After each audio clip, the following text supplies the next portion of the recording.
the words of Shorty, the plane failed to kill me once again. Somehow. The exhaustion might kill me, though. That has yet to be determined. The physical exhaustion. The mental's definitely doing a little bit better anyway. How are you guys doing? Did you... Oh god, that is massive. Hold on. Did you guys do anything? I have to finish setting up the new redeems. It's gonna take me a little while. I'm hoping I can sit through getting a bunch of it done this week so that we can have it ready by the time I get back to the Nikkei main story, maybe. Which is most likely Thursday and Saturday. Maybe, I don't know yet. Did you guys do anything exciting on the weekend? Do you guys do anything cool without me? You have to give me an update. My feet are going to the bed. Let's crop that camera. You don't need to see that. Did you guys do anything exciting? You gotta update me. You gotta update me. It's been so many days. You did laundry? That's awesome. I need to do that. The degree of which I need to do that will not be spoken. But I need to do that. The BGM is on. It's just not working. Now it's working. I could hear it. You just couldn't hear it. You slept in. I hope you had a good time sleeping in. Sleeping in is what I probably should have done today instead of planned to stream. I didn't turn it on. I know what I did wrong.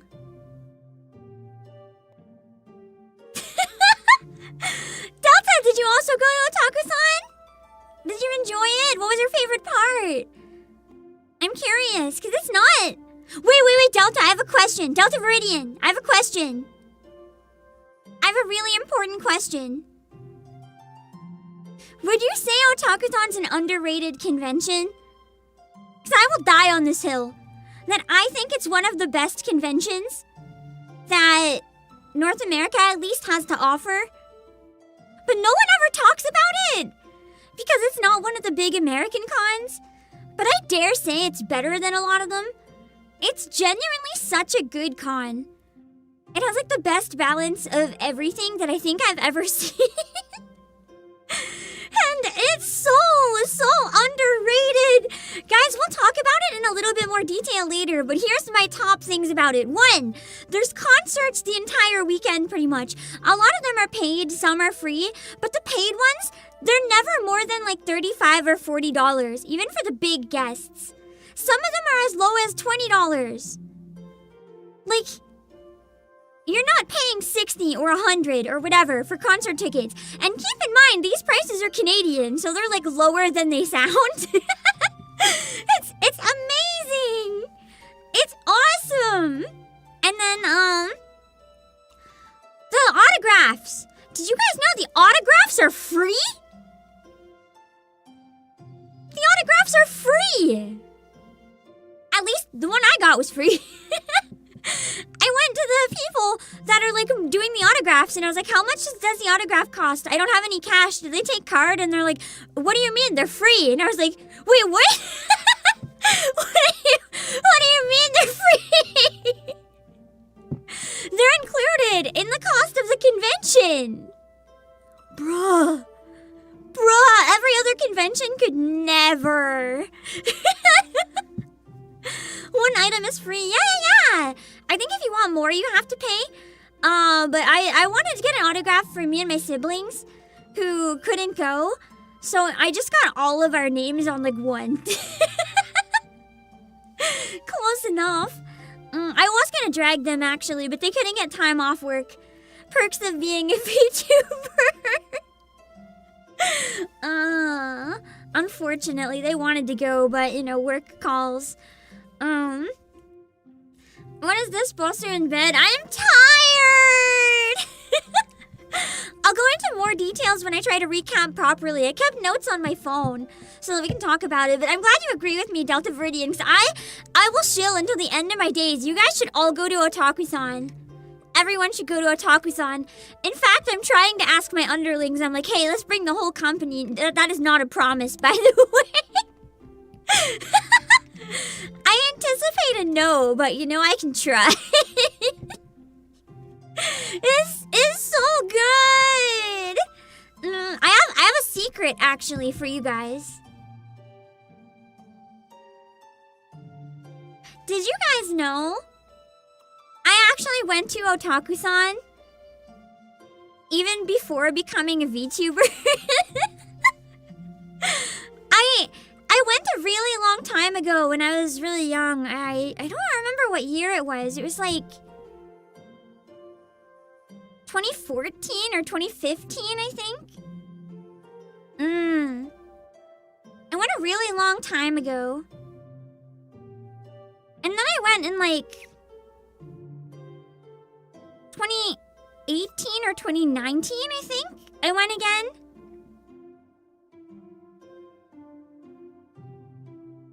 And then I went again in the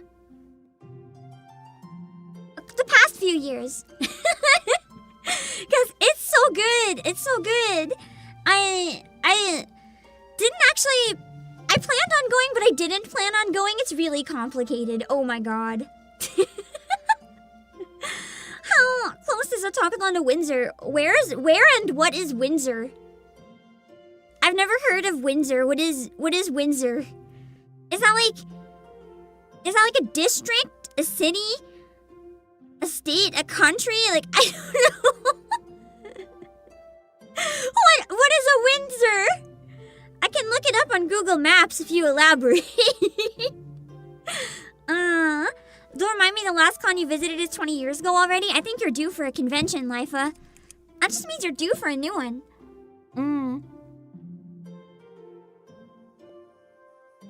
Yeah, it's a good one. Was I at the standee auction yesterday? No. I saw the standee auction room though. I was lurking there for a while. But not during the auction. I'm a coward. I'm a coward. In fact, do you want to know? Oh my god, can I tell you guys a scary thing that happened to me today? It's a city in England and other places. So Windsor is near Ottawa or Toronto. Okay, do they have an airport? Or would you be using the Ottawa or Toronto airport? I mean, I guess it doesn't matter if it's between the two. Let me search drive-wise. You'd probably drive, wouldn't you? I'll search from, like, generic address in Windsor, Ontario. It's bringing me to Windsor... Oh, wait, it's bringing me to Windsor, Detroit. And I got confused. But actually, this is interesting. So you know how Canada is, like, north and above USA? Detroit is further north than Windsor. There's a river that separates the two. So, apparently... I didn't know that. I guess Michigan is higher than parts of Ontario as well, huh? I'm not good enough with geography to have known this. This is fascinating. I'm learning. You can drive to Windsor. I'm gonna search from Windsor. Directions. Windsor, Ontario to Montreal. I can go right to the Palais de Congrès. I can go right to the convention center. From... You know what? I'm gonna go from the bridge. I'm gonna get Google Maps to search from the bridge that goes to Windsor. Hold on. We're gonna search Riverside Drive East at Goyo Street in Windsor. We're gonna search right at that intersection. Right to the convention hall itself. That'll give you a good estimate. Okay, it's an 8-hour and 33-minute drive. Or 14 hours by transit. Or if you want to cheap out, it's a 9-day walk. if you have a lot of time off work and you're feeling adventurous, you'd probably have to fly from Detroit or Michigan or Toronto. Probably, which one for Toronto would be closer? Probably, oh shit, what's it called? Not the downtown airport, but the... I've been in both of them before when I was going to Anime North. Not the downtown one, but the big one. The big one. That's the extent of how familiar I am with them. There's a downtown one and a big one.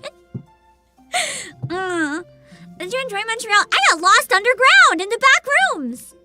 It was scary. It wasn't necessarily a very creepy area underground that I got stuck, but my problem with the Montreal underground tunnels, for those of you who don't know, there's 30 kilometers. At least that's what I read when I searched it. What is that in miles? 18 miles. A network of underground tunnels. I got lost.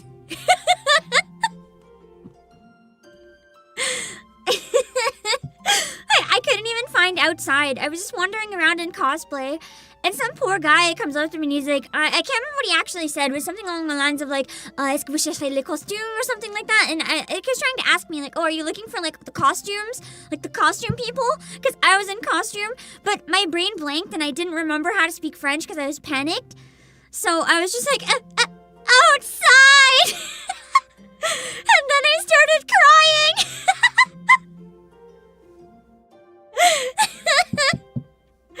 I didn't even want the convention. I just wanted to find the sun. The underground city. Not the metro. I took the metro to go somewhere as well, and I was okay. I was lost in the underground city. It was scary. It was scary. There was also a rave in the piss sewers.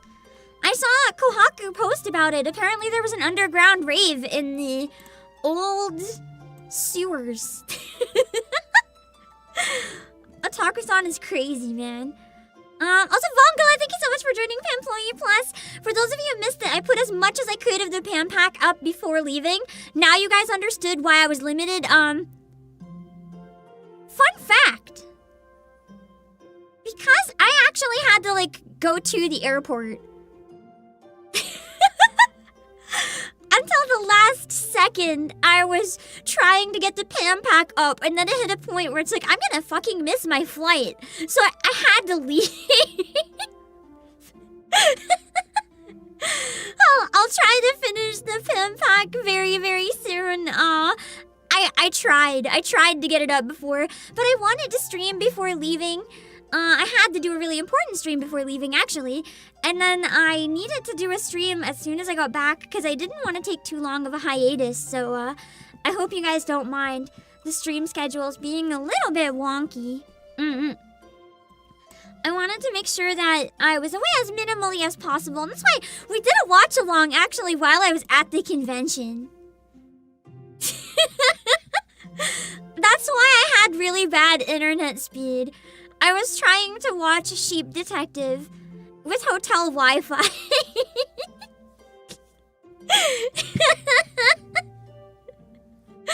And remember when I said I was doing something but I couldn't elaborate? And I was doing something while we were watching the movie? Yeah, the night before I was making a cosplay. By hand! I was making a cosplay and trying to untangle my wig because it got really tangled on the plane. So, yeah.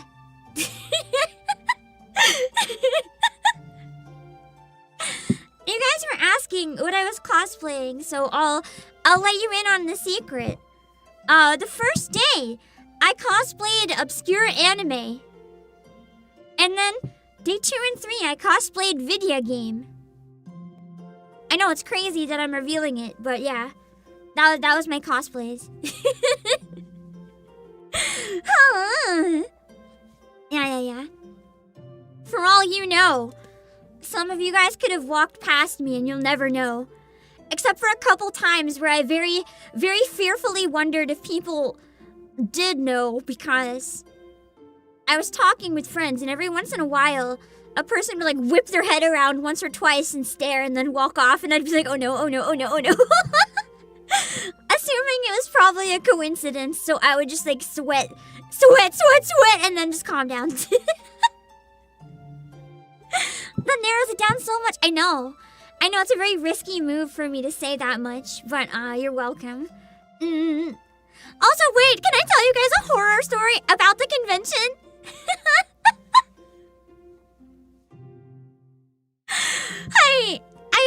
I did something really, really awful on Sunday. Let's thank the other stuff first before I say it. It's so embarrassing now I don't want to. Icebox, thank you for 35 months. Congrats on surviving the piss tunnels. Thank you. I'll show you guys some photos of the piss tunnels later. Also, Vonkala, thank you so much for the 5 gifted. Thank you for the 5 hostages. I'll drag them to Otakuthon with me next year, every single one of them. I want more people to discover this convention and love it. It is very crowded, so I don't necessarily think it needs to get bigger, but I also just, I want to gush about it with people. So I need people to go. You figured I'd cosplay as Tanya the Evil?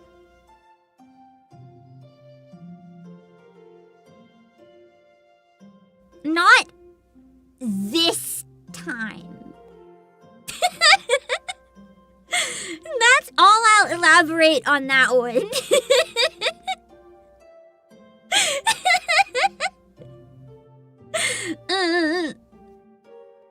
What you're saying is constantly say hey boss and see if you get a reaction? Nah, because if I hear someone say Pam or boss, I will specifically refuse to react.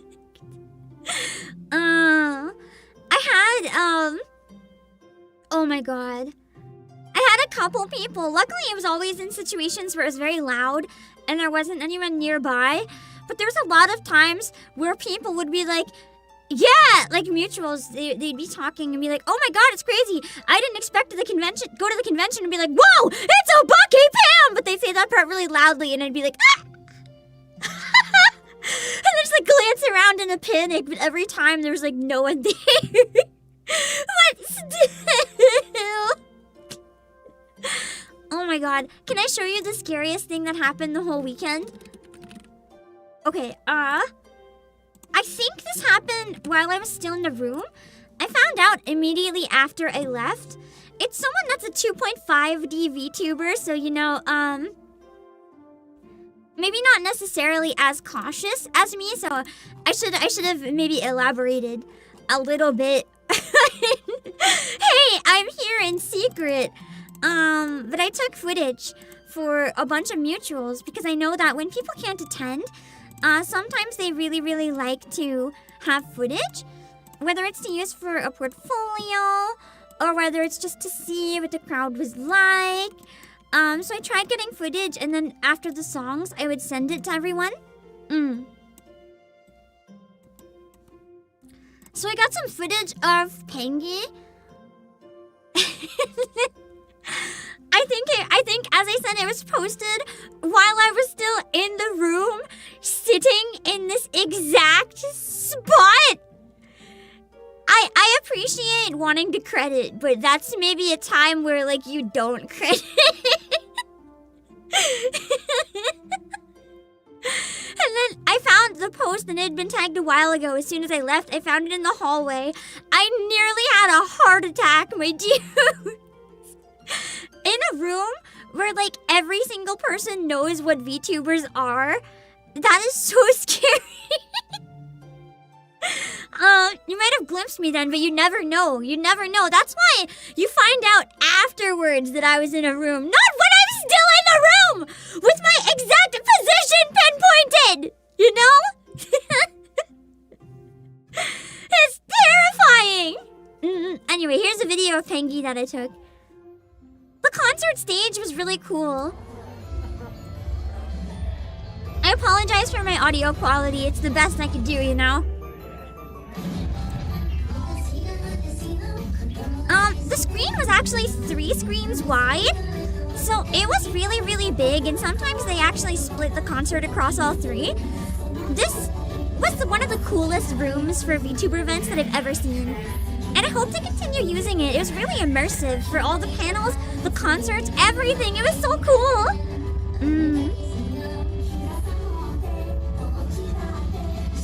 And energy was really good in the room too. It looks really empty, but that's just because there's a big empty space in front of me. The rest of the room was entirely packed pretty much. There was very few seats left, but I just kind of lucked out in that one area. It's really good for filming. A lot of people had light sticks too. It was really exciting to see everyone get really into it. Yay! See, you can hear by the volume. It was loud. Everyone was excited. It was so good! That's true. You'll never know which cosplayer saw it. Well, that's why there's hundreds of them. You'll never know. I will never tell you guys. Part of me every time debates, like, afterwards posting a picture of my cosplay. But then it's like, then I can't wear that one ever again. And then what if people did take pictures? So it's kind of like... One day I want to get a costume that's like a giant Doro mascot suit or something, so I can just like say it's me and be like, come say hi. And then have like a table or something. It'd be fun. I live on the wild side of conventions. Actually, I didn't go to a single other convention this year. I genuinely thought I was going to be on an indefinite hiatus from conventions. I didn't think I'd be able to go. I can explain a little bit about that. Hello, Bantanoni! So basically, you guys know I'm dealing with like a lot of health issues. And because of it, it's very hard for me to commit to things at a specific time in case I'm not okay. And travel is one of those things.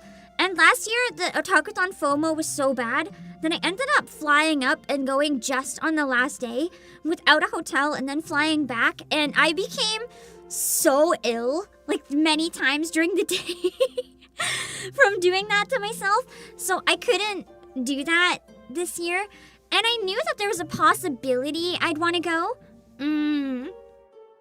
So what I did, and I thought this was the biggest brain idea. Okay. How to explain this? Okay, so here's the story about how I accidentally attended Otakuthon this year. So I booked the hotel very far in advance, right? Like an entire year, pretty much. And I booked my flight far in advance, and I got a special type of flight that's 100% refundable, so that if I wasn't well and I couldn't make it, I could cancel the day before. But I'm really clumsy, as you guys know. So I actually planned on canceling. I was gonna take the week off anyway because I knew weekend off because I knew I'd be sad, and I wanted to just stay in bed and catch up on some rest, take a vacation either way for myself. And I was gonna cancel the entire trip on the Thursday. I was gonna cancel for Friday. And then I wake up to a notification on my phone that's like, check in for your flight. And then I'm like, oh yeah, I have to go cancel that. So I go on to cancel, and my flight was leaving in like 5 hours. So remember a couple days ago when I had to cancel a stream and I said it's a legitimate emergency? You guys will understand later. Like, I'm so fucked if I don't do this right now. And why I was on hold with the call center? Yeah, that was because my flight was supposed to leave. Potentially during the stream. So I had to call the airline and be like, hey, I can't do that. But because it was too short notice, I wasn't able to cancel at that point. But what I was able to do in the end was reschedule slightly. So I could change the days and I could cut 2 days off the trip. but I couldn't cancel entirely at that point. It was too late. So I was able to negotiate and get them to reschedule it for leaving on Friday and then, coming back later. So that's what I did. And when I rearranged that, I figured I can call tomorrow and see if I can get a better deal, but I couldn't. So it was kind of like, okay, let's go. And by Friday, I mean like really early in the morning on Friday, to the point where like I did have to leave still at night very late to get there early enough. It was the best I could do, but it meant I got there before the convention opened, so that was awesome. But yeah, oh, and here's the best part. So when I finally got my flight organized, I'm glad I checked about the hotel in advance, because I went on their website to check the check-in time at the hotel. Do you guys know what I fucking did? I booked the wrong dates for the hotel.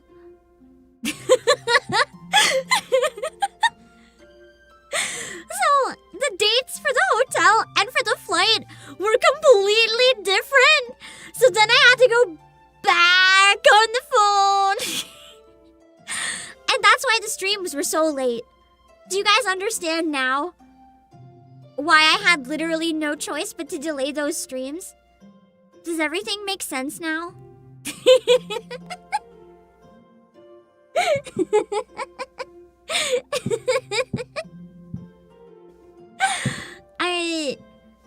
Yeah.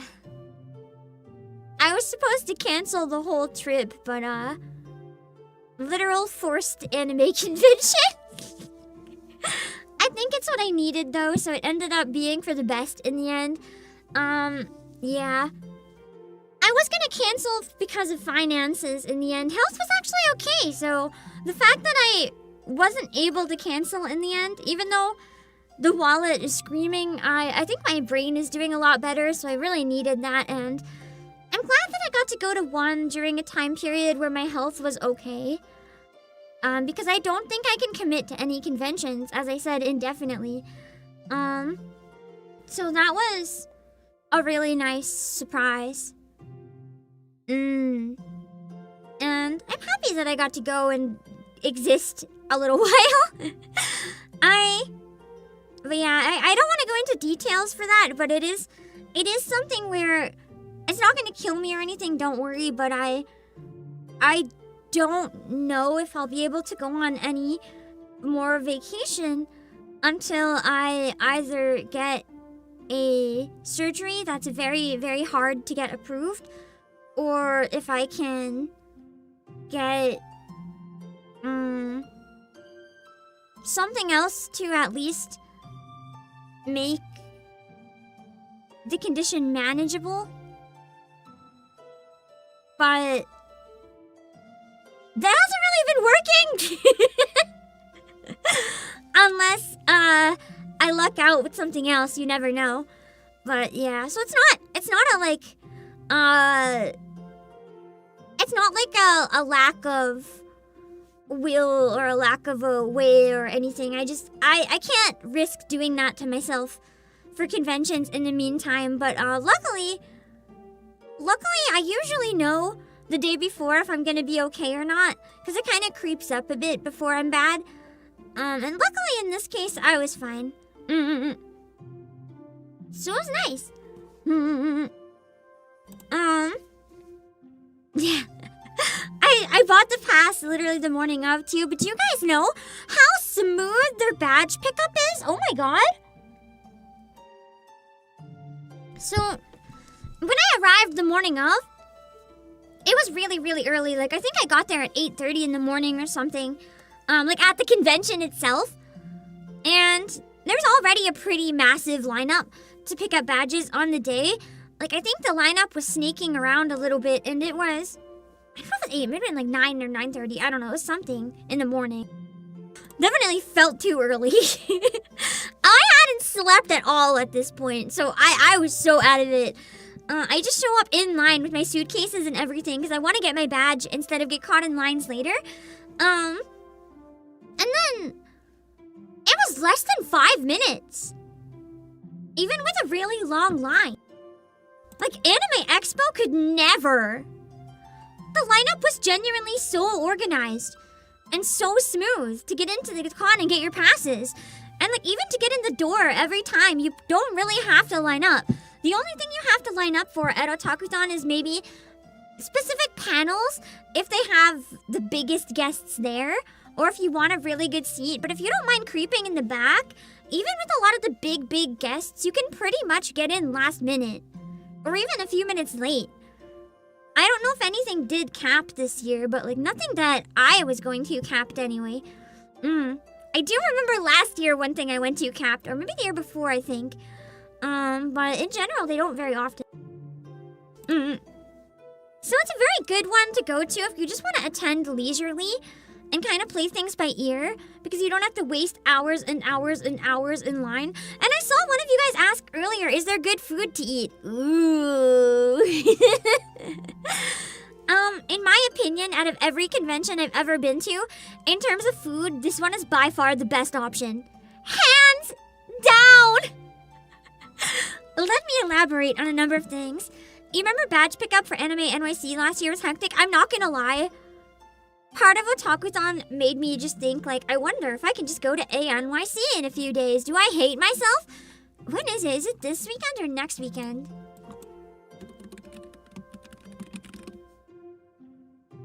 Ah, 20 to 23rd. Yeah, I don't think I can do that. I don't think there's any way in hell I can do that, unfortunately. That's okay. I got Otaku-san, that's all that matters. Why is the 4-day pass? Oh, that's a plus. I was gonna say, why is the 4-day pass like $500? But that's the like super fancy pants pass. Got it. Do they have a Texas barbecue and a Waffle House? It's Canada, bro! I don't know! Do those exist in Canada? I don't know. I don't think so? If I didn't unpack yet, that's true. I could just keep my stinky cosplays. Oh yeah, I was gonna tell you guys something embarrassing that I did.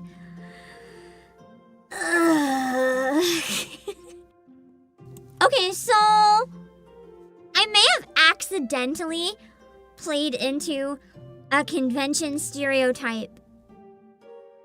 By accident.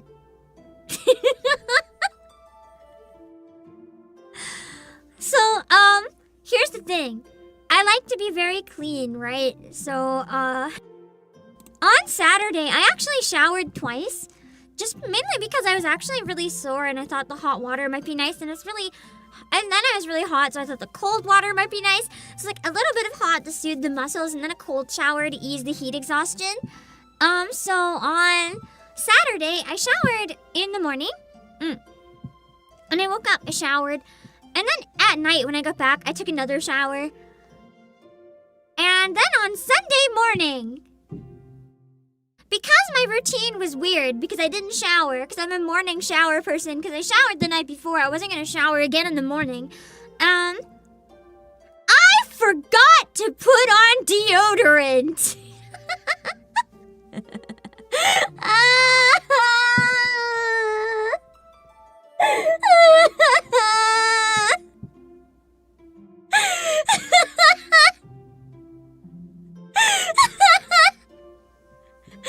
So I was that person at the anime convention.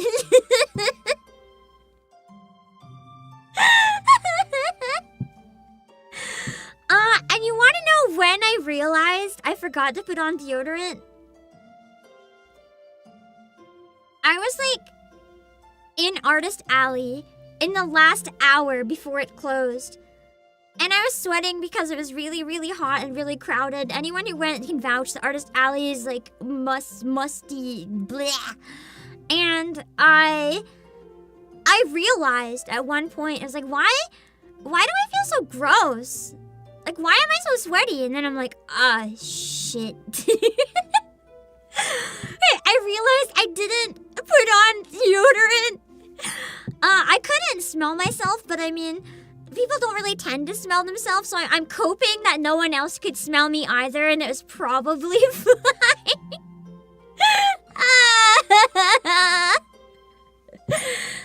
But I don't actually know. So, yeah. No one said anything, so either it was fine or the people I saw were being extremely polite. Which does mean I went to the VTuber concert without deodorant. Because it was only in the last hour of Artist Alley, after I'd been there the entire fucking day, that I learned I did not have deodorant.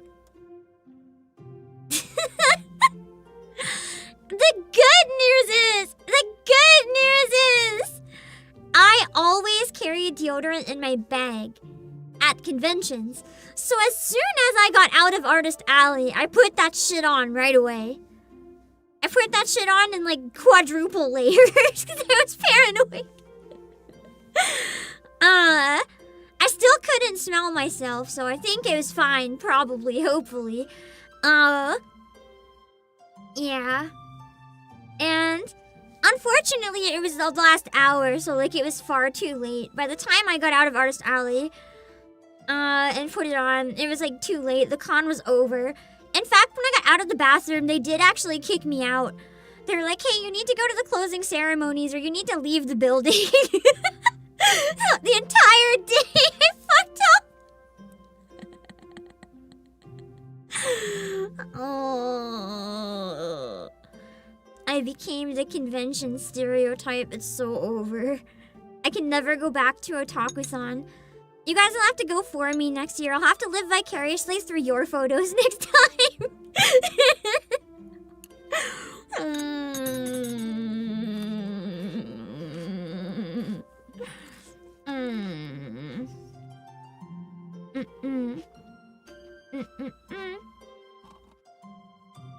But anyway, it's a pretty open air convention for the most part. Other than Artist Alley, it's really not that bad.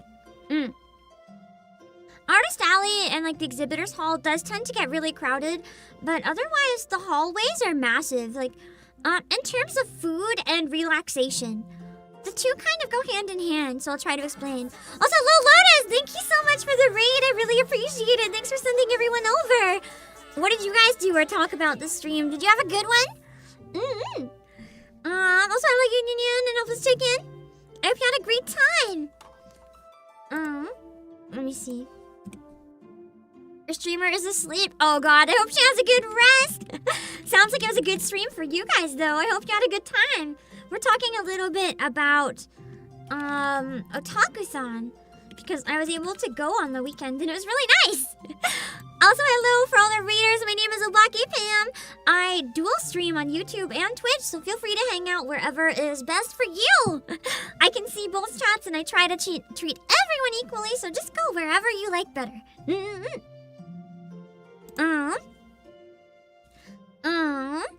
Well, yeah, speaking of 69 podcast circle, do you guys know how many attendees attended Otakuthon this year?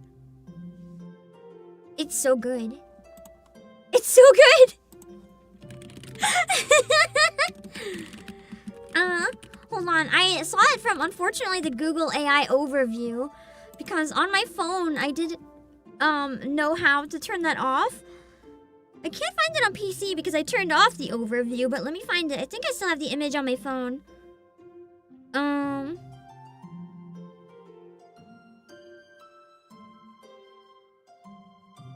can't find it now. They had 36,969 attendees. So you know how to spell that? 36969. How do you get 69 twice in the attendance number for an anime convention? That's crazy.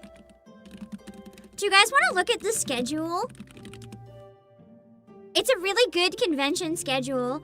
I thought it might be fun to look at it a little bit because their schedule is genuinely one of the weirdest ones I've ever seen. And I thought you guys might have a little fun browsing it. Let me see. Okay, I'm pulling up the schedule. We can go through and just like look at everything.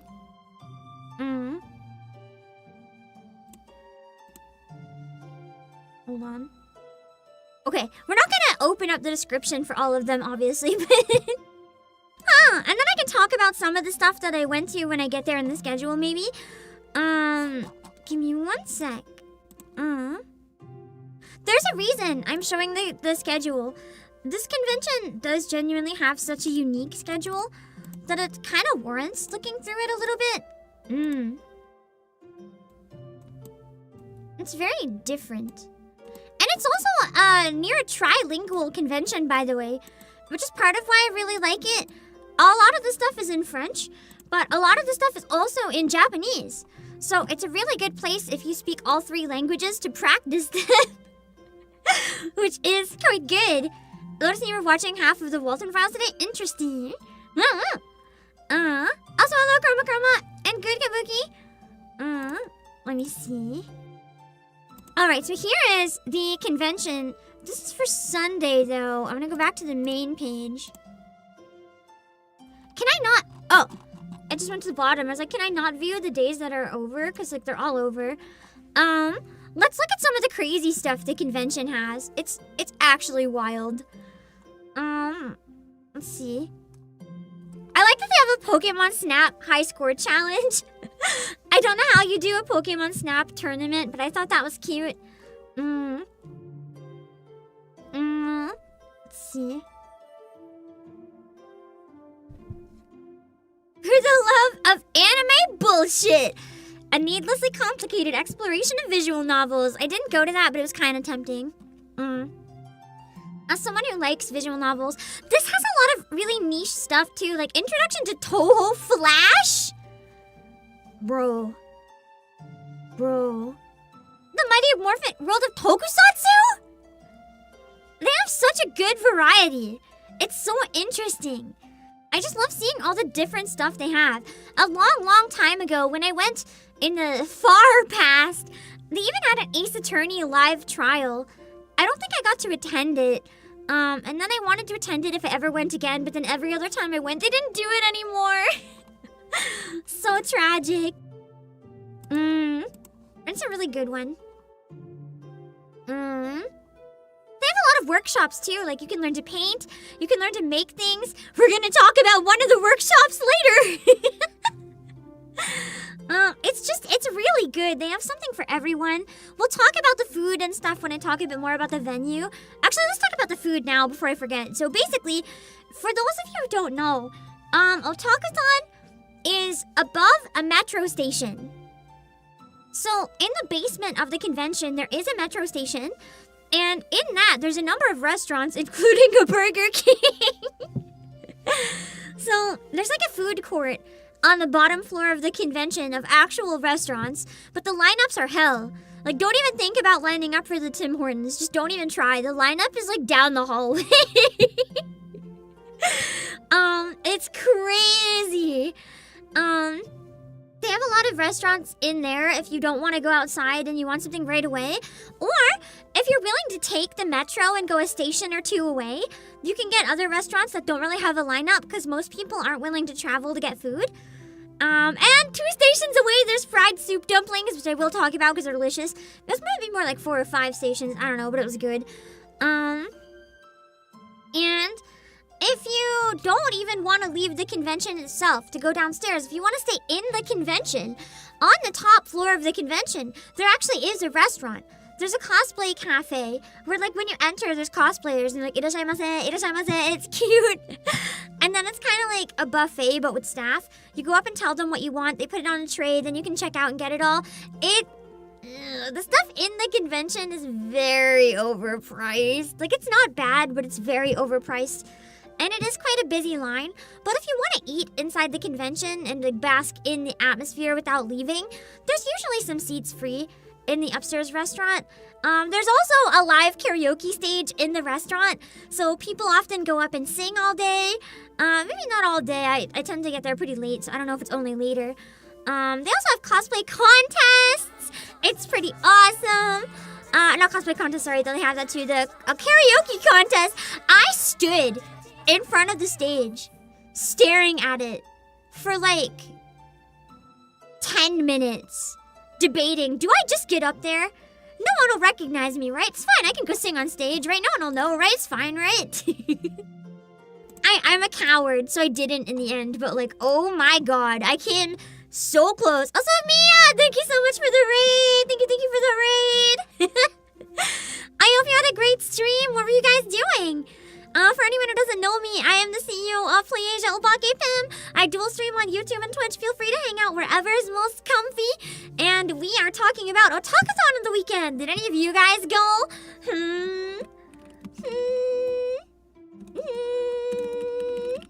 I wonder if you guys went. It was an enjoyable time. What are the majority of the food types? Let's get into that in a moment because you were there all 3 days. Armored Grey, I hope you enjoyed it. It's my favorite convention ever. I try to always go when I can, but I might still have to be on indefinite hiatus other than conventions for this. It's kind of a fluke that I got to go. Thank you for the warm welcome. No problem, you're welcome. But yeah, it's a good one. What food types are there? There's kind of everything. Be lurking, no worries. Have a good rest if you need it too. So what food is there? Basically anything you could want. But, I highly recommend Chinese food. And the reason I say that is because the convention is right across the street from Chinatown. So you can get really delicious, affordable, amazing food there if you are willing to wait in the lineups. I think I got 10 dumplings for like $7 Canadian. Bro, 10. Other places would charge that for like 5. There's also egg coffee. There's egg coffee in Chinatown, which I may have had every single day, and now I have 0 caffeine in me, so I'm feeling kind of terrible. For those of you who don't know, I cold quit caffeine. I don't drink caffeine anymore, but egg coffee is so delicious that I couldn't resist. So I got egg coffee every single day at the convention. I needed it to get through that convention, man. I actually don't feel as bad as I thought I would today. I just have a headache, mainly. But don't worry, I'm still cold turkeying again outside of the convention. I'm not gonna have it anymore. It was just a little convention treat because I really like egg coffee. I'm gonna be real, I wanted it more for the egg coffee than the energy. For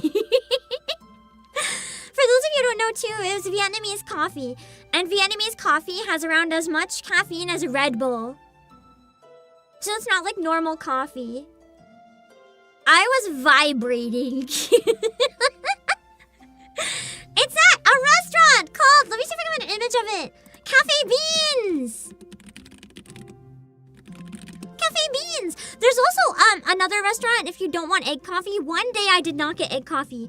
One day I got just regular Vietnamese iced coffee because this place has the best iced coffee I've ever had.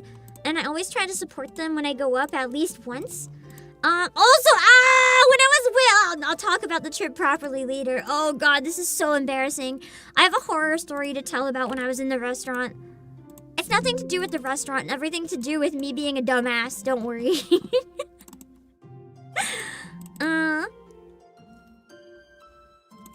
So, this is the restaurant. I think that's the exact person that served me too. This is the restaurant in Chinatown, Cafe Beans! They have egg coffee!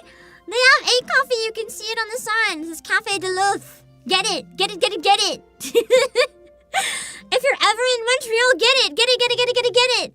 Theirs is different than the one I had when I was traveling in Toronto or Vancouver. They're all different, actually. I didn't get to have any in LA, and I was so sad. I wanted to try LA egg coffee, but anyway. I got to have it here. Theirs is the most bitter egg coffee I've ever had, but as someone who prefers bitter coffee, I like that. I liked it. I liked it. So I had it on Friday and Sunday, and then on Saturday I got it. It's actually a pho place that happens to also have coffee. I'm trying to see the name of it. Highly recommend, but they are cash only. So make sure to get some Canadian dollars or you're like totally screwed.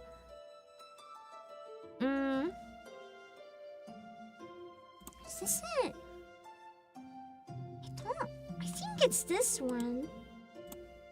It doesn't look that fancy from the outside.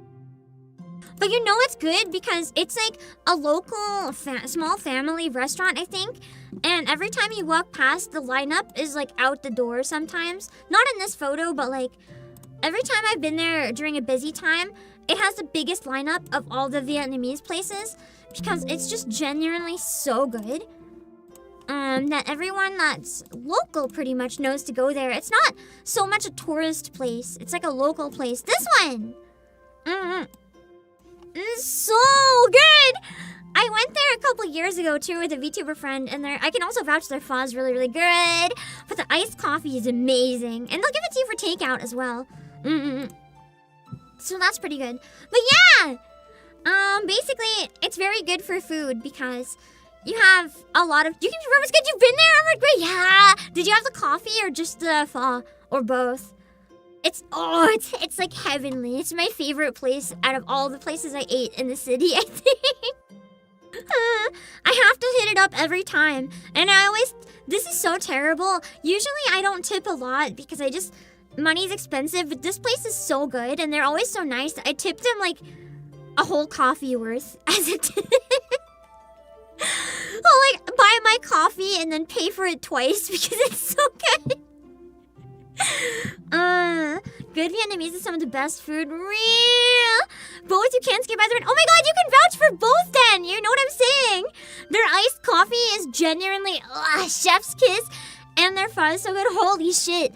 Listen, you guys now have another entire person vouching how good that place is. If you ever go to Otakuthon, please hit up this restaurant. Not sponsored. It's just heavenly. It's just heavenly, man. Could have bought a second coffee to go. I got the first one to go. I actually didn't have time to eat there this year. I only got the coffee. I got it in the morning, one day. And then I walked back to the convention and drank it on the roof while doing my Nikkei dailies. Oh yeah, there's also a roof. You can bring a picnic and have a picnic on the roof of the convention, which is sometimes what I do. I'll get some takeout and then just go to the roof of the convention and eat it outside.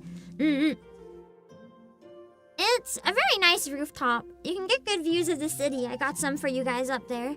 10 out of 10. But yeah, honestly, I think half the reason I like going to the convention is Chinatown. I've never gone into any of the shops or anything, but the restaurants... the restaurants! Yeah, that's the good shit! So yeah, if you go, you're legally obligated to go to the restaurants in Chinatown. Just like trust me on that. I cannot talk, I'm so tired. I wonder why. 3 days of Vietnamese coffee and then 0 caffeine after barely sleeping and traveling for an entire weekend. Yeah, I wonder why I'm tired, guys. Oh, thank you. Chilling on the roof, living your best anime protagonist life. Real! You can get some good cosplay shots on the roof, too. There's always a lot of people shooting and relaxing. And believe it or not, the roof is very quiet. Like, sometimes you can find corners on the roof. Just hide in some plants. No one will talk to you. No one will see you. If you play your cards right, like, there's people up there, but you can find a nice, like, a hole in the grass to sit on the ledge, or if you find a corner and no one's there, it's very quiet and feels like you're in your own little world, while you can just watch the world move by in the city below. It's very nice. Anyway, back to the schedule. I forgot to tell you guys about the food. I had to get to that before I forgot. We're going and looking at the schedule. Oh yeah, they have a game show. I think they have this one in both French and English. It's Vunseyu. So it's a panel where you get to go on stage and compete to see if you can voice act. I never participated in it, but it sounds fun. I was tempted to go watch, but then I was worried I'd be too tempted to participate. They have it in English and French, and they'll play like clips and stuff, and you get to dub it live on stage. That's pretty cool.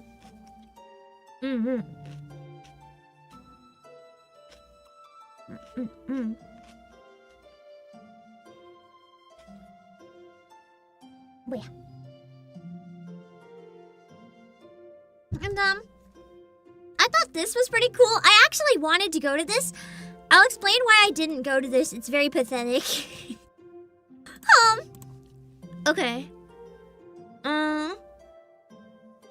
So, there was literally a panel where you could go and learn the Persona 5 dance to Wake Up, Get Up, Get Out There. You know, the one that Anne does. There was a 1-hour workshop where you could go and learn it with a bunch of people at the convention with all dance levels welcome. And I wanted to go. I really wanted to go because I'm bad at dancing, and I thought conventions are such a good vibe where everyone's gonna suck and everyone's just gonna have fun together that I thought it would be the perfect chance to get over my fear and maybe try learning a little bit. I needed a nap. After not sleeping all night, 11 a.m. was when my hotel check-in started. So oh my god, you guys. Like, I went back to the hotel. I dropped my stuff off, and then I came back, and I picked up my stuff, and I was like, can I check in and go to bed? And then I woke up at like 3 p.m. or something, and I was like, no, it wouldn't have been 3. It would have been 1. I got out the door around 3 because I was doing makeup and stuff, but I woke up around 1, and I was like, where am I? What day is it? I just passed the fuck out. Because I think I told this on Discord, but I didn't sleep all night before the convention. And I couldn't sleep on my flight, so I was just like absolute death incarnate. And I couldn't go to the Learn a Dance panel. I needed to not move. I didn't need to wake up, get out there. I needed to very much do the opposite, actually. And I think I was only able to survive the rest of Friday because I did that.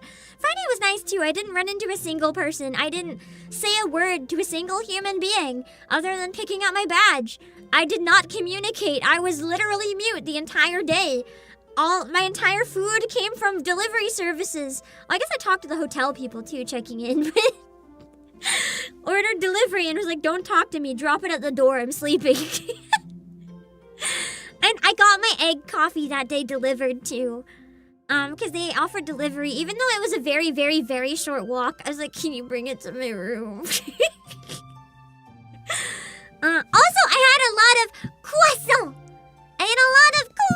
Oh yeah, my nap was also after I got lost in the tunnels, for context.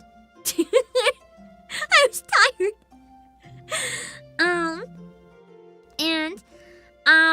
If you go to Montreal, I recommend to get some croissant. Because, it's a French city. They know their croissant. You can get some good ones. Just trust me. Even the ones at the grocery store are actually good. Do not starve yourself of these croissants. You need them. I don't usually eat them because my gut does not like me eating carbs. Whether it's bread, rice, or potato, like all of them cause me some pretty bad pain. But listen, I needed those croissants. I absolutely needed them. It was so good, I had no choice. Why is my title still about biking karaoke on Twitch? Hold on, let me fix that.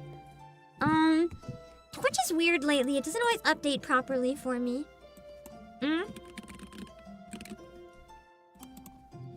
Let me fix that. There you go. Thanks for the heads up. I appreciate it, Immortal You. But yeah, get some croissant. The bagels too are top tier. I never had a bagel. Did I mess up? What type do you recommend? For context, I don't like cream cheese. Or tomato. Or mayonnaise. So it can be kind of hard to find an ideal one, but I'll have to think about that for next time if I'm able to ever go again. I've heard that this like a smoked meat sandwich or something is also really good locally, but I never had any because I didn't know what it was, so I didn't know what to look for. I just ate in Chinatown and only in Chinatown, except for my grocery store croissant. I just kept going back to the grocery store because they had a bakery and it was really good. Cream cheese is crux of bagel. I don't like cheese at all. Unless I frogs and yuck. I Anyway, they had the dance panel that I didn't go to. They had a lot of bingos for some reason. Like every other hour, there's a new type of bingo. I don't know why. Anyway, there's a lot of bingo. There's a cosplay meetup for Roblox.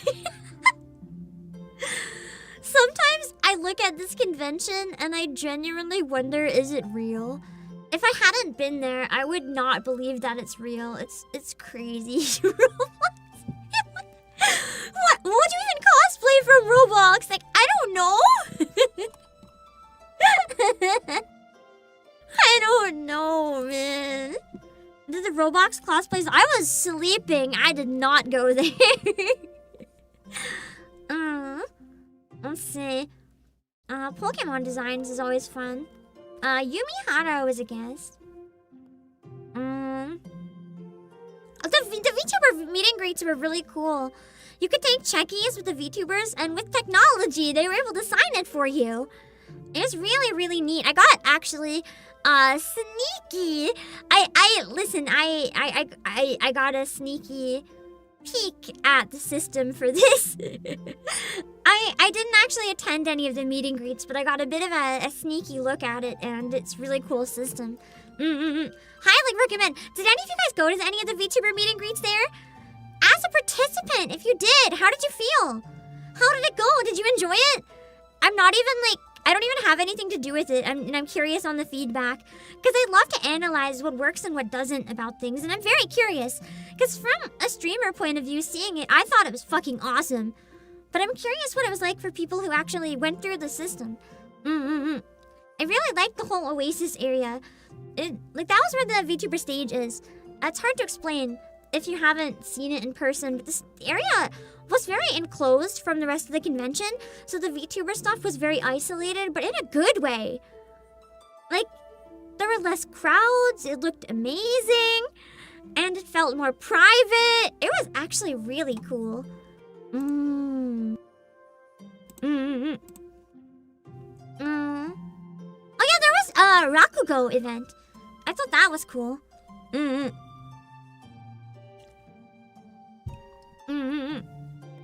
I like how they did a rerun of last year's AMV contest. I don't know why. Maybe there's some good AMVs last year. AMVs is dying art that needs to come back. Hello, Schnitzel. I didn't get to meet any of the voice acting guests. They had a voice actors all-star panel, but I think I was still napping. Listen, I needed that nap. They had a panel on how well do you know the Toho girls. I think one other interesting thing about this convention is that it's... How do I word this politely? This convention's great for boomers.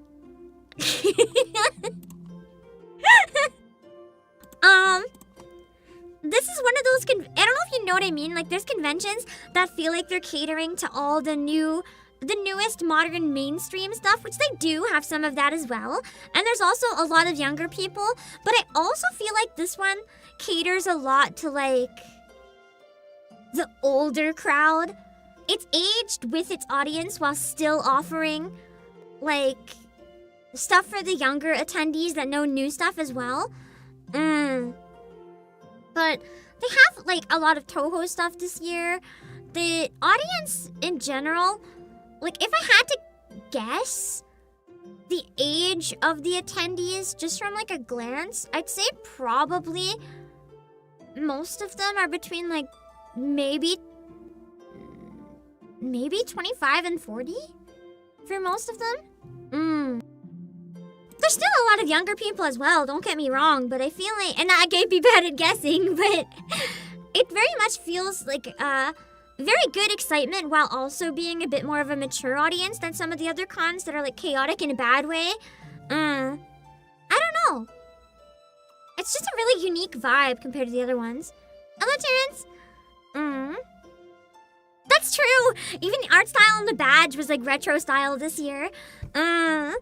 It's just neat. It's a good vibe. And it's one that I think even people who outgrew conventions might still enjoy. If nothing else just for the concerts and exploring Chinatown, and because the venue is so beautiful. It's not one where you feel like you're rushing through LineCon and like there's nothing to do all day. There's too much to do at this convention. It's wild.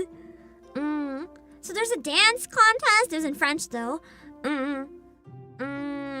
Let me see. There was a panel for how to make shrinky dink keychain.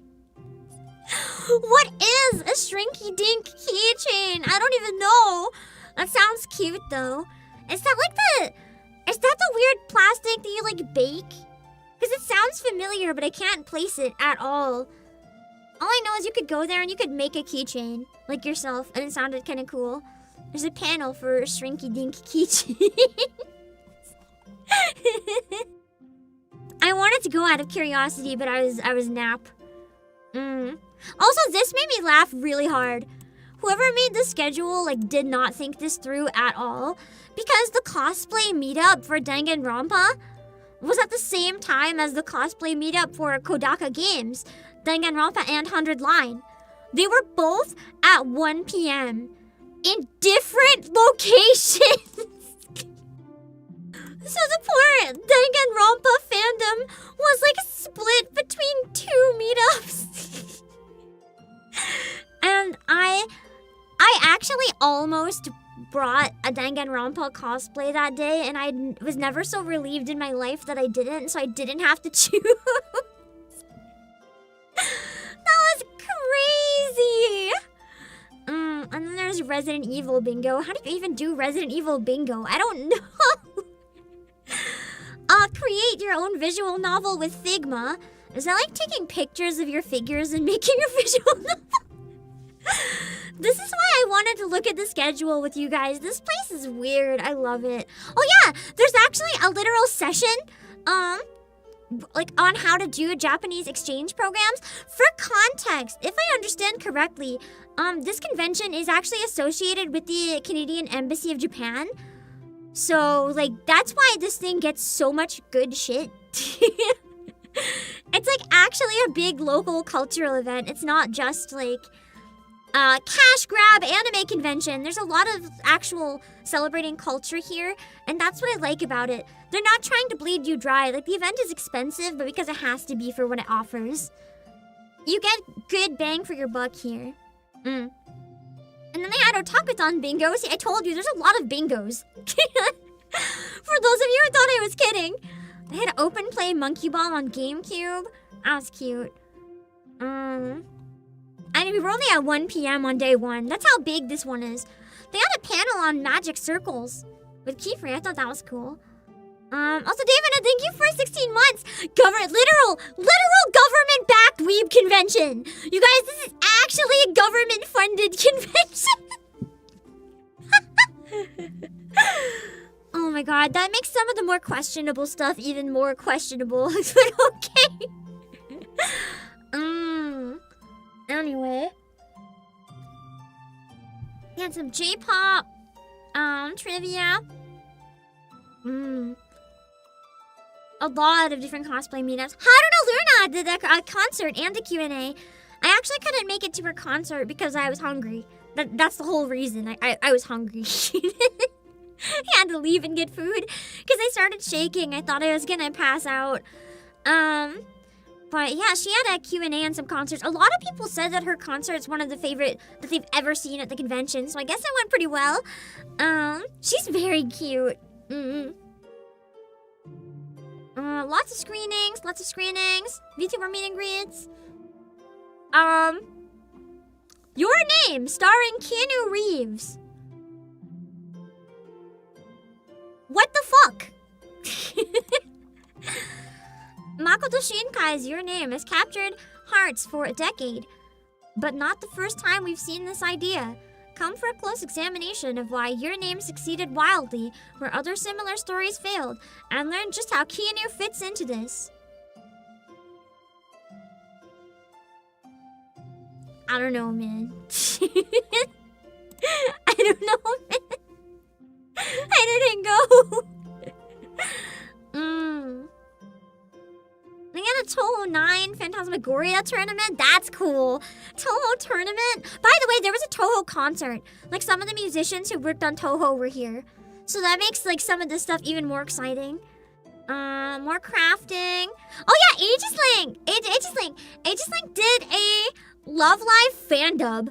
Live. On stage. I wanted to go so bad.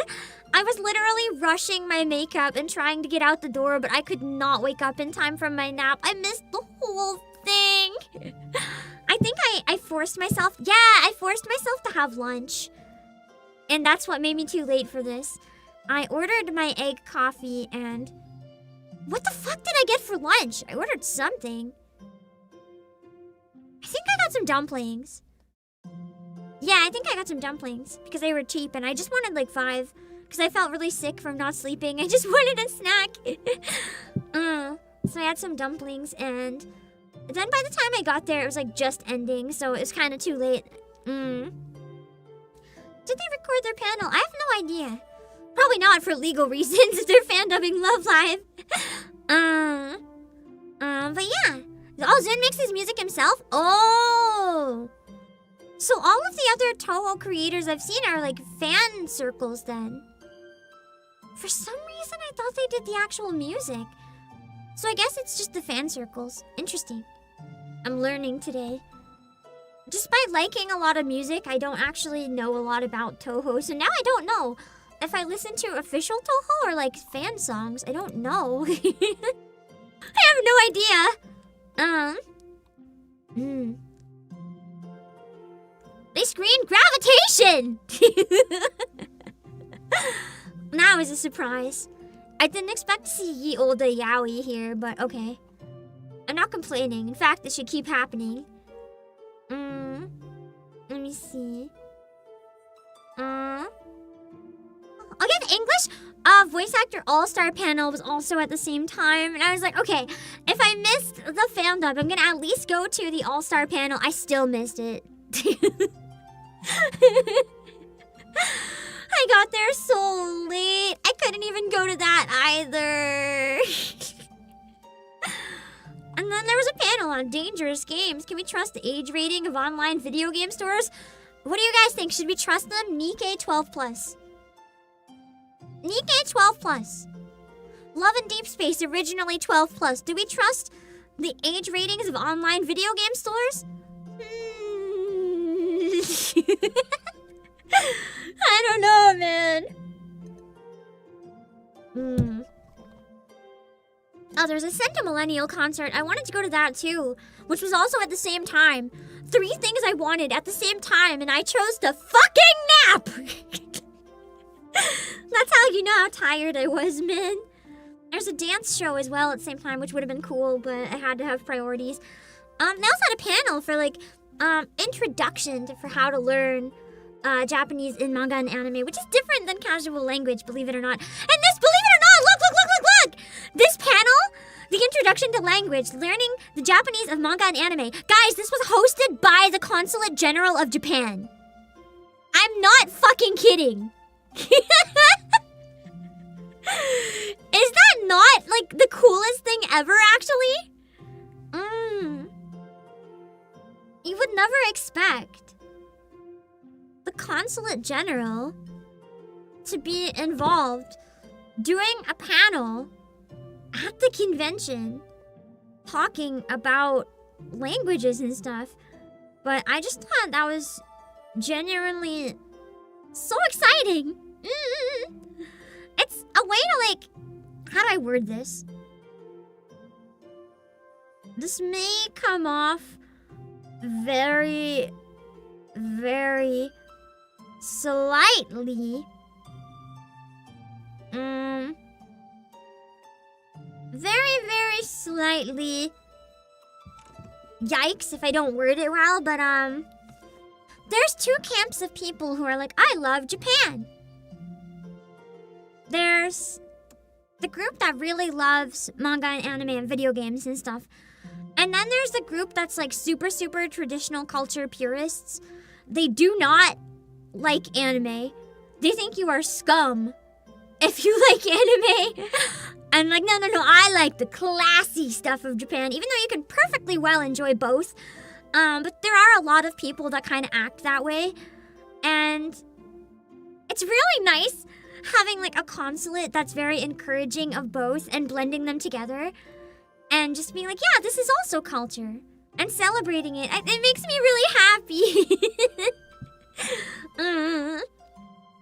So I thought it was really smart. Yuki Shin was there as well. This one was also interesting. Visiting Japan for an anime fan. Some good tips if you want to visit and you are a weeb so that you know what to do. Yeah. Lots of model workshops. I don't know what this panel is, but design a real space worship sounds like a good time, maybe. Lots of VTuber meetups. Lots and lots and lots of them.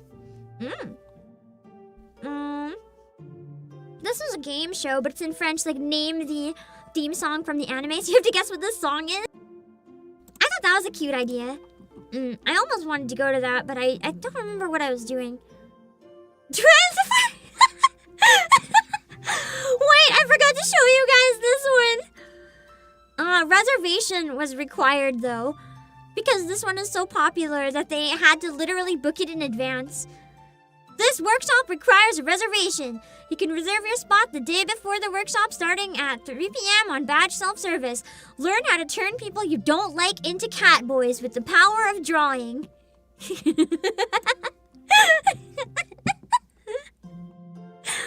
Which is a panel that exists for some reason. I also was tempted to go to this. Who hosted this? Bree! Of course it was fucking Bree!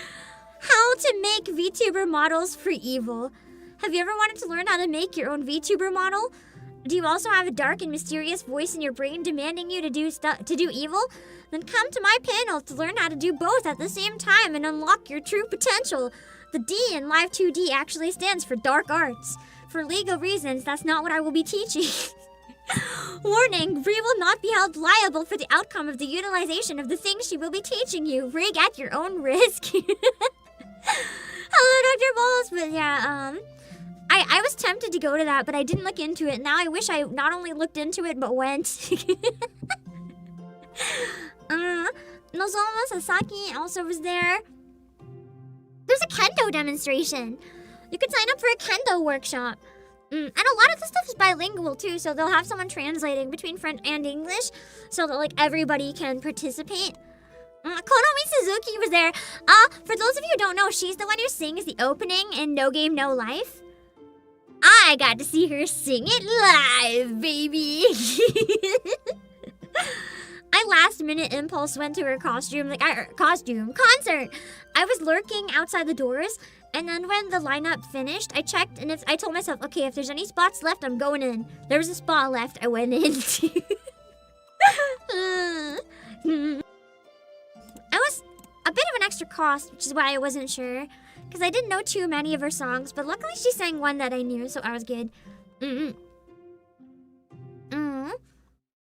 Let's see. Oh yeah, there's another one, Japan Travel and Anime Tourism. That one was also hosted by the Consulate General of Japan. They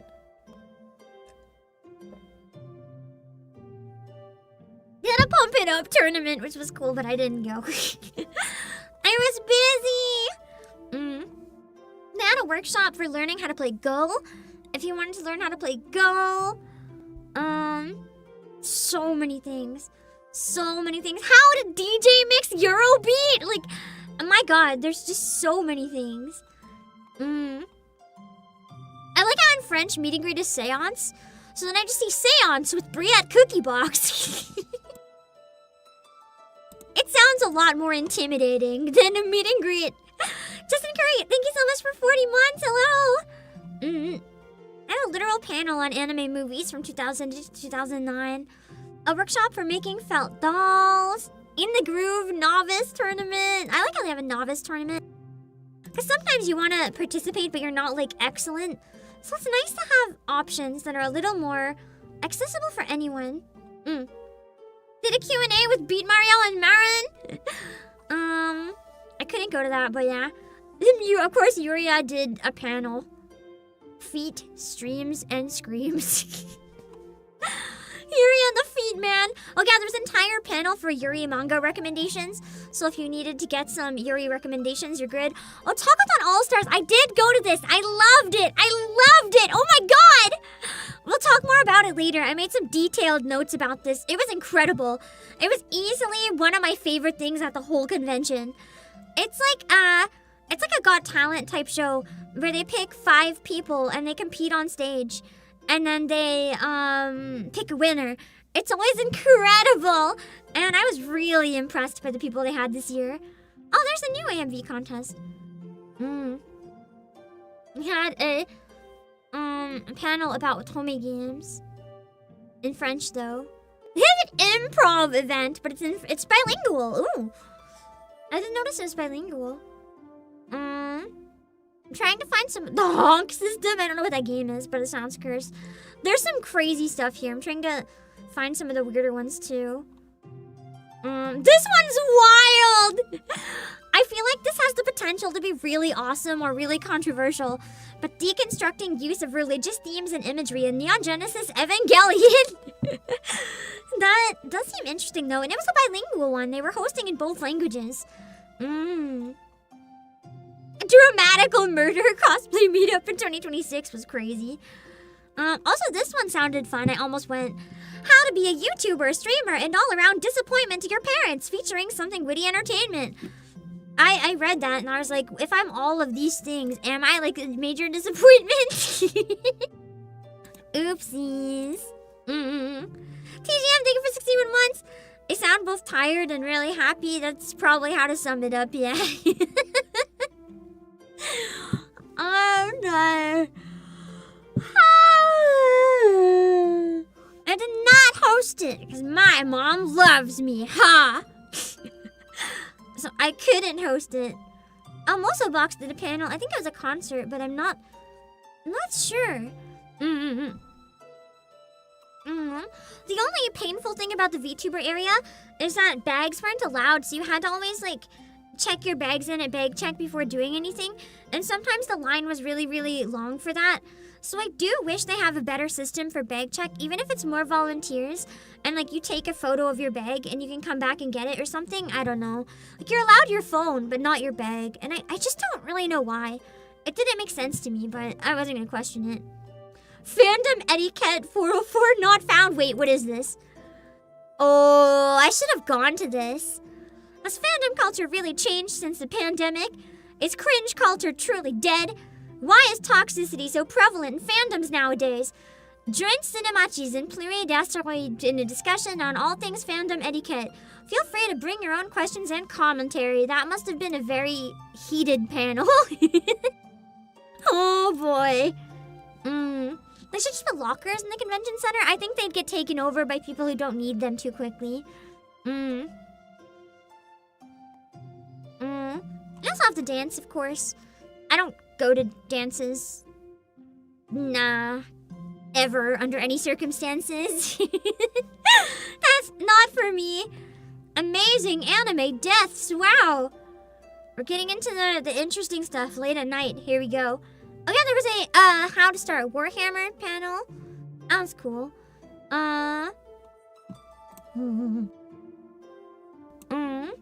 Let me see. Yeah, it is crazy on these. No, TGM, that's why I love this convention so much. They really cater to a lot of niches. Even if there's not, you're not gonna like everything at it, but chances are there's at least one thing for everyone. And that's why I really love it. But some of them are very questionable. Like Otakuthon Foot Champ! So none of you guys go to Otakuthon Foot Champ. I'm very happy to say I was busy. What a shame. Oh no, I could not go to Otakuthon Foot Champ. I like how it's all in caps. Welcome, degenerates, to the 4th installment of Foot Champ. We show feet, you guess anime. Somehow this has become a tradition. The feet have been curated. The questions prepared. The golden foot trophy awaits its next champion. And it's so cursed. Why? It's a 4th installment. Yes, they've been running it for 4 years. They actually have a golden foot trophy. I've seen photos of it, unless it was fake. It's crazy. I don't know why that panel exists. You want to know why I was busy? I was at Kawawada's concert. And this is when I learned I think I have depression. Which I can elaborate a bit on later, but for those of you who don't know, Kawawada is the composer of Inuyasha, D-Greyman, Yashahime, and Ranma 1/2. Most of the music was from Inuyasha, Ranma, and Yashahime, though. I got to hear a lot of my favorite songs played live. I also got his autograph for free! And I waited 4 minutes in line! Other conventions could never. I did get pictures of this one, too. Actually, I will show the picture later.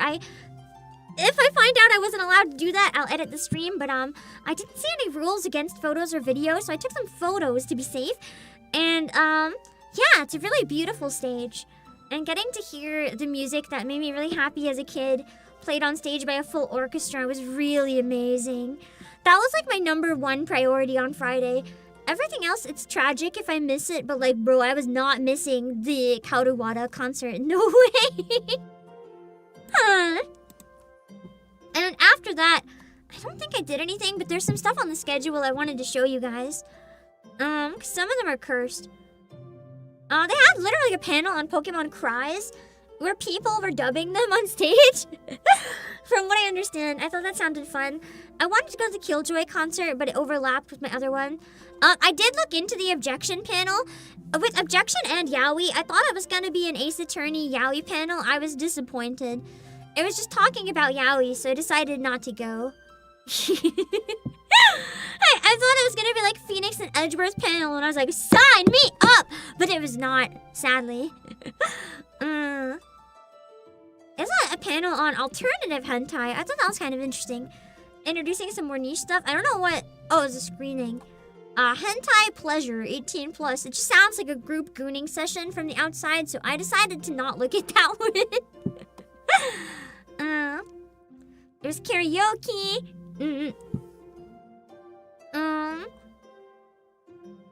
Lies Beyond Great visual novels did sound interesting, but I was really tired. Pokemon Ecology. I actually looked into this panel. It sounds awesome. Pokemon Ecology uses the wonderful creatures called Pokemon as examples and case studies for teaching real-world ecological concepts that explain why species look, act, and exist the way they do. We will learn about topics including evolution, parasitism, and conservation in comparison Pokemon to their real-life cousins. So it's hosted from someone who actually studies, and I thought that was really neat. I actually wanted to go so badly, but I couldn't make it. And then there's the fan service contest, which I wanted to go to, but we had a watch-along, so I couldn't.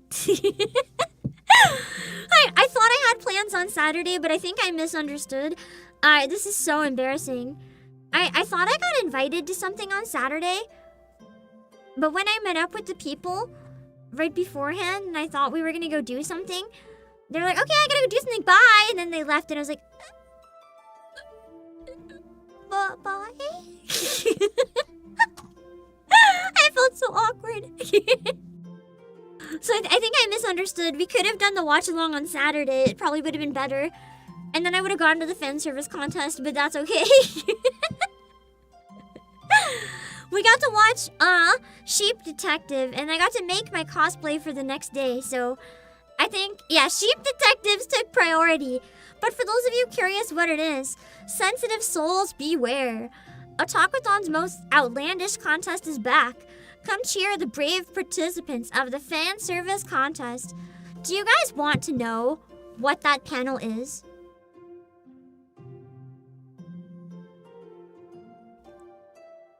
Last time I went, my dudes, it was like a strip show. People were like grinding on chairs. on each other? And like dry humping on stage? Someone stripped down to just like pasties? And I was like, what did I walk into?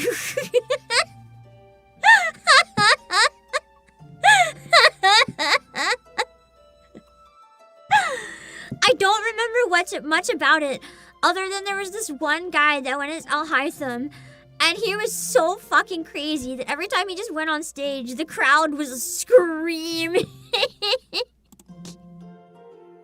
I don't remember what he did, but I remember it was wild. I think he like, I don't know if it's him or someone else, literally like tied someone up. You know what I mean?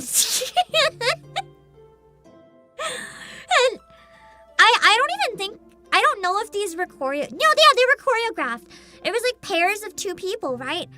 They would sign up as a duo and have to go on stage and like out fan service everyone else. And then the duo that offered the most fan service was the winner. It's crazy. I feel like, I could be wrong about this, but I feel like there was one round where they like forced people to like swap partners or something. I don't know, it was crazy. It was so crazy. I thought they had to team up with like another duo, I'm not sure. World Cosplay Summit, but 18 plus? Not really, because you can only prepare so many props. I think, oh yeah, at one point there was a table involved.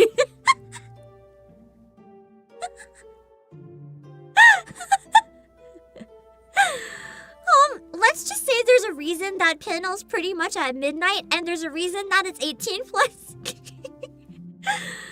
Yeah, I would have gone again if I didn't have to do the watch along. But you know, the watch along was great. I don't regret it. You guys saved me from being too tired, if anything.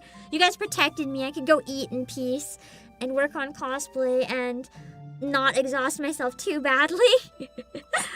Anyway, I'm gonna take a break, refill my drink. I'll be back in like 5 minutes or 7 minutes or whatever.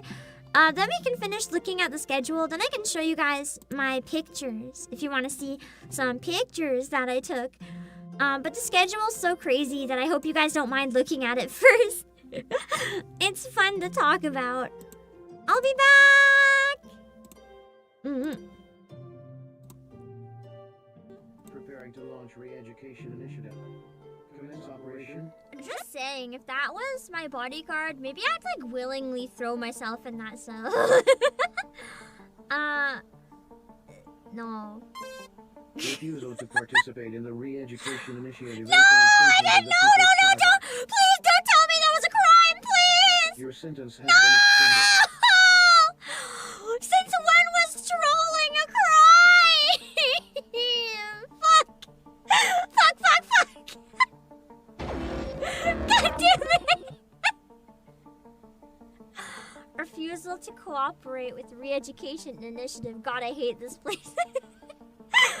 Failure to comply with the request to participate in the state re-education initiative is considered a violation of the People's Charter. Penalty 20 years. I love it here. Man. Initiating compliance. Oh, that's Kason! I didn't think that she would have been in the demo. Hello. Let alone in like another game. Nice. Eating out. Interesting that Keystone is the one that tells you about that. Okay, I forgot there's a bounty on me. Everyone wants me. I mean, nothing new there, but... 100 million credits! Wow! But for now, I gotta go because I got a member stream, so, And what can we do? Can we die? Can we die to sign off? Die! Yeah, let's die. We'll die. Sorry, guys, we can't stream anymore. We're dead. Oh, blah, oh, blah. Oh, blah. Oh, God, where the fuck did you just... Okay, okay. In your face! Okay, that's not safe for work anymore, so stream go bye-bye. Have fun, everyone!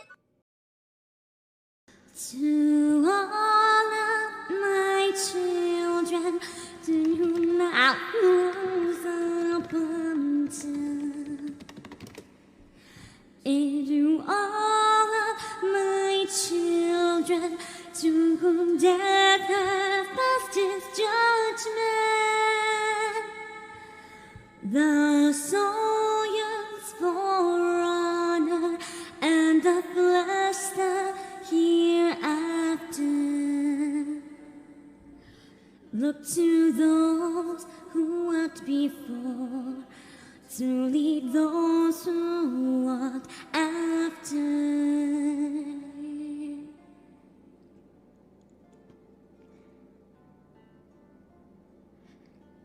Shining is the land's light of justice.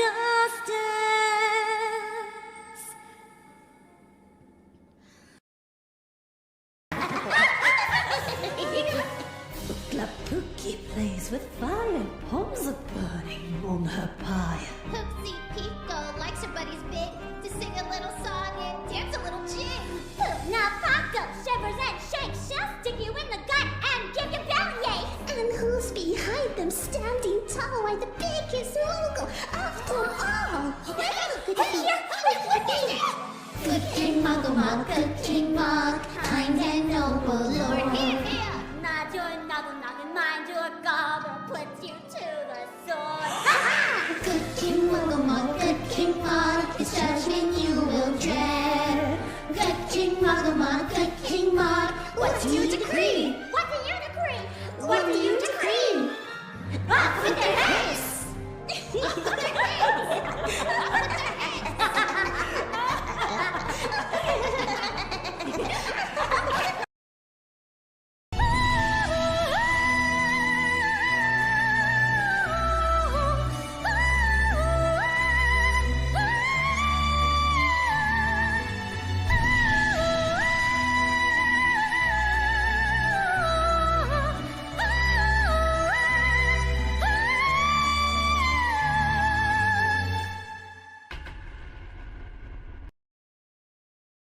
Anyway, go to the art. Is this icon here? Should I start circuiting? I'm gonna do a cursed version first to practice. Hold on.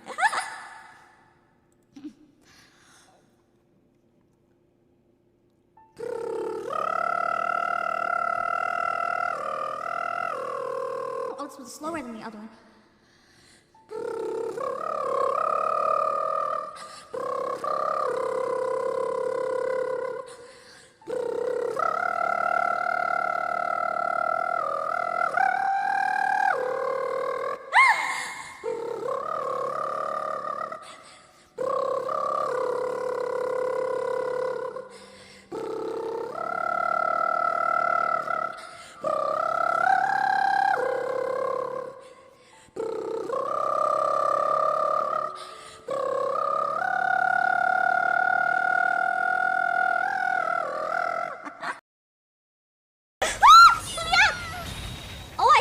Too many enemies panicking, trying to run through it, but it's fine! Gunvolt. I don't want to play as Gunvolt, it's cheating.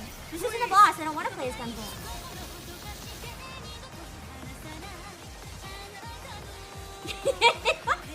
I want to restart the level.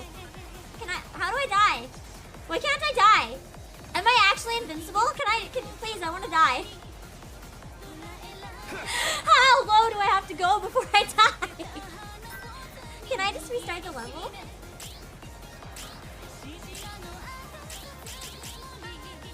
Can I not just restart the level?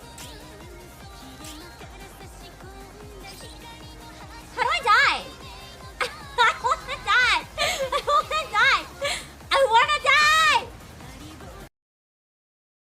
Well, if you guys assume I'm real, who knows? Maybe I'm a bot. Maybe I'm an AI. Some of you seem to think I'm a bot. Maybe they're right. Who knows? Oh my god.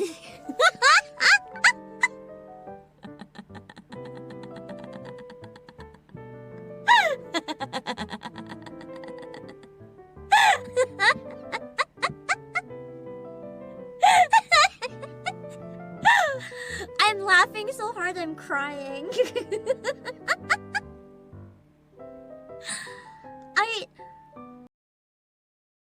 Alright, now we're moving on to the more well-known flute rendition.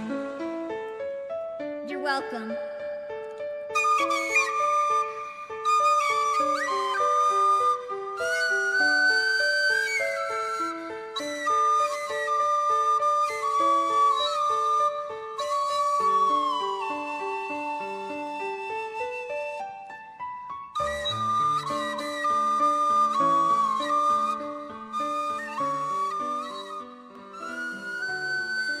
in time for our ears to not bleed. Thank you so much, Tori, for the read. And no worries, I saw you had to read and run. That's completely fine. Thank you for the read, though. I really appreciate it. Alright, let's look at the Saturday and Sunday schedule. We have a decent amount of time. I think, this stream did end up getting pushed a bit. So I'm probably gonna have to push reverse a little bit as well because I want to talk for a while at least. I don't want to push it too much though because I have something cool I might need to do today. But I did want to talk to you guys about the convention. Because I'm just excited. There was a rave on Friday night as well after the dance. Oh yeah, these are... Why does this seem familiar? Oh, because some of these we already looked at. Okay. Introduction to the Korean BL genre. I was curious about that one. The watch along was still going though. Oh god, this one! I forgot about this one! I didn't go. But the fact that this panel is 16 plus is insane to me. The Impossible Positions Contest. A competition both physically demanding and ridiculous. Come cheer or participate at the Impossible Positions Contest. And you might be thinking, what do they mean by positions, Pam? Well, it's a Yowie-thon panel. Oh, you can't see the schedule. Hold on. Impossible Positions Contest is part of Yowie-thon. So what do you think they mean about that? I feel like this probably should have been like an 18 plus panel maybe, but I guess if everyone's fully clothed, they determined that 16 plus is okay? Question mark? I don't know. Remember, convention sponsored by the consulate and the government.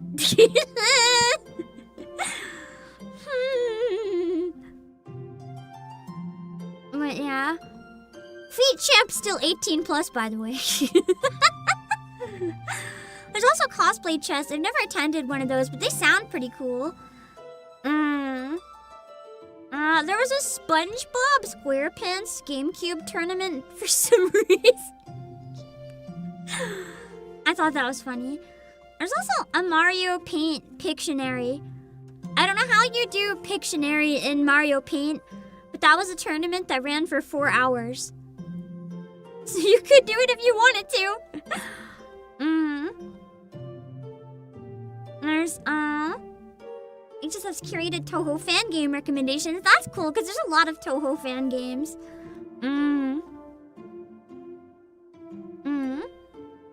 There's a lot of unique stuff. More bingo! There's so much bingo! Oh yeah, VTuber Tinder with Inana and Yuki. I was curious about that when I was debating. Let's see. A whole panel about Genshin Impact and culture cosplay in China. I thought that was kind of cool. There was a Project Moon cosplay meetup. I wanted to go, but I couldn't make it. I don't remember why I couldn't make it, but I couldn't make it. Oh yeah. I just woke up. I slept in a little bit. I did not wake up in time to go to that thing.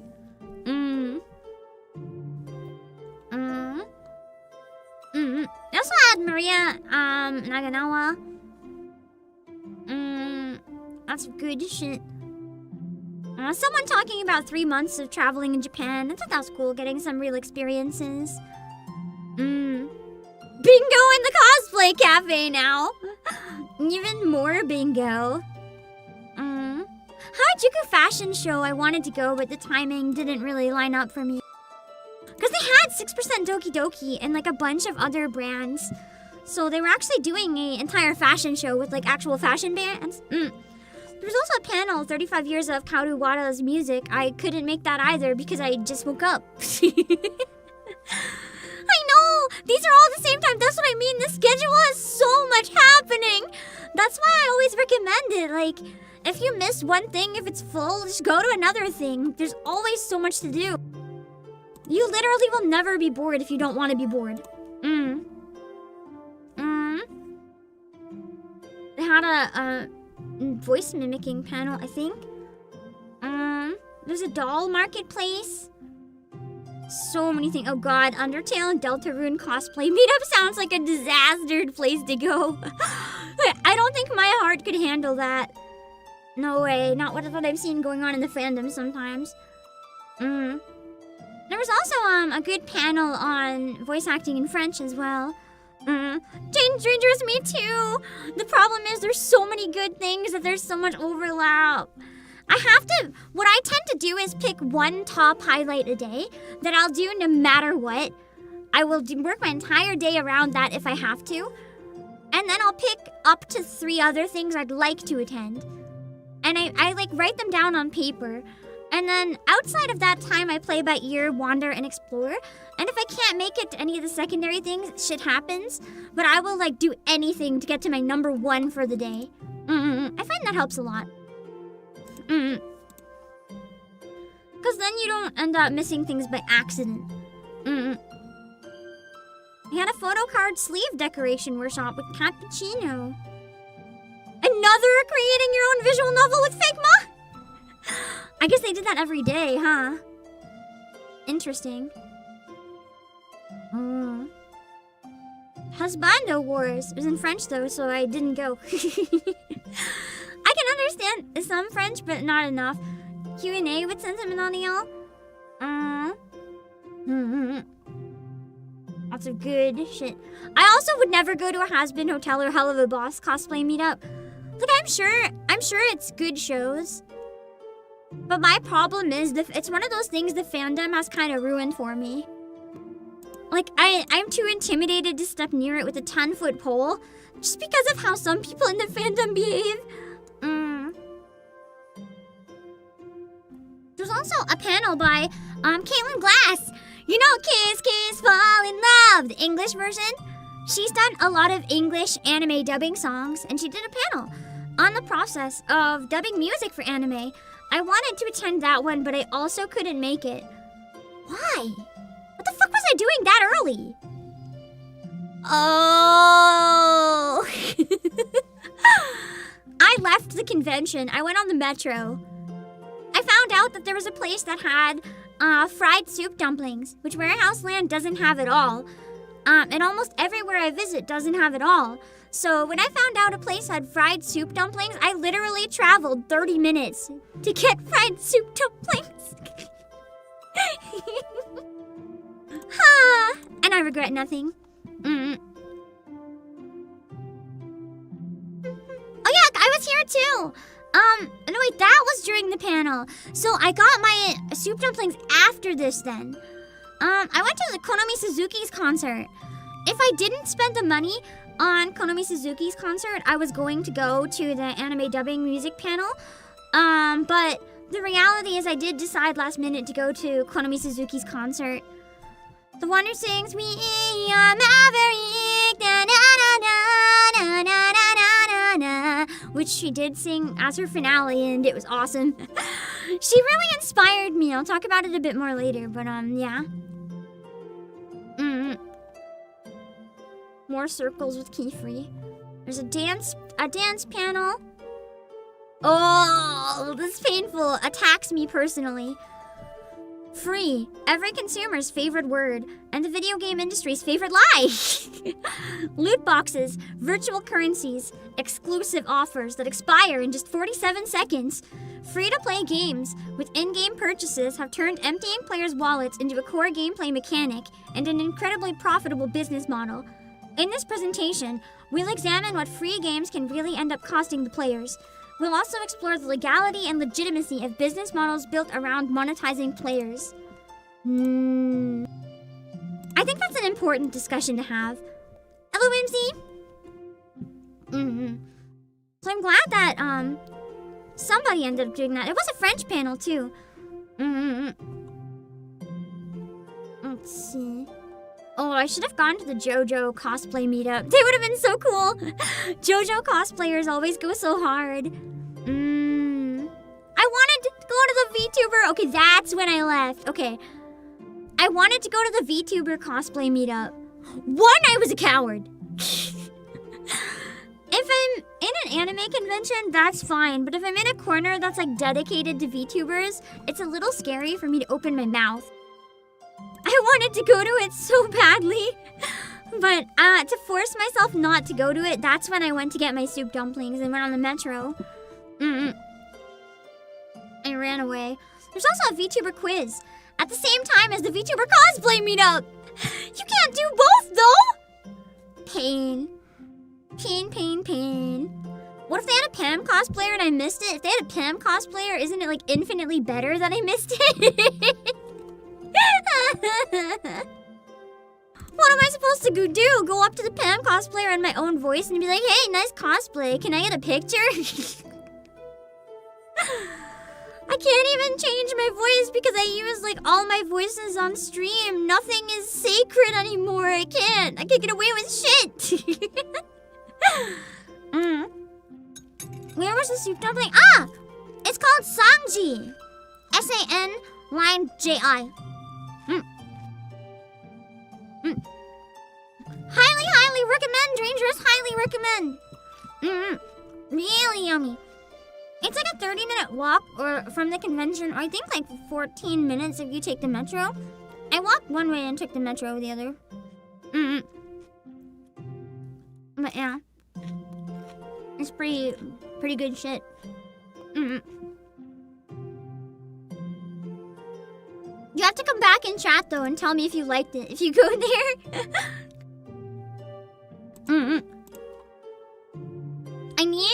I need to make other people try fried soup dumplings and then tell me if they liked it because they're my favorite thing ever. Another bingo! Employees, it's another bingo! Man. Kenta Miyake was also there. There's also a panel about motion capture for video games. I thought that was really cool because it's a part of video games that's often underappreciated. It's like the part of video games where instead of doing the voice acting, they capture the body language. I'm doing you one better. I'm getting a picture of it. I don't know if this is the one in Montreal or not, but it should have the same sign because apparently there's a couple other locations. And I don't know if this is the right one, but the sign looks the same anyway. You can find it here. It's good. Good shit. I think this is the Montreal one.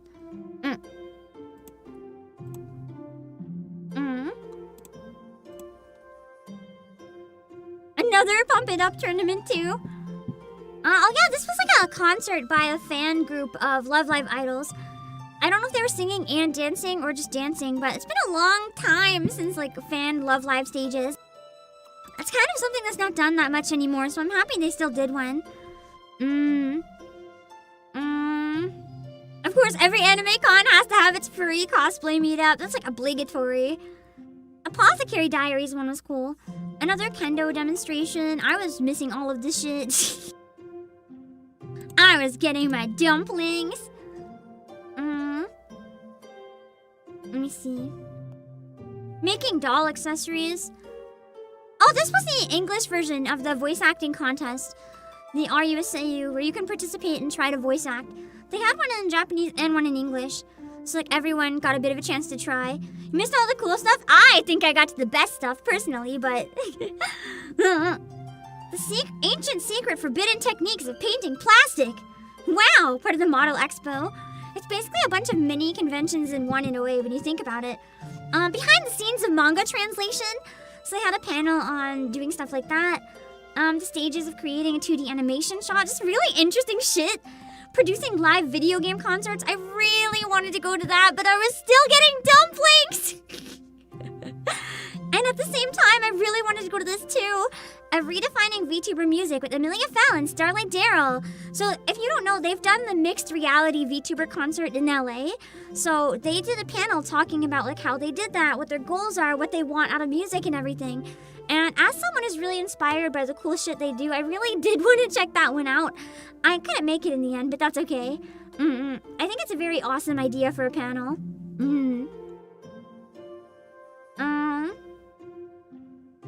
Of course, they added Uma Musume meetup. Let's see. So this was also a cool idea for a guest panel. Try to beat Feimata at Super Smash Bros. Ultimate. It's not very often that instead of like doing a panel talking of voice actors like, hey, fight me in Smash Bros. So I thought that was a cute idea, but I was busy. Another panel on Japan travel. There's quite a bit of it. I mean, it's funded by the embassies. They're gonna do what they can. I wanted to go to Haruna Luna, but I think I was still getting back from dumplings at that point. I couldn't make it. I needed a long window of time without a major commitment to get those dumplings. And as soon as Konami Suzuki's concert was over, I was out of there. Because I didn't have an obligation until the evening, and I was like, I'm gonna go now or it's not happening. And I'm glad that I did. It was really yummy. Even at a Tokusatsu cosplay meetup. I don't even usually see a lot of Tokusatsu cosplayers, so that was interesting.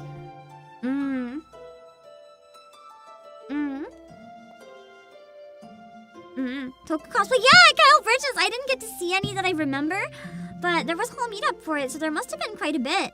There was also a meet and greet with local Kaigai idols. I thought that was kind of cool. They just kind of made their own meet and greet, right? With Love Live Sunrise. So they're the ones that did the Love Live fan concert, and they had a meet and greet. It's nice giving some of the smaller local groups opportunities like that too. There's a guy in a Gaim cosplay? That's crazy.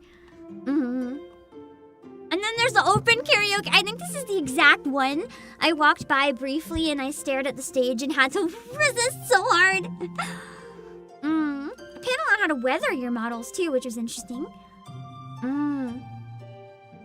They announced some new Shaft projects. I didn't go to that because I was at Otaku Stage, which is the first time I've ever gone to a proper in-person 3D concert in a 3D hall. I didn't realize how they normally look in person. Oh my god, it was so cool. Someday, I'd love to do something like that, but I can't dance for the life of me. So I would have to like have a body double or just be shit. I have a question out of curiosity. As a VTuber audience, it's always very useful to have your guys' feedback and hear what you guys like. For a 3D VTuber concert, if there's a VTuber who's really bad at dancing,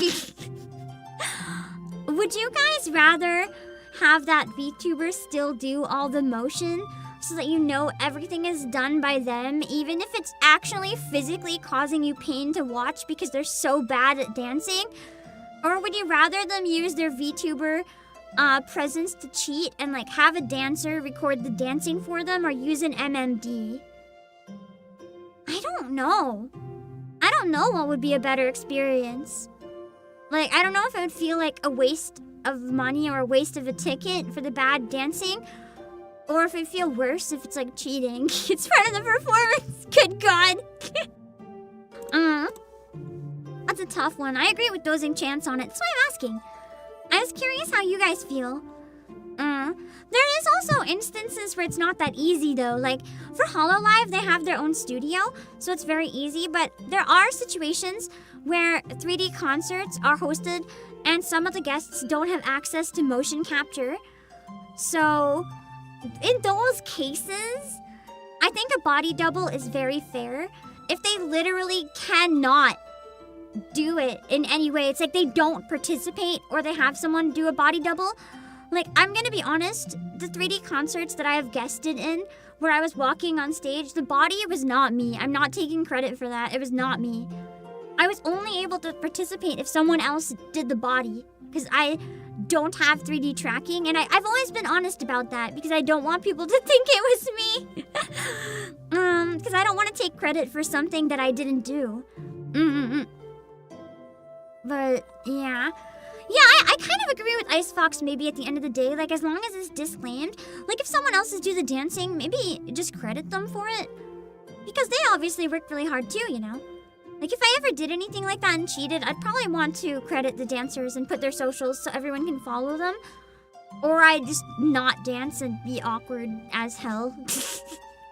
I don't know. Luckily, right now, I have no tracking, so I don't have to think about it. We'll talk more about Otaku Stage later. I had a lot of mutuals in it, though, so it was very cute.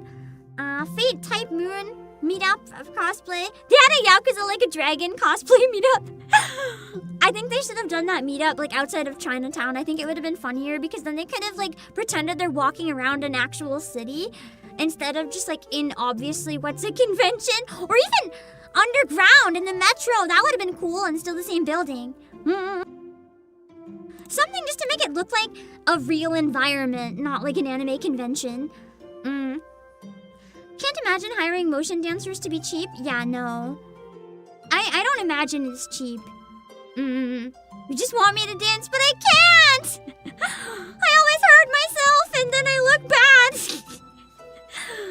The one time I ever tried learning a dance, I've said this before, but for an event at school, it was just a group thing and I wanted to join because I thought it looked fun. But multiple times I caught people like pointing and laughing at me, and then I'm like, what's wrong? And they just say, oh, nothing. But made it really obvious that it was about me, so now it's like, I don't want to dance ever. Under any circumstances, unless I'm forced to. Let's see.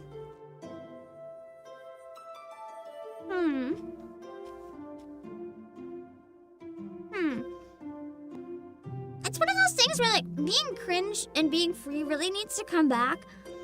Because it's like those things, if someone's bad at dancing, but they're clearly loving it, like, why would you say anything? Why would you make fun of them? There's no point, really. It's just gonna discourage someone from ever wanting to try something again, and then they'll never get better. If someone's bad at dancing, I want to be like, yeah, you go, you got this, like, or like, whoa, they're really into it or whatever, like, clap for them, cheer, whatever. You don't have to lie and say they're good, but just, if it's something harmless, cheering can really just make people enjoy themselves and have fun. Of course, if they're like, hey, I want to audition for, like, world-class dance contest, they might need a bit of a dose of reality, but if they're just having fun with it doesn't fucking matter, man. Yeah, we need more whimsy and cringe. Sakura Rose real. There's an anime lip sync battle. Kind of like a dancing contest. Oh yeah, there was a Toho mini live. Experience the Tokyo Live House scene with Toho Japanese doujin music in the screening. Features performances by bands active in the Toho arrangement scene, including Arrhythmia, Alice Mare, Watercolor Melody, Norstrelia, Ochimusha Grind, and more. So they had like a big Toho fan concert. I thought that was pretty cool. There's a cosplay materials exchange too, so people could like trade stuff they don't need anymore. Great way to recycle. A Eurobeat special stage. And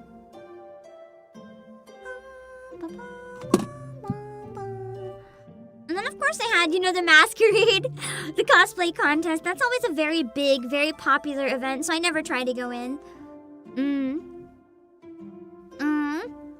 Let's see. What the fuck? What do you mean they had a Junjo Romantica screening? Oh god. I did not see that in the schedule. Instant panic seeing that title pop up in 2026. Oh no, middle school me would have went feral about that when I was too young to go to it anyway. Dear God. There was a Sword Art Online abridged season finale premiere too. I thought that was kind of cute. I don't know what what this was, but there's like an in French panel about Expedition 33. But I don't know what a gramophone is, so I didn't understand. There's a karaoke contest. Again, I wanted to go. Oh, here we go! So this is the panel. Remember, government-sponsored convention. This is a real panel that is 16 plus! 16 plus! This workshop requires a reservation. Have you ever wanted to be able to design and make your very own fantasy toys? First up, you'll learn the basics of silicone molding and make a keychain-sized tentacle toy that you'll be able to walk away with. Next, you'll cover 3D design using Blender. To optionally follow along, please bring a laptop with Blender version 5.0 or above installed, so you know it's a very serious business. Yeah, a 16 plus panel. Making your very own tentacle toy. An intro to silicone molding. I would have given them the benefit of the doubt when they said it was like a tentacle keychain. But the way they used the term fantasy toys, I don't know. And the fact that they're specifically using silicone, I don't know. So, there's such thing as a government-sponsored anime convention. This one is literally sponsored by the Consulate General of Japan. Like, it's crazy. And 16 plus, make your own tentacle dildo panel. Needless to say, I did not go to that, by the way. Although part of me wishes I did for morbid curiosity. I didn't go to the Beats stage. I don't think I did anything else. After Otaku stage, I think I went back to the hotel and just like perished for the rest of the day. You sure it'd say so? Why tentacles specifically and why silicone? I don't know. Okay. Let me... Well, maybe. It doesn't say it's part of Yaoi-thon or hentai or yuri, so maybe it is wholesome. And my brain's just in the gutter. I don't know. But I don't know. It's stuff. There's an Iron Mouse Q&A. Another South Korean BL panel. I don't know what is anime mystery dating. Oh shit. It's like speed dating but infinitely more pressure. 4 participants are randomly drawn. 1 participant is the date, and the other 3 are the suitors. The date asks questions to the potential suitors and, based on their answers, rank the suitors from 3rd to 1st place. This sounds like a nightmare. I couldn't possibly go to that. I'd feel so awkward. Oh, no. Oh, that's painful. Yeah, a lot of interesting stuff. There was a burlesque show as well, but I think most conventions tend to have a burlesque show of some sort these days. There was an Omegaverse panel! The Omegaverse panel is back for its 2nd year. We will review the history of the Omegaverse and important terminology. There will be updated statistics on the current trends and recommendations for those who want to get into the genre. No thanks. Come for the naughty fun. Stay for the speculative biology from the point of view of an accredited biologist. Biologist hosts Omegaverse panel was not on my bingo card, but here we are. More open karaoke. Lots of good stuff. Reviewing the worst hentai. Admittedly, I was tempted to go join that one, but I was tired. I think that's when I was having my 2nd shower of the day. I was like, I just want to be clean. Screw this shit. I just want to be clean. What is the Omegaverse?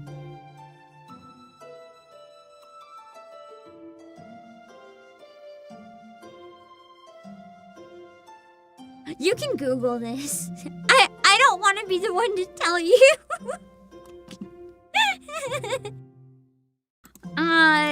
That's okay. Google's your best friend.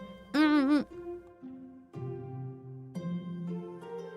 I also had Omegaverse versus Domverse versus Cakeverse.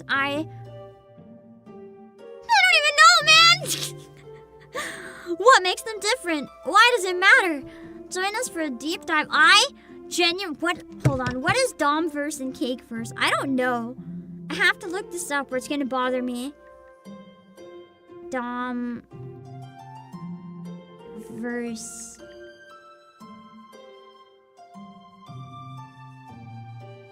Oh!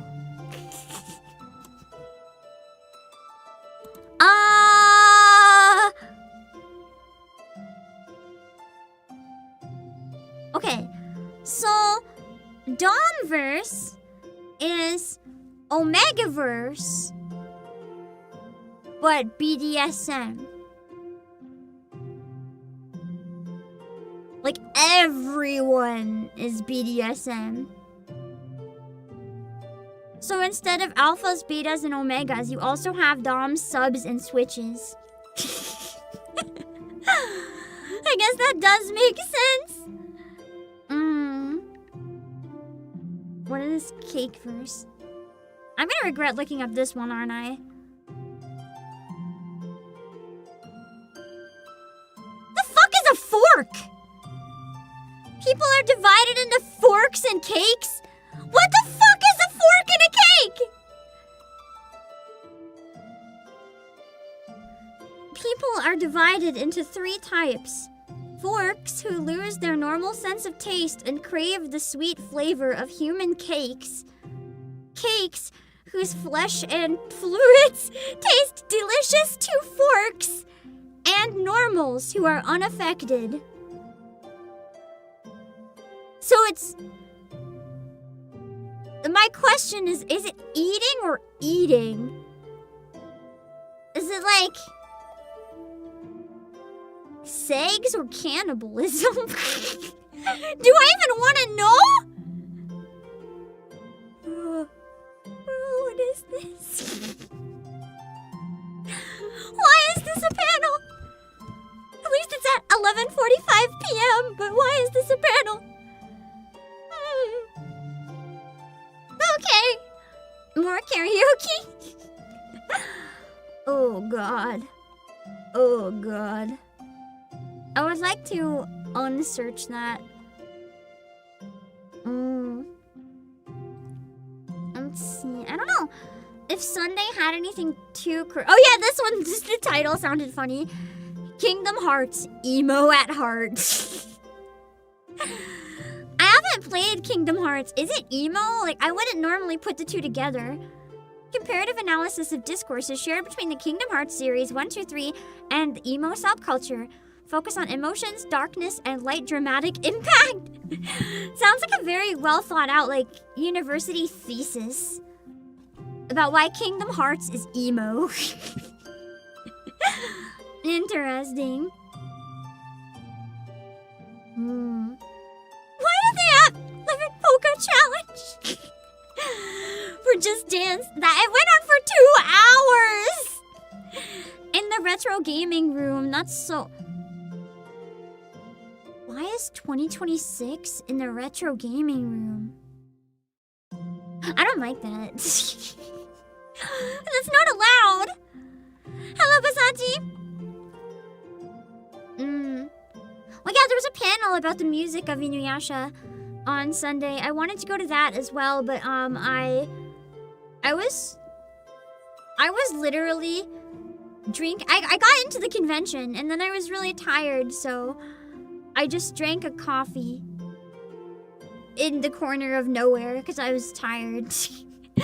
And then I sat there for an hour reading Webtoon because I was too tired to move. Kingdom Hearts is hella emo? Interesting. I guess it is then, maybe. There was a video game concert too. I really wanted to go this year. But unfortunately, it would have finished at the exact time as something else that was my #1 priority was starting.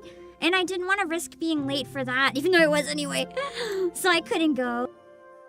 I couldn't risk getting out of the room late at all, unfortunately. So I didn't miss the video game orchestra this time, even though it's usually my favorite. There's another bingo!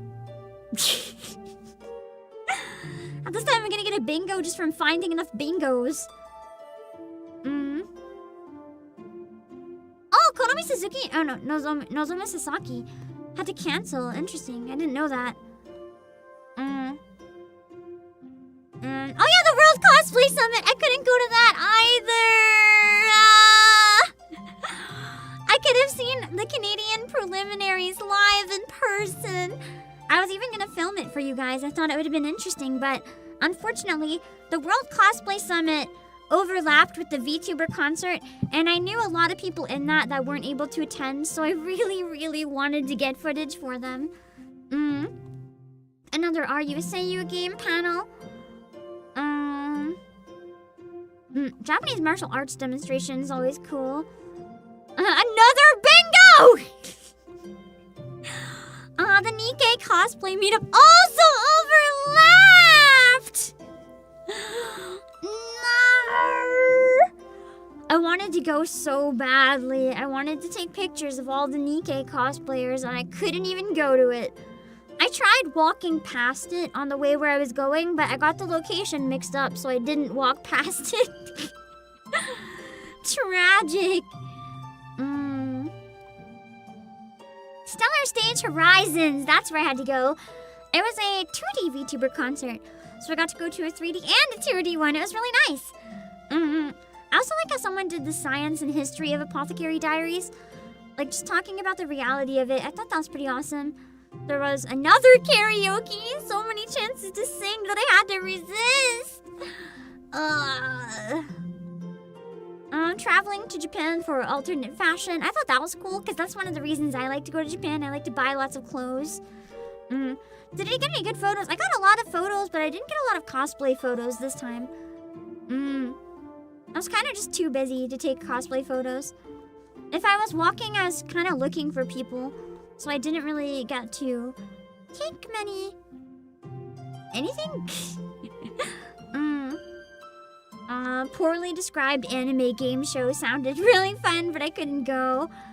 I will say this Sunday was a lot less overwhelming than the other days, but I think it's because on Sunday, just everything I wanted to do was within the same 3 hours. So there wasn't a lot spread out throughout the day for me, because everything was all at once. Which is unfortunate, but sometimes that's how it goes. Kenta Miyake was there. How to use Taobao, which is really hard to do if you are not in China. It used to be a little easier with proxies, but now you can't even browse it if you don't live in China, so I wanted to go to that.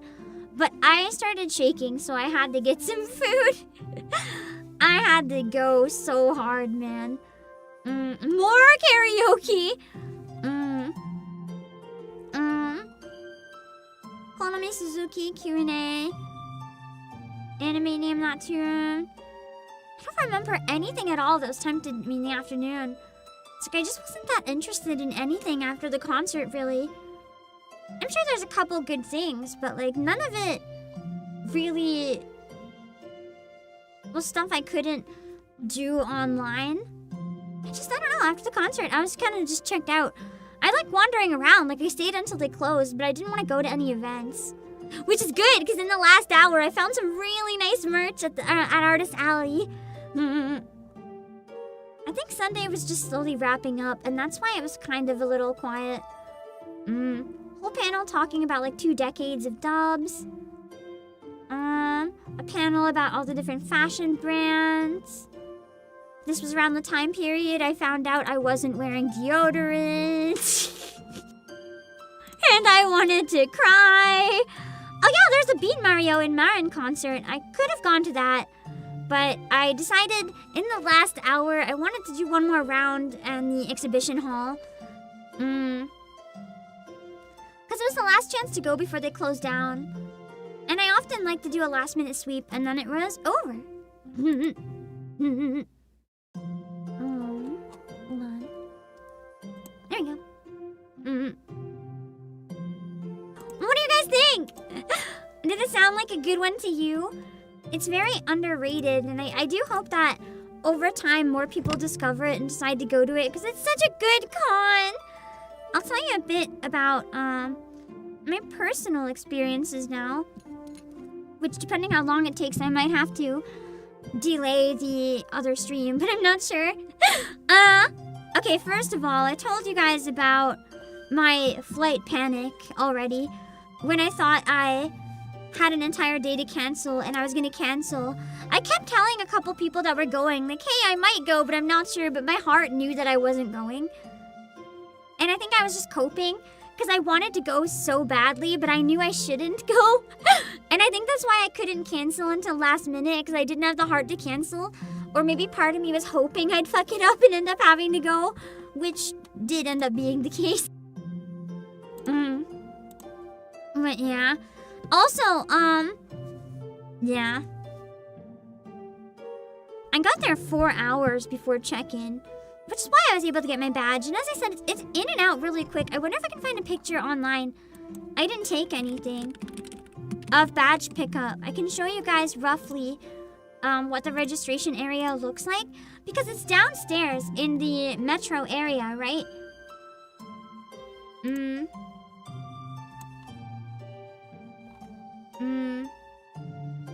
Don't see anything. Otakuthon downstairs? Maybe if I go on Twitter and search badge pickup or Otakuthon registration, maybe I can find it.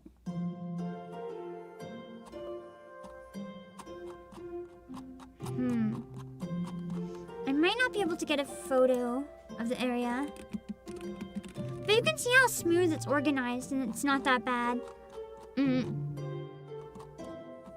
I don't think I can find anything. Like, it looks really crowded, but the way it's organized is impeccable. Anyway. And I had, for breakfast, I went to the store while I was waiting when I finally got out of the tunnels. Okay, wait, can I show you guys some of the tunnels now? Because that's when I got lost after I got my badge. So for those of you who don't know, there's like an entire underground city in Montreal. So there's the underground tunnels, there's like the old sewer, and then there's like exploring the shops and stuff, and a lot of them are connected. There's also museums and everything. It's just really interesting. I'll get a map of it too if I can.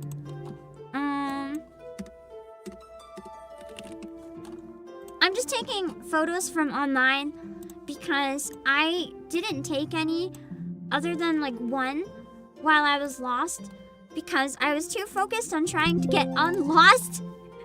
So I wasn't really taking any photos. I just wanted to get the fuck out.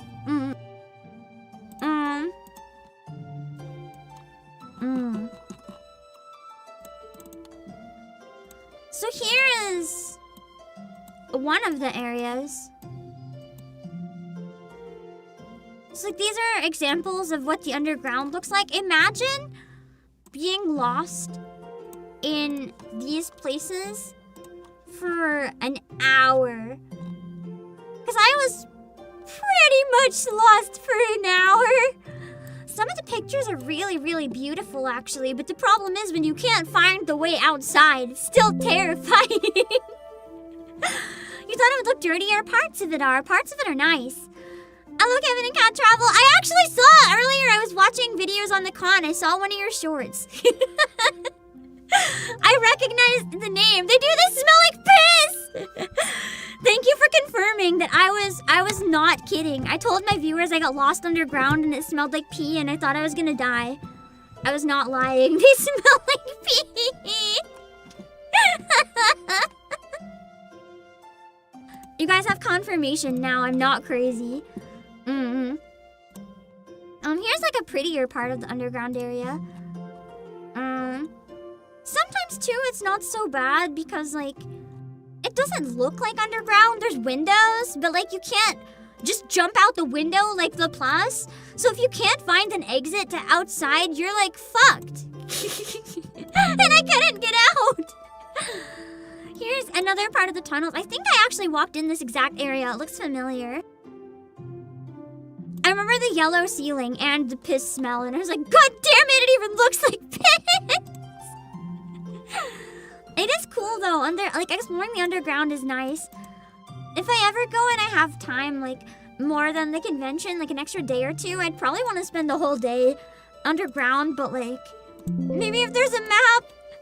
So here's the area where the underground spans.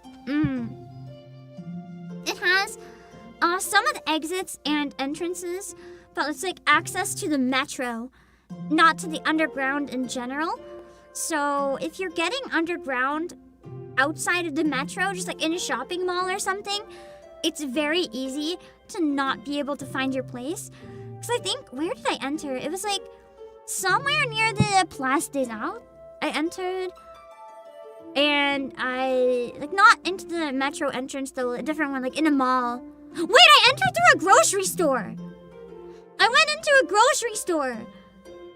And then after the grocery store, they exited into a mall. It's like, no, you can't leave the door you came in. You have to leave this way. And then it entered into a mall. And then I ended up underground. And then I ended up really lost. And I think I ended up at the convention at one point. Because I later on went into tunnels again from the convention. I didn't get as lost. But I saw tons of cosplayers, so I turned around. Because I was like, that's not right. Even though in retrospect, I should have followed them. Because if I got to the convention, I could have walked to my hotel instead of just be lost in the tunnels. I bought 4 liters of smoothie and like 6 water bottles, and I was carrying all of those the whole time I was lost.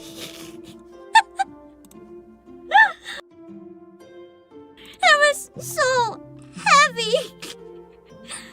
I just wanted to find my hotel and drop them off, but I couldn't get outside. I thought I was gonna die in the tunnels. I thought I'd never get out, man.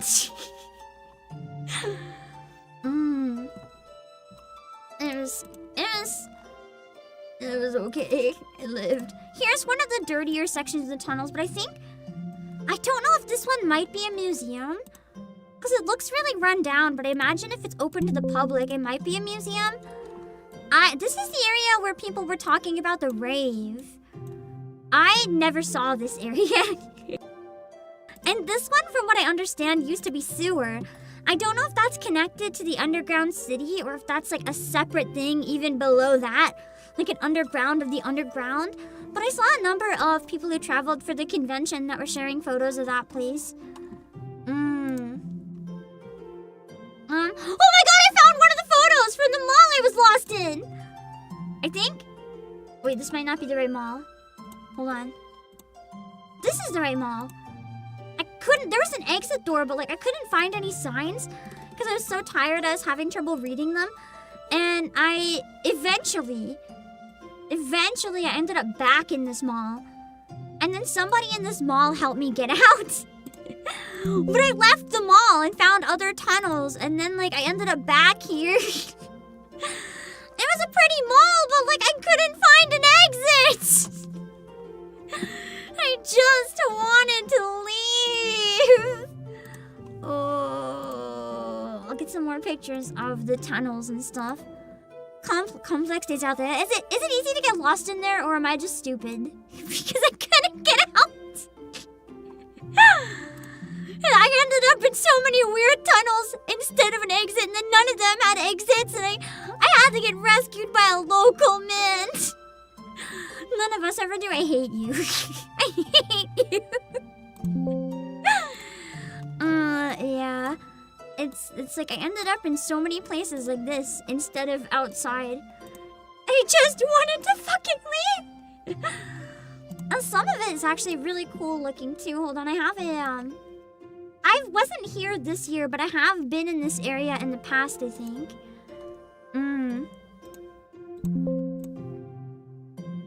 This place is pretty nice. I don't think I actually like walked inside it, but I think I was on the bottom level of it once, and I was just kind of admiring all the architecture in that spot because it was really pretty. I actually agree. We have so many skyscrapers and stuff, but why don't we ever build down as well? I thought the underground was really fascinating. I just wish there was a fucking map! I was looking online for a map, but my carrier didn't have reception for a lot of it, other than when I sent you guys my panic message being like, guys, I'm dying. I thought I might actually die down there at one point. I was like, someone's gonna find me in like 2 days or something. I didn't find this area, so I don't know if it's permanent or temporary, but it looks kind of cool. The convention is also connected on multiple ends to the underground, by the way. So if you go to the con, you can literally, if it's raining and you want to explore the city, you can just explore the underground instead. Which was actually my plan, because I didn't think I'd do it by accident though, and then I didn't want to go back in. Because with it being so hot, I thought I might enjoy the underground more, but I forgot it smells like piss. And then I kind of lost my drive to explore, and I just wanted to escape.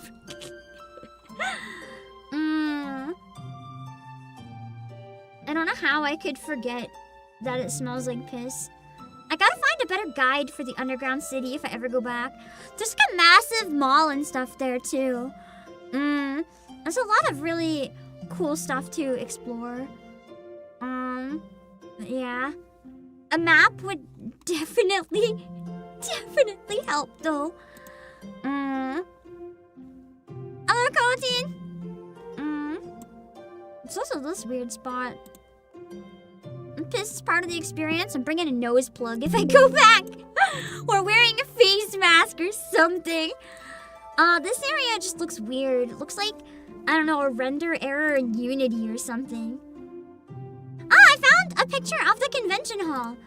This is, for some reason, posted in the underground city, but this is more like the metro. This is my favorite window at the convention. I know that sounds silly to have a favorite window, but do you understand now why I have a favorite window? It's very pretty. That's actually very close to the VTuber area. It's by the rainbow windows. A lot of stuff was dedicated to them. Oh, and for those of you who think the underground is short just because it's underground, you're like, oh yeah, underground. That's not so bad. It's just like underground, right? Just like a level or two. Ha! Ha! So even if you have a map, you need to know which level the exit's on.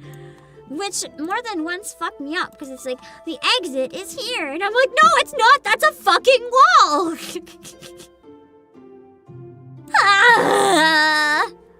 Pain. I got another area that's a little more unsettling.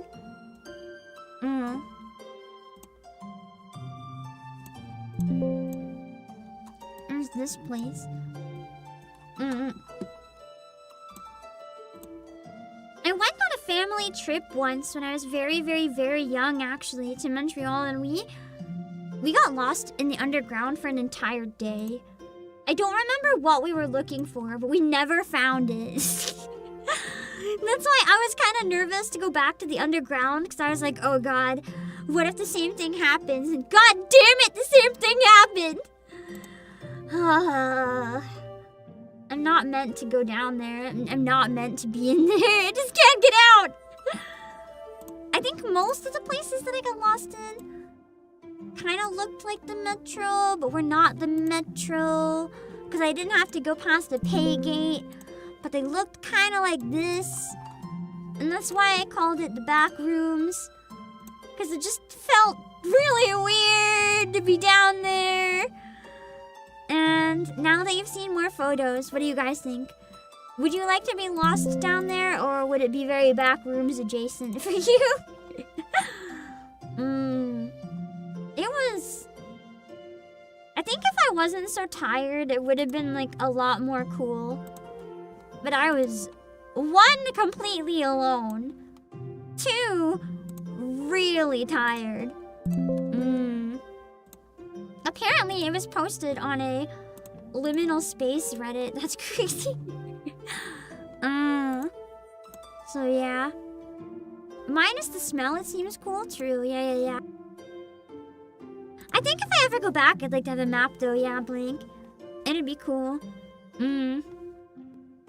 But it was interesting. I feel like the tunnels are probably very convenient in winter, because I'm assuming it gets very cold there in winter. But yeah, that was my experience in the tunnels. If you had to go to the restroom and already lost over 30 minutes, yeah! I actually was getting very close to needing to pee, and I was like, please not here, please not here, please not here.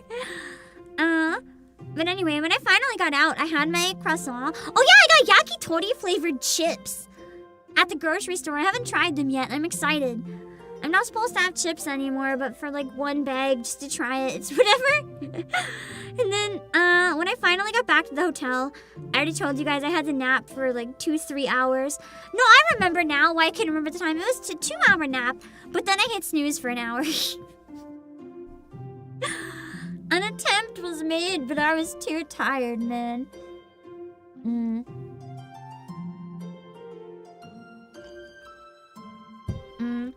I don't know why it smells like pee, because if people get lost in needing to pee. Real, hold on,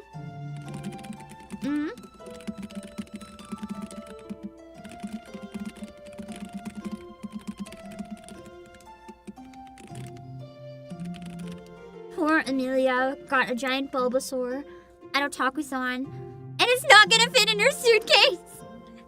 You can just carry on big plushies usually, it's fine. It doesn't even have to be a carry-on, just say it's my pillow, and they'll usually just be like, okay, whatever, we're not gonna question this shit. And just let you take it. Oh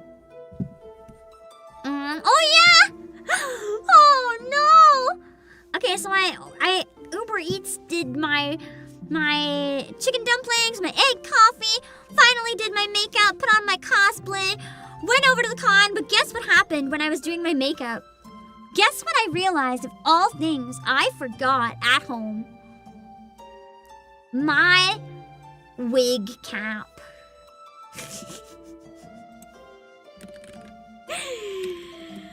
Oh boy. I don't know if you guys can see how long and luscious my hair is, but you can't simply put a wig on over it without a wig cap. It doesn't work that way. So I'm stealing a picture online of a wig cap. So you guys can see what they are and you'll understand the problem for forgetting this. So this is a wig cap. It's basically a mesh thing that you put on your head and it holds really tight and holds your hair in place so that you can put a wig over top of it without your hair falling out or getting in the way or anything. I didn't have one. So you know what I ended up trying to use? Because I didn't want to go into the con with my real hair. I like going in cosplay. Just on the odd chance, you get recognized. I don't want people to see my, white, length, very long hair and my voice. That's too much of a combination! So I had to get a wig cap. But I didn't have a wig cap, so I had to use a shower cap! I had to literally shove a shower cap under my wig and try to hide all the ruffles and try to make sure no one could see it. And do you know what shower hats are made out of, employees? Hold on, I'm getting an image of those too. Do you know what these are made of? Shower caps are made of waterproof plastic. The point is no water can get in. Absolutely no circulation. No breathability. So I had to put that giant plastic bag basically on my head, covering my hair, put a wig on top of that, and then walk into a convention that's 1 billion degrees with 36,000 people during a heat wave with high humidity and somehow survive without overheating. I felt so gross. But at least I had my cosplay. You don't even want to know how my hair was when you finally took it off. No, you don't. So that day was just absolutely horrible. The good news is I bought a wig cap to use for the other 2 days, so I was free. But that day I had no choice and it was so rough, man. Oh yeah! And then I said went to the Otakuthon All-Stars. Did I get videos of that? I think I just watched it. I don't think I got any videos, but let me check if I have any. I don't think I took any videos day one. No, I didn't, unfortunately, but I do have a photo. Hold on, I can show you the photo. Hold on. I got a photo of all the finalists on stage.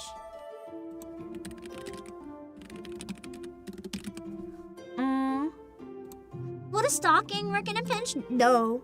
It needs to be big enough to go on your skull. Oh, stocking, like pantyhose. I thought you meant like a sock. I was like, I can't fit my head in a sock. I don't know what socks you wear. Honestly, I probably could have torn apart a pair of my stockings, but I didn't. Here is the stage for Otakuthon All-Stars. I was on their smaller stage, which is still a very nice stage. So these were the finalists. They all did really amazing. I wanted to talk a bit about them, and they're standing in the order of the like info that I have, so I can tell you guys a bit about it. So basically, I took notes because you get to vote on who is the winner at the end. I voted for the guy who went first. I thought he was really amazing. I think he actually won too. He won either audience's pick or judge's pick, I think. What he did, he went on stage and played an anime medley on piano, but he played blindfolded. And he actually had some of the best dynamics I've ever heard in instrumental piano work. Like his quiets were so quiet and his louds were so loud. The transition was so smooth.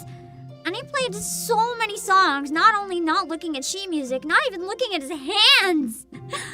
I was blown away. I was so impressed that I voted for him because I thought that was really cool. They were all amazing though. And then the second guy, when he went on stage, do you know what he actually did at first? He played French horn. Or euphonium? I don't remember which one.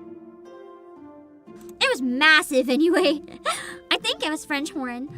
And I thought that was already it. It was really cool. He was playing like a battle song. And then he started singing. And his voice was so powerful. It legitimately sounded like he was actually commanding an army live. Like, it was wild. I've never heard someone have that much energy on stage live. His voice was very intimidating, and I say that in a good way because it sounded really amazing. Wait, did he? Oh, there's a video of the participants. One of the dancers had a broken leg, unfortunately. But they still did really amazing, believe it or not. But yeah, it was a really good performance, really high energy, and the crowd went crazy for him. I think his was probably the second loudest in terms of crowd reaction. People were going absolutely crazy, and it was really interesting. I think later on he mentioned he's a professional opera singer too, which I actually wrote in my notes. I was wondering. I was like, commanded presence of room. Is this guy a pro opera singer? And I guess he was. The next group that went up was an idol trio. I don't remember any of the names, unfortunately. I should have wrote that down. They had really elegant dancing. They're very pretty. I like their outfits a lot. They had really powerful vocals too, but the audio mixing was a bit rough in this case. I don't know if it's because they were also dancing and maybe they were holding the mic a little too far from their face, or if it was the audio mixing itself, but I did have trouble hearing them at some parts in the song. They did a very good job of like choosing which dance moves to use at which points though, because they were dancing and singing at the same time. But they did a really good job of organizing it so that they never sounded like they were running out of breath or tired. They had really good breath support and were able to keep going the whole time. I also made a note during the song, because I actually recorded this song for another VTuber's concert before, and I was trying to remember, like, where was this? I couldn't remember, but I know I did that song for somebody before. It was My Tonight. I don't know if that's the name of the song or not, but I remember singing My Tonight, da na na na na. I was like, where did I do this? Anyway, they had really good group coordination overall. As a unit, they were pretty solid. The next person did interpretive dancing. It was so elegant and beautiful, and the clothes that she was wearing really nicely contributed to it as well, because they were flowing to the music in a way that felt so natural. She had such good control of her body. I think she said she was learning ballet since she was 6 or something. But the control was crazy. Her emotions were very nice. She danced to Simple and Clean from Kingdom Hearts. It was pretty cool. And yeah, I just realized for travel, I probably should have done like a shorts shape stream, but oh well. That was pretty awesome. Yeah. And then she also had good use of the full stage. Like, she didn't just dance in one spot, she moved around the entire stage. And you never really know how big it's gonna be until you get there. So that's really challenging to do. The last group, they didn't win Crowd's Choice, which was a surprise to me because they had the strongest reaction from the crowd. Everyone was screaming when they were performing. They were a super badass dance group, and their clothes is kind of like Gyaru style almost. They were singing and rapping like hardcore the whole time. And even though one of them was on crutches, she literally still got up there and performed with them. And I think someone said a couple days before she hurt herself playing sports, but the team won. And then she started like just dancing in the chair, so I guess it was worth the injury because the team won. But they were really cool. And I liked their message too. They had really powerful vocals and growls and raps. I didn't hear a single bad note by any of the singers, despite very intense, heavy choreography. That is near impossible to do. They also started holding hands when the winners were being announced, which I thought was cute. I started crying at that point. They didn't win, sadly, but I thought it was adorable. Their message was kind of cool. They wanted to make an idol group that features people that don't typically get those kind of experiences. Because, you know, a lot of idol stuff is very heavily based on appearance. So they wanted to make a group that proves they can do it too. Damn, they were impressive. Their name was Queen Pin as a group. I do remember theirs. I went to go try to find their socials, but unfortunately, I had trouble finding anything. But they seemed really awesome.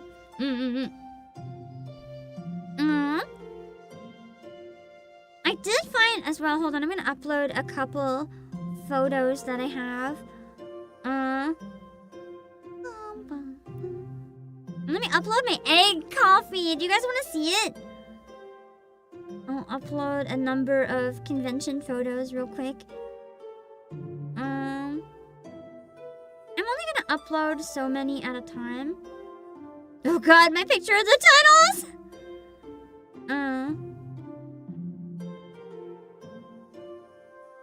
Okay. Internet might chug for a sec. Bear with it if it does, okay?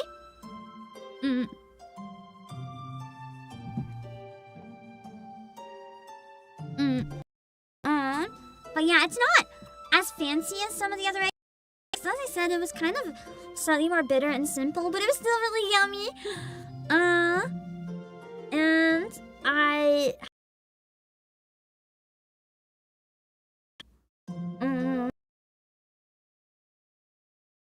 Oh, and you can hear it crying? Yeah, don't worry, it'll come back in a second.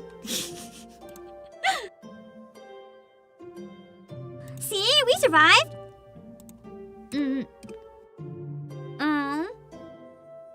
Let's see. Oh, it uploaded them a bit out of order. So I'm just gonna share the pictures as I find them.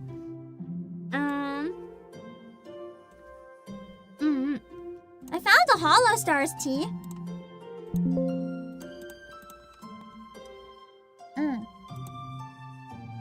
Because they have a collab for like official Hollow Stars tea, like not fan art. This is licensed at Nom's Cafe. I have a confession I want to make actually. This is really tragic actually.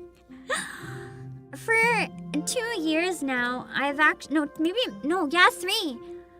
3 years now, I've actually been researching. As a side hustle, I really wanted to open, like, gamer subs, but for tea. Because I really like tea. I'm really passionate about it, and I've been looking into ingredients, suppliers, distribution. I literally had the whole thing figured out. I just didn't have the time to find people or set up like marketing, a website or anything, or put it in motion. But I really, really wanted to try doing like VTuber tea, and my goal was to make it not merch that would make everyone money necessarily, like even me, sell it as close to cost as possible, just because I really love tea. And I know a lot of VTubers that love tea, and I thought it would be such a cool thing to have that I wanted it to be accessible in like the viewer's hands instead of something that bleeds everyone dry.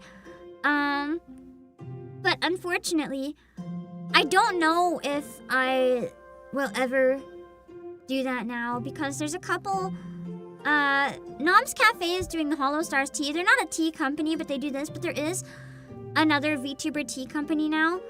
I don't know who was planning longer, if it was me or them, but I'm a little worried that if I tried to start it now, I'll be like torn apart for copying them. Even though I've been looking into it since 2023. So it's a little tragic. I took too long, and now I feel like it's too late, unfortunately. So now that it's too late and I can never do it, I guess I can tell you guys that I wanted to.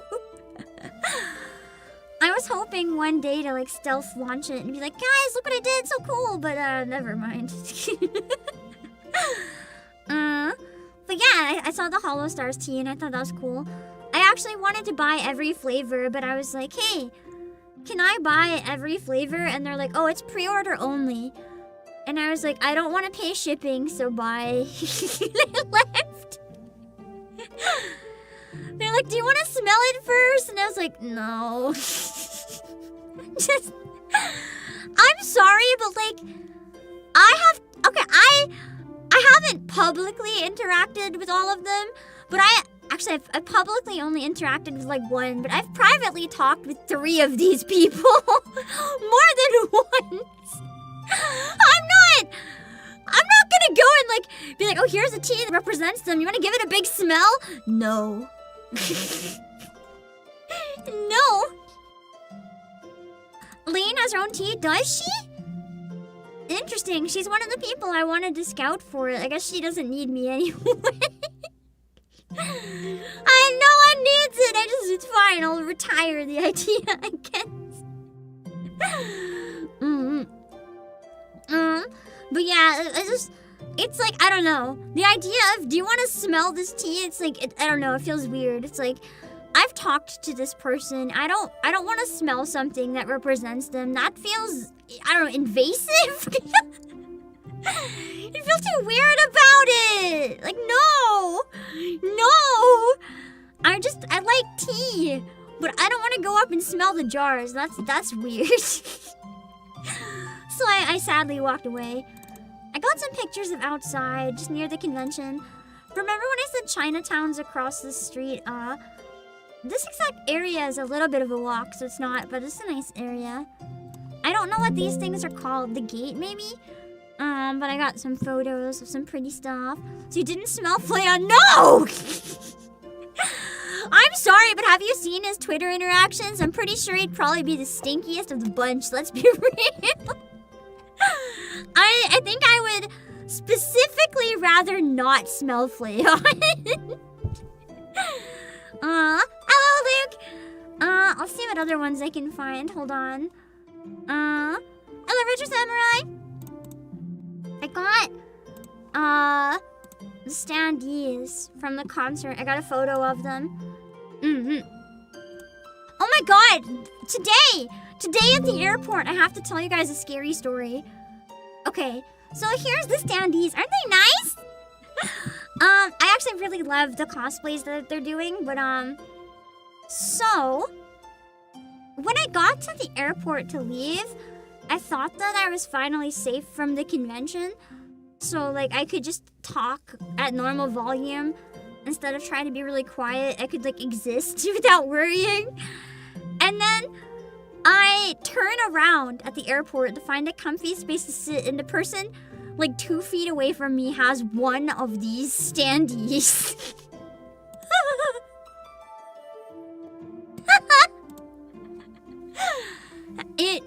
It was terrifying and not even safe at the airport.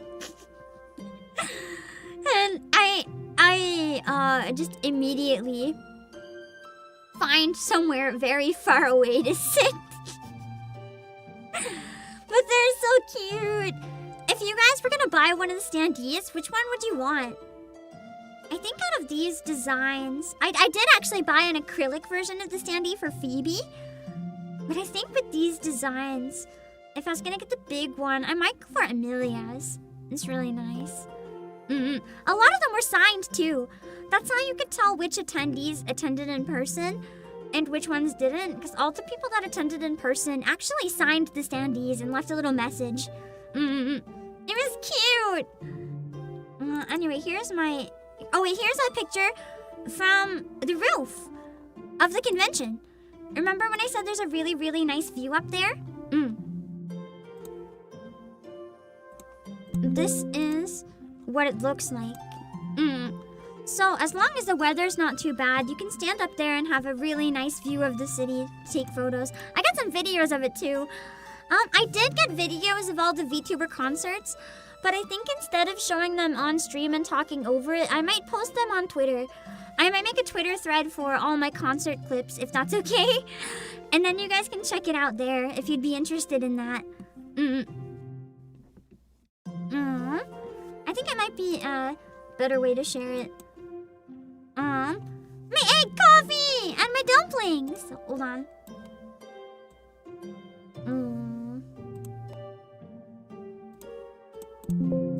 I might show you like one video of each though, just to see what it looked like. That's my egg coffee! It's not as thick, like the foamy part, as the other places I've gotten it.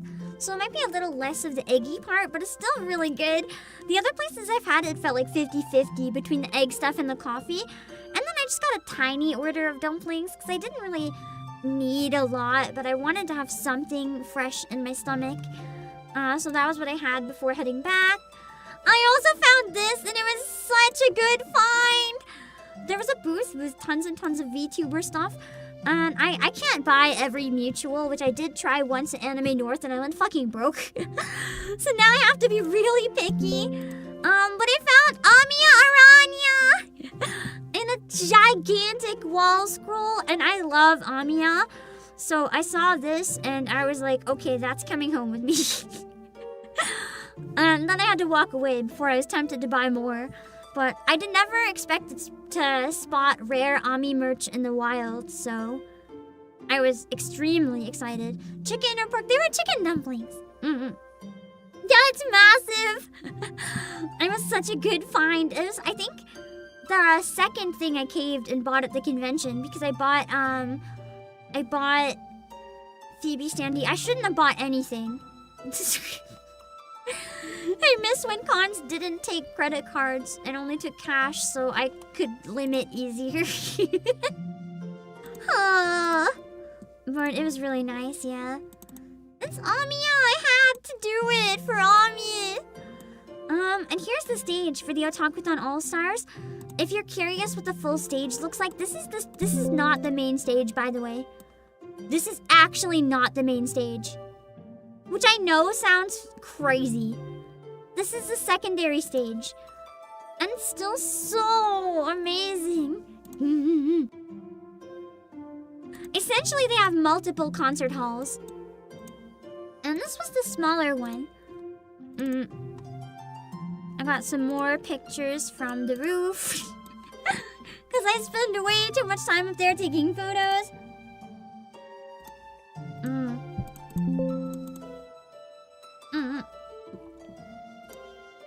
I like how pretty all the buildings are up high. What is this?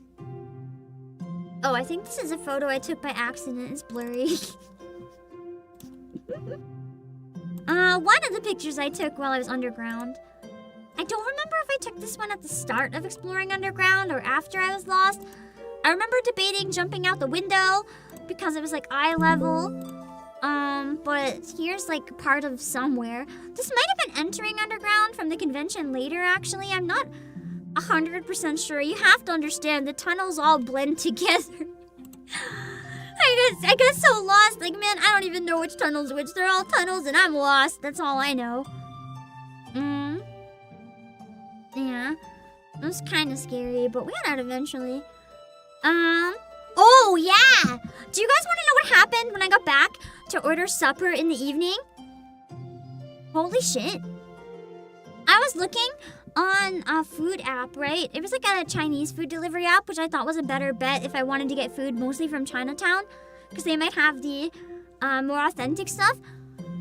I kid you not. The food delivery app, both the food photos and the text descriptions were AI generated for so many restaurants. Like, I'm sorry. Do you want me to actually trust that your food is edible or not? Like, what do you mean? This food is representative for ideas only. AI generated food photo. Then what does your actual food look like if your food images are actually, like, if your food images are AI slop, is your food actual slop? Like, am I just gonna get, like, a thing that looks like a bowl of barf? Like, I don't know. Hello, Stardust Gaming. Was it fun? Yeah. Is that not a good app? I was told it was good, so I got it and used it. I'm starting to think maybe it's not so good. They had a lot of good restaurants though, and I had mixed experiences with it. One of the delivery drivers was really mean. Hold on, I gotta cough. I'm all fucked up from all the coffee. But it was an experience. I wish I took a photo of the menu to show you, like, the AI generated menu. I think I forgot. I don't have the app anymore.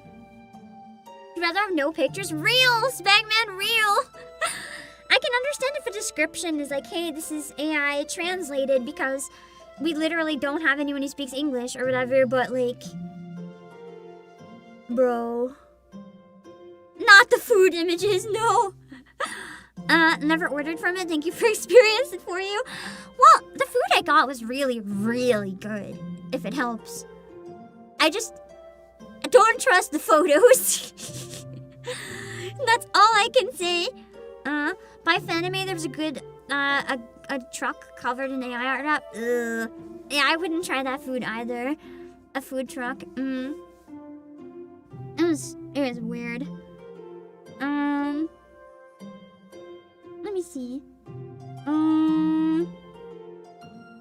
I'll get another round of the photos to show you guys.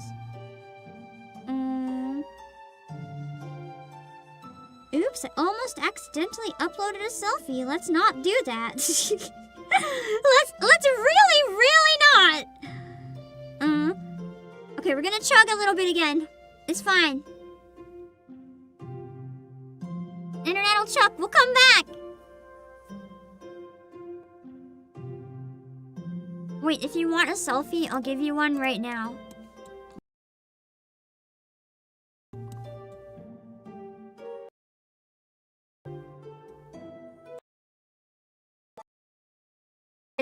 This is the selfie.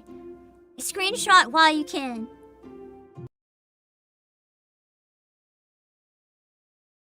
That's good enough. That's it. You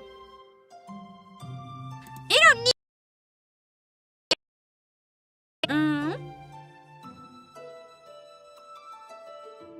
Oh shit! One's a video. That's why it's taking so long. The images that finished then for now. Oh yeah, I found a Labubu. You guys want to see it?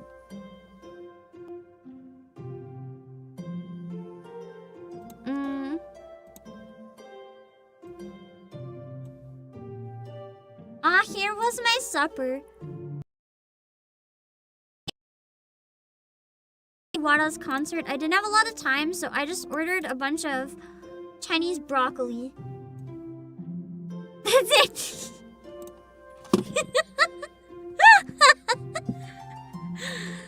It was really tasty. And that was the driver that yelled at me. Because I couldn't hear him on the phone because the audio was really muffled, and he called to check in and I couldn't understand anything he was saying. Because the audio was coming in like garbled. It sounded like a broken walkie-talkie, and I was like, I can't hear you, bro. But yeah, I got Chinese broccoli. Just a whole plate of it. Because I had protein bars and tuna with me to save money. I just needed some veggie. And I don't know if I can share any videos, so I'm not going to. But I will share a photo from the Kaoru Wada concert. Because like everyone had their phones out, so I thought it was probably okay. This is the big main stage, for those of you who've never seen it before. So this is what the big one looks like. And there's a close-up screen, so that if you're very far away, you can see. Then there's like a featured screen explaining what it is. And then there's the stage with all its fancy spotlights. I love this stage. It's my favorite convention stage that I've ever seen in person. It's very great for concerts. It is huge, yeah! And almost every concert I went to was almost full as well. So yeah, I got to hear the music of Inuyasha played live here. It was really, really nice. I'm very, very happy I got to do that. And what I was gonna say about it earlier is like, oh yeah, I also got sweet corn soup from the restaurant, but the guide took so long that it was cold. It said hot in the description, unless it was AI generated and it wasn't hot. Who knows? Room 210, it is the best room. It is the best room. I really love the room. There's just such a good vibe in there. No matter what's going on in there, the vibe is so open and positive and amazing. Hello, Patrick Connor. At the end, this is a bit of a more serious topic. Just a heads up.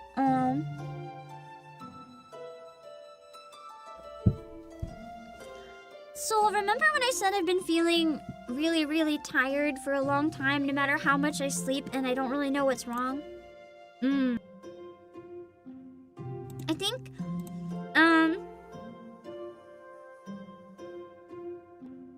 I think, I might have not realized that I've been, like, severely depressed, maybe?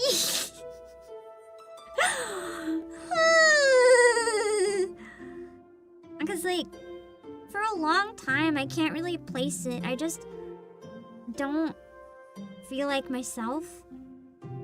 I don't feel like me. Things that I used to love to do feel really hard. Things I don't want to do feel even more hard. Getting out of bed is very hard. But it's not necessarily feeling like sad and crying all day. It's just like everything is too hard. I don't want to do anything at all. And then I end up spending whole days doing nothing, and then I feel even worse about it. And I'm like, why don't I feel better? If I felt so bad, I clearly needed rest. Why do I feel worse now? It's not even like a lack of motivation to stream or anything. It's like more than anything, I want to stream.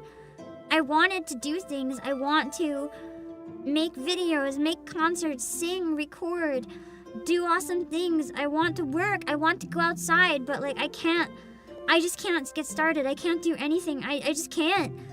Like I don't know how to word it. It's like I fell into this pit of I can't do shit. And I haven't really been able to pull myself out of it. It's like, even when I hit live, it's like I used to feel very present in my streams and I'd enjoy it, but lately, for probably at least a few weeks, if not a few months, when I have something important coming up, like a recording session or something, I feel so anxious, like I want to throw up. I feel like all I'm gonna do is mess it up and ruin it for everybody.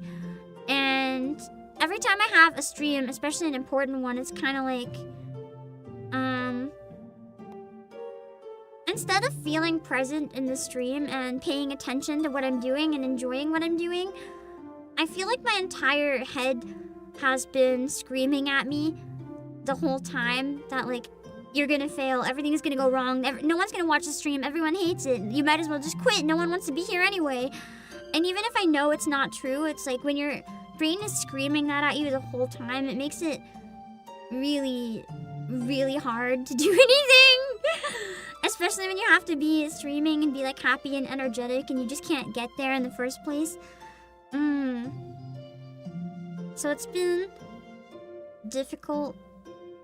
And I didn't really realize what was happening, I don't think, until it was too late.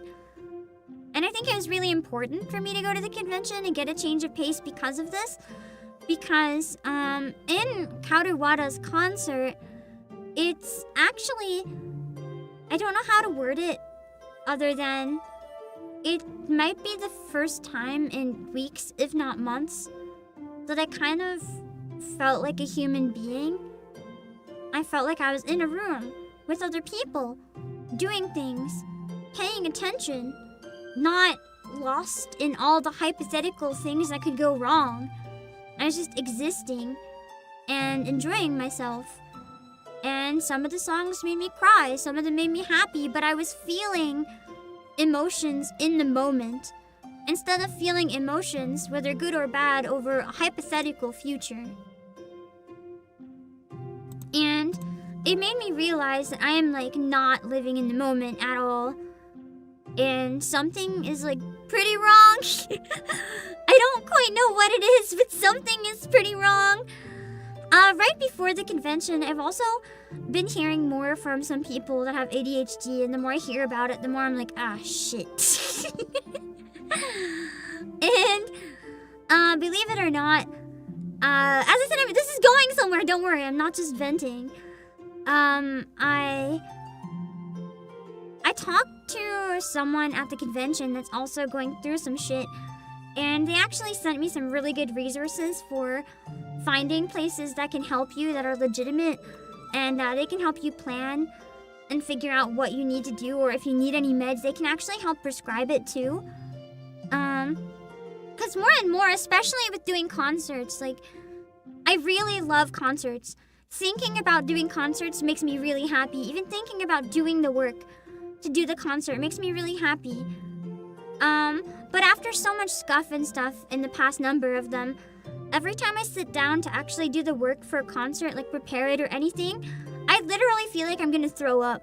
Like, I will sit there for 7 hours zoning out, trying to work on it, getting almost nothing done. Until the last minute when I'm so crunched for time that I have no choice. And that has been really destroying my ability to do anything. So I'm trying to not make assumptions, but find people who are professionals and can, like, help me figure out what the fuck is going on. Because once I know what's going on, I can make a roadmap for, you know, getting over it. But right now, it's just kind of like, I didn't talk about it too much before because I didn't really realize it was happening. I just thought I was being lazy and pathetic. Which, of course, made me beat myself up mentally more for it. But I don't know. Thinking about it more, it's not like me to be lazy like that. When I'm such a workaholic, that's not right. So I'm just trying to you know, get some professional help on that. And hopefully we can get over it and get back to normal. For now, I'm gonna keep chugging though, but if I seem a little off or tired or cranky, please bear with me. I know I've been crashing out on stream a lot lately. I think between my health issues and between my dog situation and between my computer issues and between my internet issues, I'm just so fucking run down that I needed to go to the convention and help me get out of my head because I didn't have to think about all of those things for just a few days. And I didn't realize how bad I needed that. So I think that's why, even though I sound tired, I sound also better, if that makes any sense. It's not gonna go away overnight. Like, once the high of the convention wears off, I'm probably gonna still be struggling for quite a while. Who knows, maybe forever. But I'm trying to let you guys know that I'm trying. I'm trying to take steps in the right direction. I don't know what that's gonna look like yet or what it means. But I want to be here for you guys. I want to give you guys good content. Seeing a lot of the really positive attitudes of the performers at the concerts on stage too, and like the energy and the audience interaction and everything, it really inspired me to want to be able to do that again, instead of just like nearly crying half the time on stream. So I want to get there. I want to get there. It's just, it might take a while. So bear with me. I don't really know how long I've been putting up those walls and like, I guess forcing myself to be okay, but there's a lot of relief in that moment. Even though I know it sounds like I'm just whining right now, but I'm really not. There's a lot of relief in realizing I might have pretty bad depression or something. Just because, you know, you feel a little less crazy if something is wrong. Does that make sense? I don't know. There's also things you can do about it, so... I gotta try to get some lifestyle changes too. I unfortunately found out. Guys, did you know it's healthy to wake up in the morning and go for a walk? Which was not the convention, by the way. I woke up really early and I just went for a walk. Like, not even to the convention. I actually had to buy dish soap, but I couldn't find any, so I had to walk like a long time and find a drugstore. And they had dish soap. Hotel didn't for some reason. I look a minute sorry, so yeah. I felt really good on the walk, despite the fact that I felt really, really bad when I woke up. When I woke up, I had a croissant, and I dragged myself out, and I was like, I'm dying, I don't want to be awake. But then, I got back to the hotel after my walk outside, and I realized I was feeling really good. And within 45 minutes, I got up, got dressed, walked to the store, and walked back. And had a croissant. I normally take like 2 hours just to roll out of bed. So I think what I might have to do is find some more ways to just, I don't know. I'm a little too lenient with myself in the mornings, I think, and I gotta fix that first. Hello, Darrington. I think sleeping in is okay if I really need it, but no more snoozing. No more snoozing. Every day, if I have to stream, snooze for maybe like 30 minutes. If I don't, snooze for like 2 hours. I gotta stop. No snooze. That's my challenge this week. You guys have to check in on me. Ask me if I'm snoozing. I'm gonna try really hard not to snooze, so you guys can be proud of me. The extra sleep doesn't help. It just makes me feel like shit.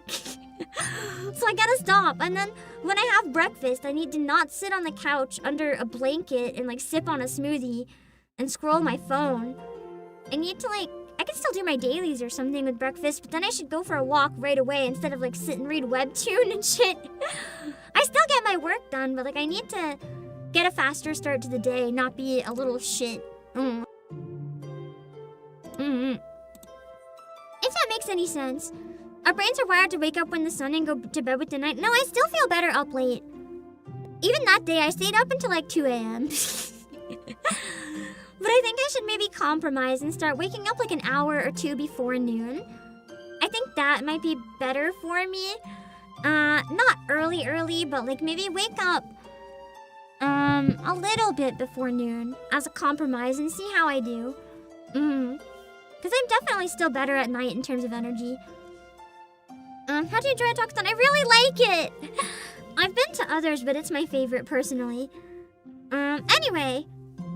Yeah, the other thing that the Kauderwada concert reminded me of a dream that I have that I felt was impossible. But Amelia Fell did something similar, so now I wonder if it is possible. I really want to sing someday, live on stage, and I know Otakuthon's probably the best stage to do this.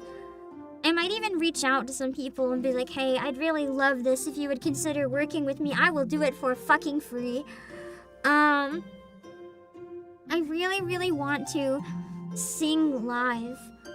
With a live band or orchestra, preferably an orchestra. I want to be standing backstage and like have my VTuber model on screen, but I'm in the room singing, so I get the energy of the room. I can hear the feedback of everyone in the audience. I think that's my #1 goal as a VTuber now. I want to sing live in a room while people are there. With the audio technology, I know it's possible. And I would like to try to make it happen.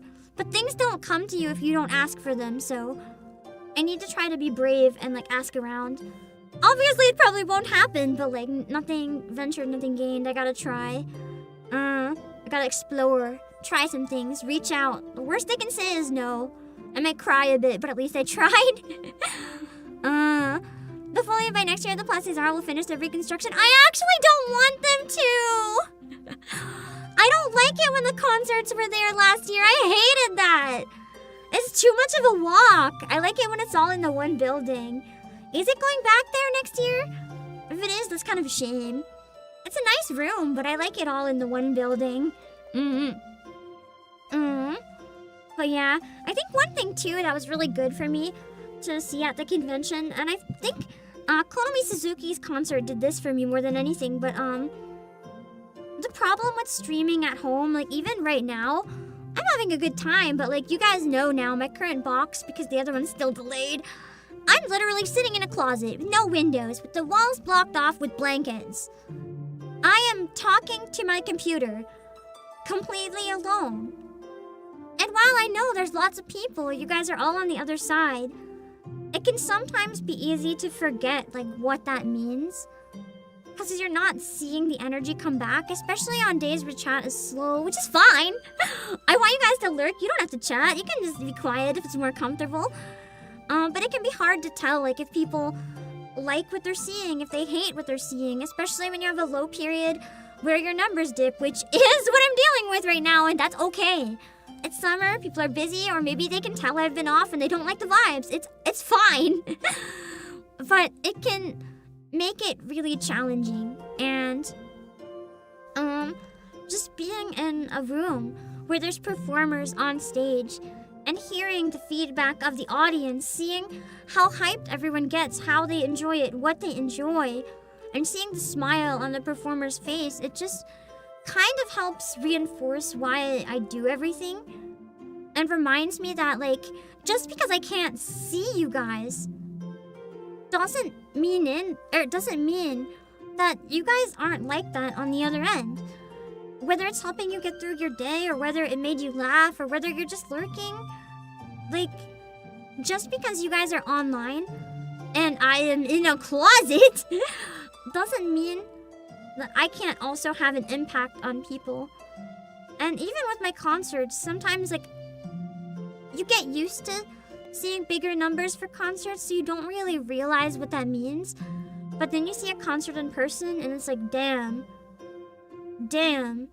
like I had this many people watching my concert. That is incredible. When you get to see all the people there, it puts it into perspective a bit more, I guess. And it just made me feel a little more competent, I guess, because lately, another thing that's been happening at the same time, and probably because of and or contributing to the depresso, is like my confidence has been very shattered to like nothing. Zero confidence, honestly. And feeling very like waste of spacey. And I've been trying to tell myself that that's bullshit, because it becomes very self-fulfilling, right? When you feel low enough, you just start to act in ways that make you feel lower. So I'm trying to fight it, even though it's hard. I did have one incident. I'm not gonna say what it is, but I did have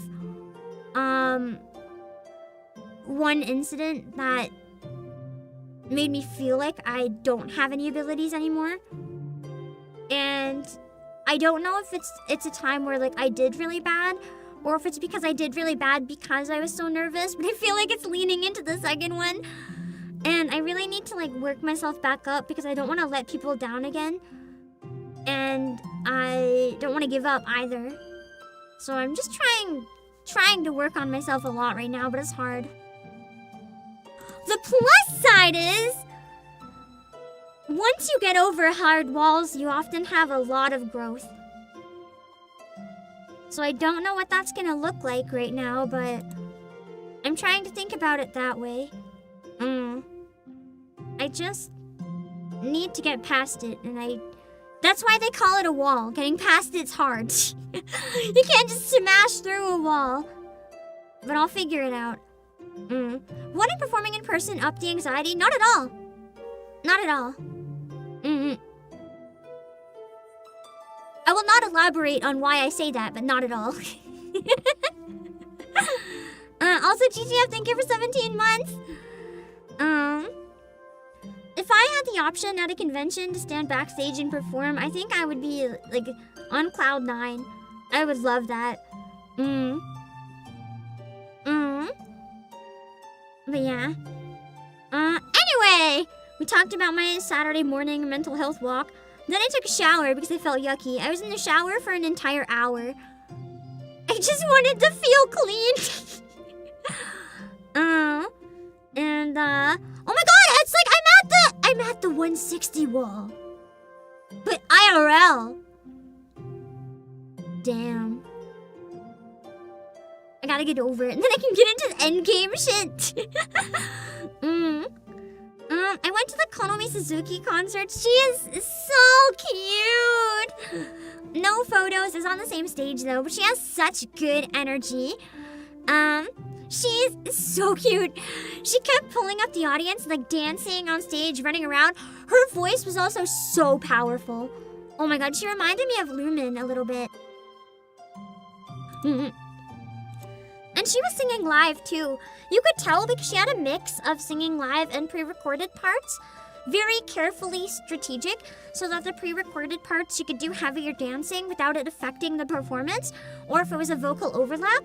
And her singing live, her high notes were so powerful. I want to hear her sing metal. It was awesome. And she actually had the best audience interaction I think I've seen in my life. Like, she was pulling people up on stage to dance with her. All the cosplayers from ReZero. She even, at the beginning, pointed at someone in the audience, asked their name, what food they like. She would try talking in English and French because she wanted to reach out to, like, the local community. She talked about liking Montreal, at least I think, unless that was online. But anyway, she even did her hair and her makeup herself. She had so much energy, and I wouldn't really call it dancing, most of it. Like, some of it was, but a lot of it was just high energy movements. It was a very important concert for me because it gave me some ideas. It really inspired me. I want to work on my stamina. I want to try maybe going for like a jog or singing on an exercise bike or something. I want to try really, really improving my stamina. I think it would improve not only my health more, but also the mental. And also maybe then someday I could learn to dance and sing. I don't know. But yeah, she had amazing crowd interaction. And that's the part that's hard as a VTuber, because like it's hard to interact. Like I can talk with you guys, and I can talk at you guys, but I can't be like, come on up! Come join me in voice chat or whatever. It's too risky. So it's hard. It's hard to find the balance, because interaction is fun, but then sometimes if you give too much interaction, people expect interaction, and they get angry or even dangerous when they don't get interaction. But if you give no interaction, it's boring. Ripping my hair out. It just gave me a lot of stuff to see what other people do that I enjoy, and try to think over time how I can incorporate some of it. Oh yeah, that's when I went to the pho restaurant to get my coffee.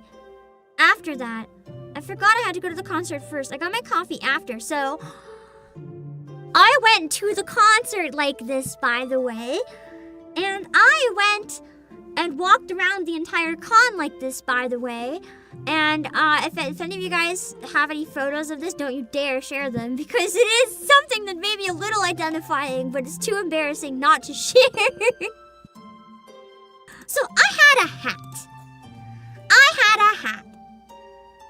I needed to sew stuff on the hat. And somehow, even with all of that, I didn't notice. I bought a hat. There's a little store in Canada where you can buy stuff that's really fucking cheap called the Dollarama. I got a hat from the Dollarama. I forgot to take the multiple inch tag off, even after I made shit with it. And I walked around the concert and walked around the convention with the Dollarama tag, the gigantic Dollarama tag, the size of my palm, front and center, on the hat. And no one, not convention staff, when I got my concert ticket, not information people, when I asked for help, not a single person in the entire convention thought to stop me and be like, is that tag supposed to be on your hat? You know, when I found out, when I was ordering coffee, the person behind me in line was like, I'm sorry, but is your tag supposed to be on your hat? And I was like, what do you mean? And I looked at it. Fucking Dollarama tag.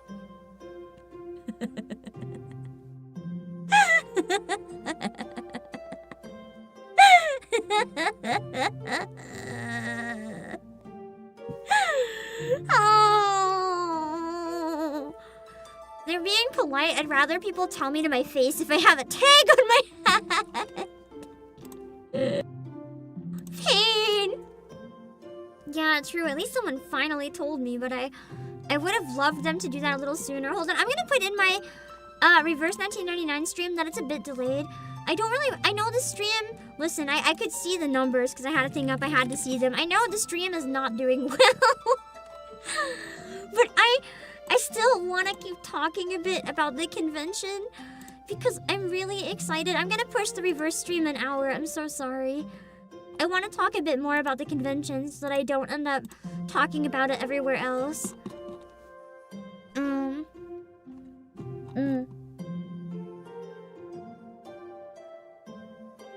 Funnily enough, you're heading to Dollarama now. May I suggest if you buy a hat, you cut the tag off? It's terrible, man. Anyway, then I got my coffee. I forgot to get a picture of their coffees this time, so you're just gonna have to trust me at my words that it's fucking amazing. Oh yeah, for those of you who don't know, the stage also changes colors. Like, it's not blue the whole time. There's spotlights that turn around and face the audience. They have different energy. They changed it to red for the battle music. It was so cool. I got some more pictures from the roof. I zoomed in on one of the buildings because it looked cool.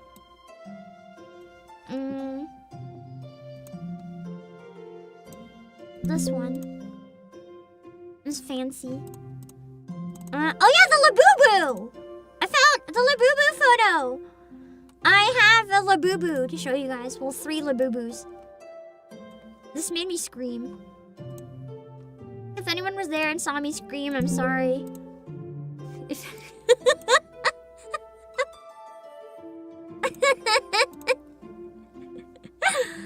Were you at all concerts? No, there's too many. And some of them even overlap. It's impossible to go to the ball. Anyway, I was walking, and there's just a random nail salon that for some reason has Labubus all over the window. And I had to get a photo to show you guys because it was really cursed. I also got a picture of the crowd midday Saturday, in case you're wondering. Because people are like, oh yeah, Anime Expo is so crowded. No other conventions are ever like this. It's too congested, too awful.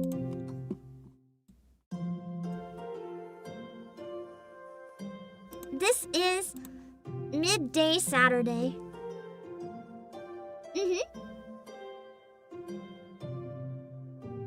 So, yeah. And those of you who have attended in person, because I know there's a couple of you, you can vouch. It's not as bad as it looks. Like, of course, it's a little crowded. And when you see it in the photos, it looks really overwhelming, but when you're actually down there, it's not that bad. Like, it's a little annoying, but it's not that bad. You can definitely weave between people pretty much anywhere. It just looks worse from high up. Yeah. The same for the new metro level. It was pretty busy on the metro area. Yeah, it was kind of crowded there. I found the metro area worse because people kept blocking high traffic areas. Here, at least, it was a little more organized. And that's not the people in the vendor's alley or outside. The vendor's alley is worse. The vendor's alley is way worse than this. I've been to the Artist Alley and Anime Expo Sorry, not this year, but a couple years ago. I find the Otakuthon Artist Alley worse. I got shoved more in the Artist Alley here. People really love Artist Alley at Otakuthon. It's very, very, very busy. And I don't think they cap the entry or limit it. They don't really monitor. They just let everyone in. So it can be a little crazy. But yeah, it's pretty okay though, as long as you know how to navigate it. Because the other hallways are very empty. So it's nice. I might try to see if there's a video where I can find like a quick walk around to show you guys just what it looks like in some of the other areas that I didn't get photos of because everything is reflective. I decided to cut my losses and not take a photo in the areas where every single thing is reflective. That seemed like a terrible idea. Hold on, I did get a couple more photos though. You don't need to see my receipts. Trying not to send the videos because I know they'll freeze everything up. Send 10 at a time so I don't kill my internet. There's not too many left, don't worry. I feel like I should take another break for my throat. More. Back in a few minutes. Once I'm sure that the uploads are okay and the internet's surviving. I'll be back soon! I'm the type of person I would find a really steep hill with a fence at the bottom, right? And I would try really hard to like glide down flat or find different ways or spin myself in circle or build like bumps. And then I'd be like, it's fine. It's fine. I'll smash into the fence. And I would never slow down. I would never jump off the sled. I would specifically try to go as fast as I could, knowing that I'll crash into the fence. And one time, instead of hitting like the mesh on the fence, I hit the metal pole with my kneecap. Oh no! I had to get carried home. And I still went back later on and did it again because that's like worth it. I am no coward with sledding. Don't be me though. Also, don't be me for legal reasons. Don't be me. Don't sled into fences.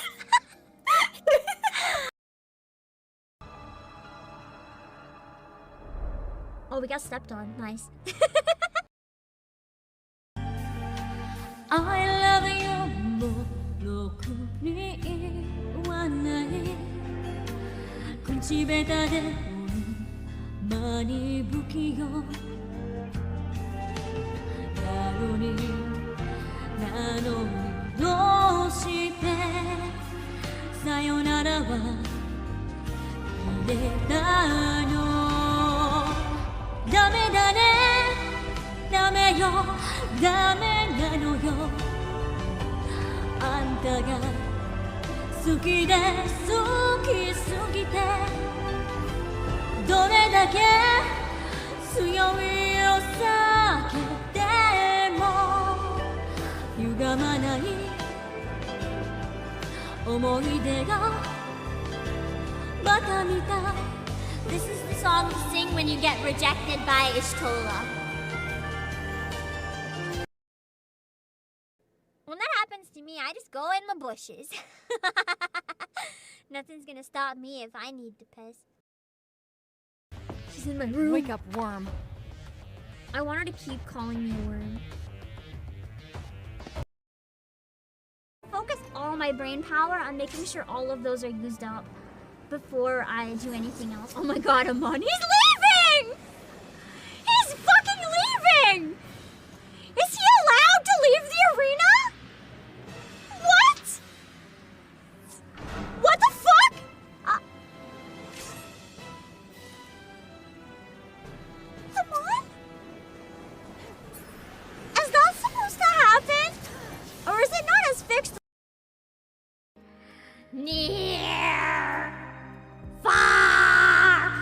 Wherever you are, I believe that the heart does go on.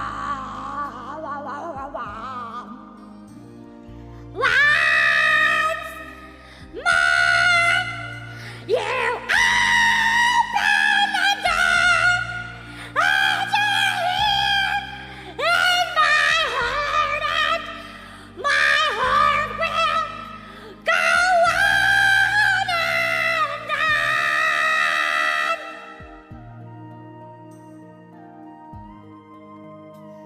True sad hours. If you don't like it, you can't send it back. Just eat it, eat it. Get yourself an egg and beat it. Have some more chicken, have some more pie. It doesn't matter if it's boiled or fried. Just eat it, eat it, eat it, eat it. Don't you make me repeat it. Eat your fucking veggies. Grab a banana, have a whole bunch. It doesn't matter what you had for lunch. Just eat it. Just eat it. Just eat it. Just eat it, eat it, eat it. I had to burp. Because I did not eat actually. I'm gonna eat right now. Nom, nom, nom, nom. Nom, nom, nom. Woo!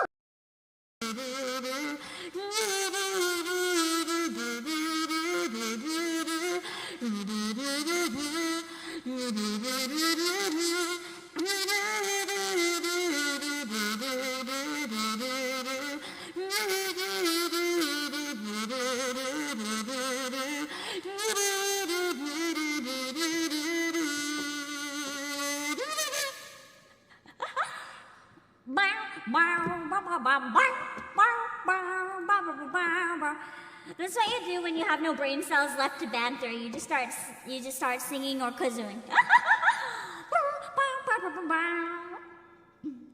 I'm gonna have some caffeine before the interview real quick. 私は誘う人は皮肉なものねいつも彼に似てるわ風が They can't just say that over a text. Like, hey, bro. Hi, just imagine Johan being like, hey, bro. How you doing, bro? Eden's gone, by the way, bro. Also, the queen's back, bro. And the queen's lily-wise, bro. Okay, bye, bro. A little bit early. Yeah. Also, I was actually not saying that Otakuthon's crowded. I was saying the opposite. It looks crowded, but it's not as bad as it looks. I don't think I'd want to go to Comic-Con there though. Yeah, I've heard Comic-Con is a lot more cash oriented, cash and celebrity driven, whereas Otakuthon just feels like a place to have fun, and I really really like that. I just like that it's a place to have fun. It feels good. Also, those one time, did you go as well? Does Otakuthon? Yeah, it was what was it? 369? No. 3 somethings. No, 36. Yeah, 36969.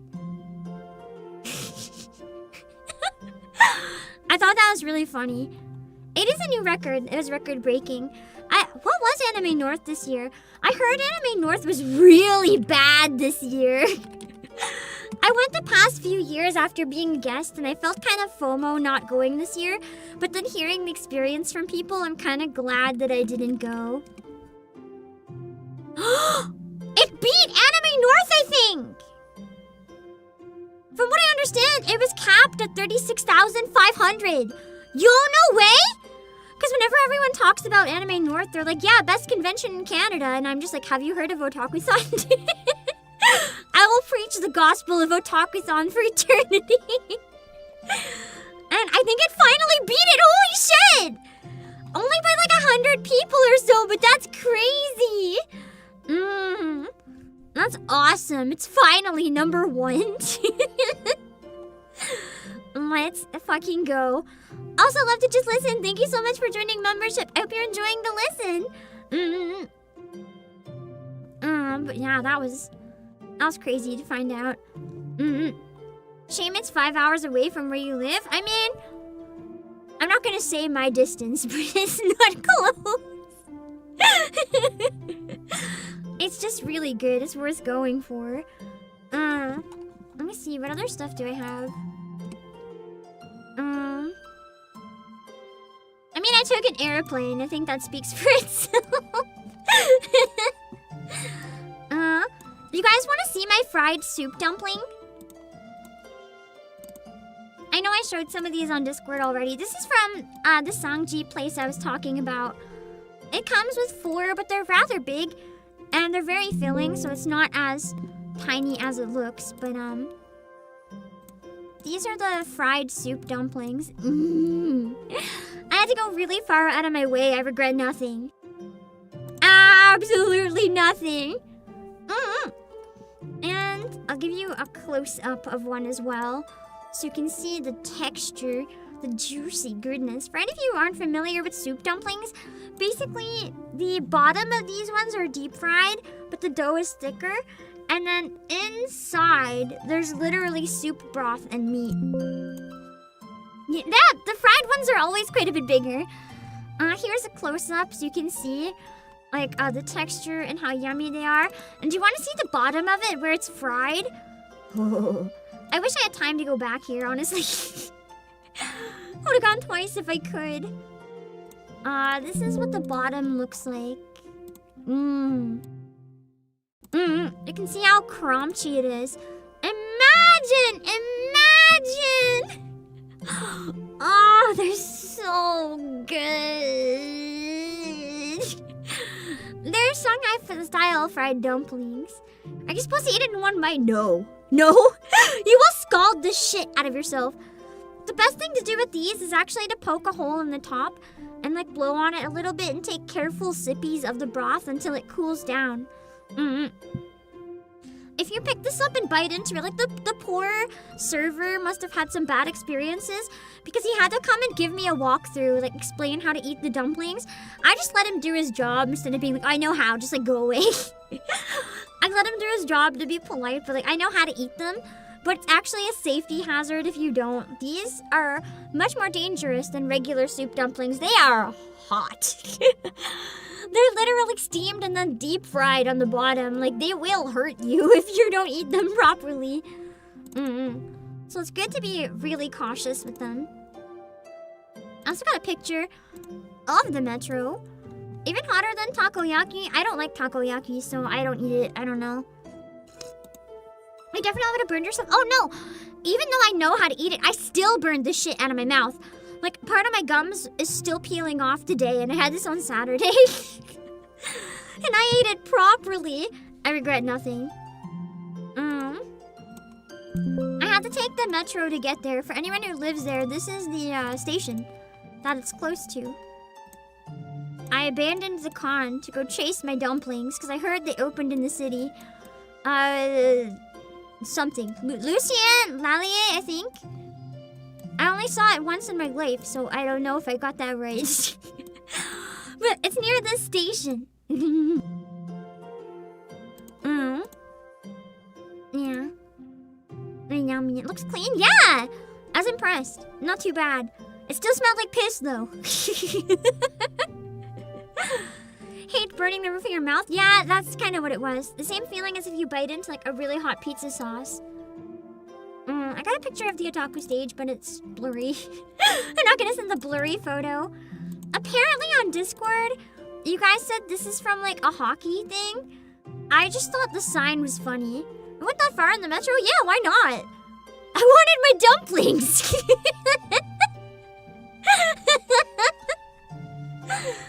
Listen, Warehouse Land doesn't have fried soup dumplings at all. I cannot get them. I have not had them in years. I was at a place that had them. I was gonna go wherever it took. If it was 2 hours by metro, I'd go there.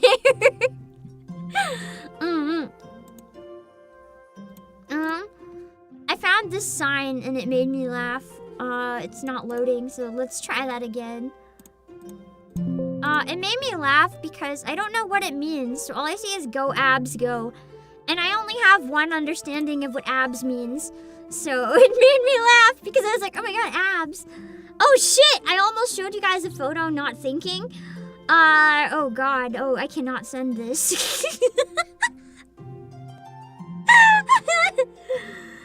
I'm not naked, to be very clear.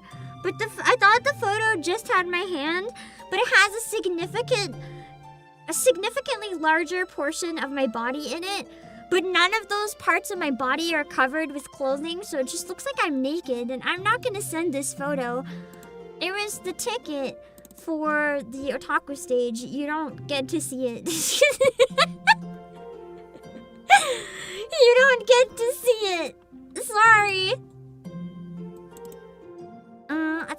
It's not even on purpose. It's just a very unfortunate placement of everything in the photo. Makes it look very lewd. Oh no. It's a play on the Canadiens, go Habs. But how is Habs Canadiens? Canadiens is like not Habs.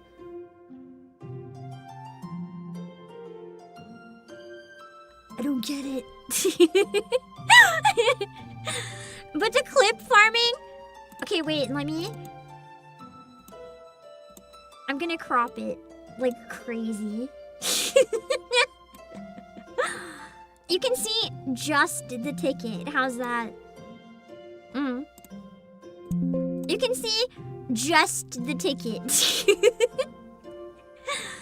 The rest of the photo is banned. I'm so sorry. I'm so sorry. The other thing is, it partly. Well, I guess if I cut the shoe out, it wouldn't reveal what I was wearing. But like,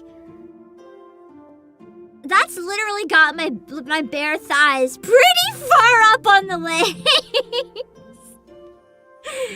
And as a VTuber, I know people are very not normal about thighs.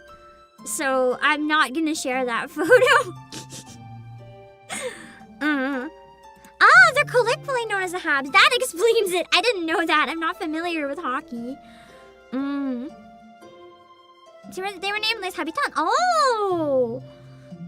So that's like the local French Canadians call them? Oh, I've heard of the sobriquet before, but I didn't know that was like a hockey thing. I got a picture of the floor from like on the escalator, so you can see a bit more of the venue this way and why it's really pretty. Feet were also in the photo, but they're covered. This is a view from coming down from the roof, so you can see the hall goes very, very far. Like, you can walk the full length of the building. It would probably take you 5 to 10 minutes if you're a slow walker. It's quite big. So there's a lot of places all along that where you can sit on the side. This is the busiest section because it's right by all the escalators. But if you walk down, get the 7th floor, it's very, very quiet the further you walk down. There's even indoor swing sets and like tree houses and for some reason harnesses. It's a really nice venue with so many comfy places to take photos and sit that if you want somewhere quiet, don't worry, you can always find somewhere quiet. You just have to know where to look. I often find quiet spots and just relax. Another photo. Oh, I got a video! Oh, shit. I was gonna play this video in the background the whole stream. I forgot. I was gonna show you guys the view. I even recorded a minute so I could loop it. I'll just show you the video. So this is, hold on, it's loud. This is the view from the roof. You can just like sit there all day and watch it. It's quite nice. I really liked it. I was gonna use it as a stream background, but I forgot. I'm too tired to remember that. Did you need a morning walk with all this walking? I needed my dish soap. I had to walk somewhere that sold dish soap, so yes. I needed to wash my water bottle. Yeah, I didn't get a I don't know if it's a treehouse or what, but it kind of looked like a treehouse. I didn't get a picture of it, I'm afraid, so I can't show you that. Let's get another batch of photos. And delete the thigh photo from my entire phone. I was gonna get a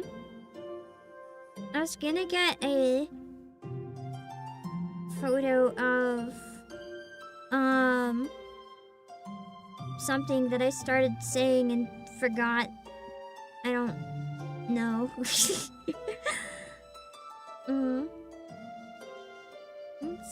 see. Couple liminal spaces. Oh yeah, my merch that I got. I got some good shit.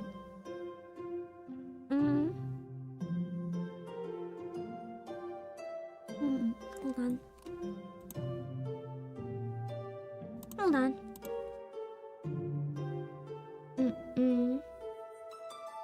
Save this photo and submit it for next year's Golden Foot Award. No! No way! You're crazy.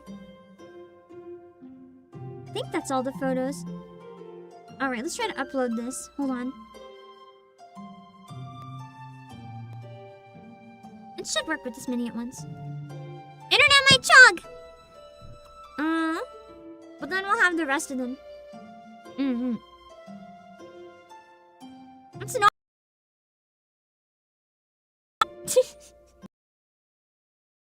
thing if you're weird about VTuber size. It's another if you're weird about my borrowed flesh puppet size. I don't know how I feel about that. So, we don't need to share that. Yeah, for my own sanity.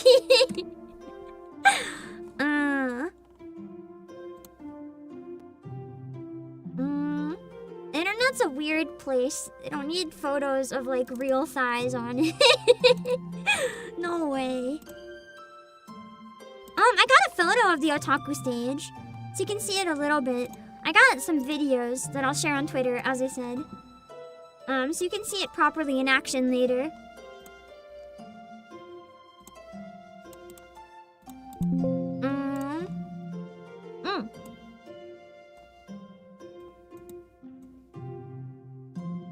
I got quite a good seat.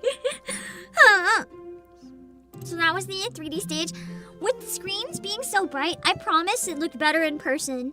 The blend of like the screens and the room was much, much, much better in person than it looks here. This was also during the advertisements, because Inanna had a bunch of advertisements and it inspired me for concert shilling.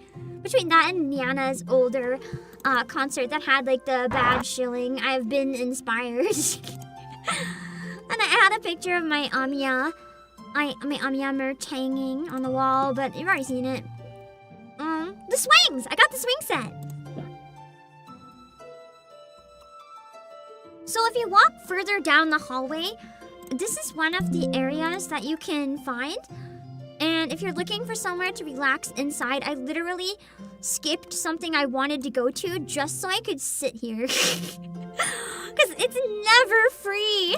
There's always people there. But I got there and the entire swing set was empty and had a fresh coffee that I really, really needed to drink. So I just sat there for like an hour reading webtoons and drinking my coffee and swinging on the swing, and it was fun. I like the swing set. Yeah, there's a lot of indoor plants too. The treehouse looking area, I think it was nearby this, but I'm not 100% sure.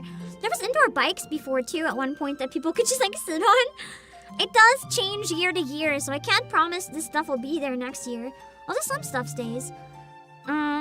But it's a very nice, quiet spot to sit.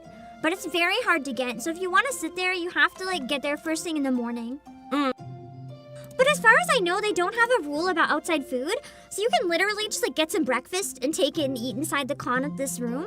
In the hallway, actually.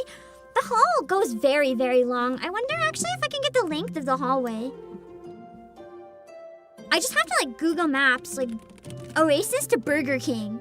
That should give me the length of the hallway. Because it should be the same as the bottom floor.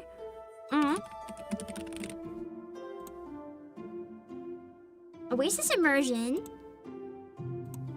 Burger King. Montreal? What's the address for the Burger King? Damn it!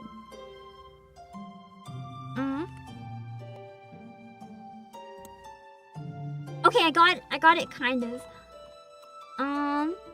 Yeah, it's around a 9-minute walk. So that's how long the building is. It takes 9 minutes to walk from one side to, wait, no. That's a different Burger King. Fuck.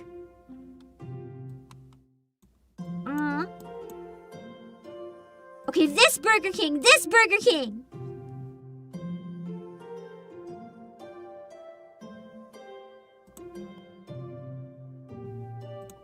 Oh, wow! It's still a 9-minute walk! So yeah, the building is long enough that to walk from one side to the other, it takes 9 minutes. And that's if there's no crowd and you can walk at full speed. So if you're walking slowly through the con, it can be even longer than 9 minutes. Yeah. It's pretty good one. Hello, Plasma BLT. I'm feeling a bit better today. Fun fact, during the Otaku stage concert, there was a Jesus cosplayer going wild during Iron Mouse's performance.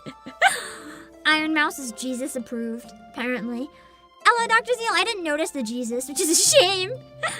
But yeah, that's the distance of it. It's pretty interesting. What other photos did I have?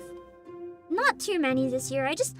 I wanted to focus on being present in the moment. After Kaoru Wada's concert, I took some notes for some things that I wanted to talk about, but for the most part, I wasn't really thinking about content other than just in general, how can I improve myself in every aspect of my existence?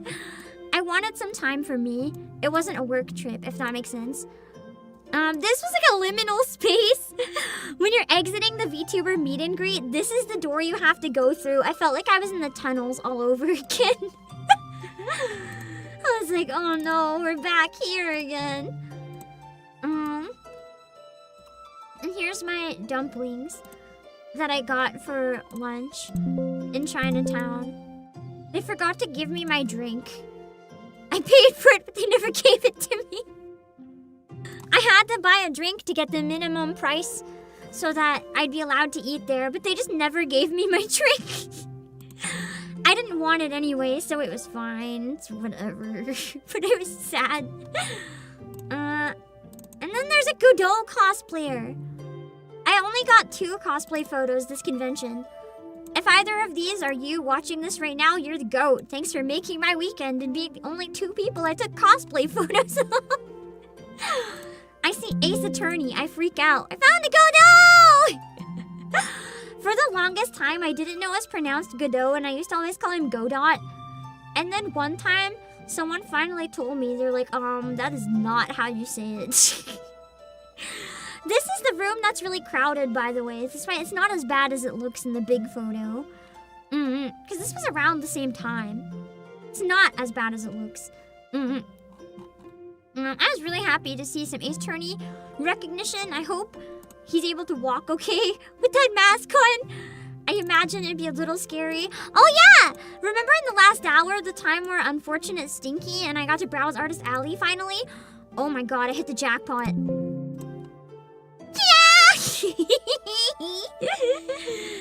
I finally found Emmerich merch. I've been going to cons after meeting Emmerich for 2 years, and I've never found a single Emmerich anything in Artist Alley until this day, and he's so beautiful. I've never seen a Gunvolt cosplayer, no. I freaked the fuck out and I bought it instantly. It makes me so happy. Look how beautiful he looks. Look how beautiful he looks. I love the expression. It's like he's gazing into my soul and making me less depressed. Turns out I didn't need rest. I just needed Emmerich therapy. Who knew? But anyway, I got this. It was a beautiful watercolor print. Ignore my thumb. And then later on, I found another booth. I actually asked if I could take a photo of the booth because it has a QR code on it, so you guys can find this artist if you want. There was a table, and she had so many beautiful reverse 1999 prints. Holy shit. So if we have any reverse 1999 fans, I highly recommend looking at her QR code and checking out her socials and some of her work. I almost bought Isolde as well, but they were $25 each, and I'd already overspent by like a lot. So I just got Tuesday. And then when I got back to my hotel, the person saw the wanted poster, and they're like, "Oh, nice One Piece wanted poster," and I was like, I don't have the heart to tell you. So she's like, "Thanks." God, I love my danger wife. Did you see that one artist with the Final Fantasy 14 posters like Emmett and Harshafont in that amazing art style? If it was the same artist, I did look at all their work while I was waiting. If it was a different artist, I don't think I remember seeing anyone else who did 14. Other than like the basic scions. But yeah, I was just so happy to see Emmerich. I saw it from like across the room, and I beelined. It made my day. So then I got to have my Otakuthon date with the husband and the wife. Did not expect to find Emmerich and Tuesday. Holy shit, was I winning. Man. That was so good. We are just a small community, so we get excited when we meet each other. Fun fact! Last time I went to Otakuthon, I bought a Tuesday charm. Or maybe it's Anime North, I'm not sure. I went to one. I bought a Tuesday charm. And then I posted a photo of it on Twitter, and someone just replied screaming in all caps, "That was you!" Because they remembered me because they were excited because they only sold one Tuesday the entire weekend. And it turned out it was someone I literally collabed with before was the artist. It was crazy. I did not expect that. And there's the Phoebe acrylic standee that I got. I could only afford one, and I was like, Phoebe the goat. I wanted to get all of them, but I'll take whatever one I can get. I also got one photo of the immersion stage for the 2D concert. I have a bunch of videos of this. I'll post them all eventually. Maybe tomorrow I can start posting them. The stage is very immersive. Like, as you can see, there's projections even on the audience.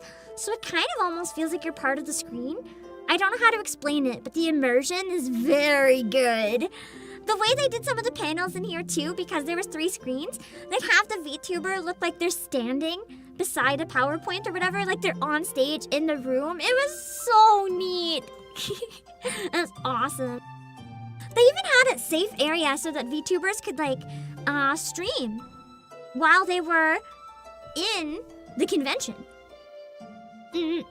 And they'd be perfectly safe there. Instead of having to stream from their hotel, they'd have reliable internet and technical staff to help with everything. So that's very, very awesome. Out of all the conventions I've seen that treated VTubers different ways, I feel like this one was the best. I've definitely even been to cons that treated VTubers quite poorly. Like a secondary thing that didn't really matter. So it's nice seeing them treated as real guests. The one downside, though, is that, unfortunately, there is a decent amount of the Otakuthon community that's a bit resentful to the VTubers taking funding and taking panels and just being there, taking space. But the reality is, Otakuthon and a lot of other conventions have always been a gathering place for people with niche weeb interests, to be blunt. And VTubing has become one of those things. It very much has a place at anime conventions. That's literally what these cons are. It's not just anime. It's anime, it's games, it's gacha, it's tournaments, it's language learning, it's culture, it's VTubers, it's streamers, it's voice actors. It's a little bit of everything anime adjacent. That's what they always have been. And if if you don't like VTubers, that's okay, you can ignore them. I've seen people mad that most of the guests this year were VTubers, but what I don't think people understand is that a lot of them are doing it volunteer. Or they have no cost. They don't need to travel, they don't need a hotel, they don't have an appearance fee. So of course you're gonna have a million more VTuber meet and greets. You have how many booths that are hosting VTuber meet and greets at their tables? You have VTuber concerts featuring over 10 VTubers in a concert. None of them have to be there. A lot of them are doing it for free. So yeah, you're gonna have a lot more VTubers involved. Because it's cheaper, you can have them all. It's not taking money away from your favorite celebrities that couldn't go. It's literally just adding to the experience. It's just more. Take it or leave it, but it has a valuable place in the convention. And I got a very scary photo for you guys. There was a huge, massive wall of Funko Pops. And I've never seen one so big in my life. For perspective, I wasn't even... You see the red and yellow bar? That's like around halfway up. Not the blue one, but the red and yellow. I don't even think I was tall enough to stand above that bar. Maybe, but I don't think so. And then, yeah. The world's biggest wall of Funko Pop. I had to take a picture just to prove that it exists. This is only like an eighth of it. Like, this is a tiny section. There was so much more than it looks like in this photo. Like, it almost felt like a maze of Funko Pops or a wall or something. It was terrifying. I wonder if they just collected so many over the years and can't sell them or something. I don't know. There's so many Funko Pops. And I just thought it was funny, so I wanted to show it to you guys. I'm gonna have to delay reverse again slightly. I'm so sorry. Or I might have to get takeout, but I really need to save money after this trip. Here's my food. Remember when I told you guys I got way too much food and I was gonna barf eating it? This is what I got. I thought I was getting two, because the prices were so low, I thought I was getting two really small amounts of like fried tofu and then eggplant. They were both family servings. And I couldn't take them home with me on a plane, so I tried my best to like eat all of it. I thought I was gonna die. It's not soup, it's just black bean sauce. I really like eggplant, so what I had to compromise part way is I ate around a third of the tofu, I think. And then I ate every single bit of the eggplant and peppers, but I didn't touch the onions. Yeah. Fried tofu, it's just fried tofu. There's a bit of cabbage, I think, as a garnish, but it was just fried tofu. And then there was an order of like black bean eggplant, because I like eggplant, it's delicious. But eating it all was impossible. Oh, never doubt the Chinatown food, they'll give large quantities, indeed. Man. But that's why I like it. It's affordable and you get a lot of food. If you go to Otakuthon, like, it's really good to stay near Chinatown. I stayed in Chinatown. But the problem is the cost of the hotels was really bad this year. I think the reason I did decide to cancel in the end, even though I fucked it up and I actually couldn't cancel, my hotel was, I think, and this was the cheapest one I could find. It was around $500 a night. I'm not fucking kidding. Like, what the hell is that? I was talking to some other people too that said they had the same issue. So it's like you kind of have to book the hotel really far in advance. I could have had cheaper far in advance if I didn't fuck up the hotel, which luckily I could still cancel, but I couldn't cancel the flight anymore. So I had to take whatever hotel I could get last minute at a cheap price. And I was still gonna debatably cancel that one, but last minute I was like, okay, whatever. Wait a second.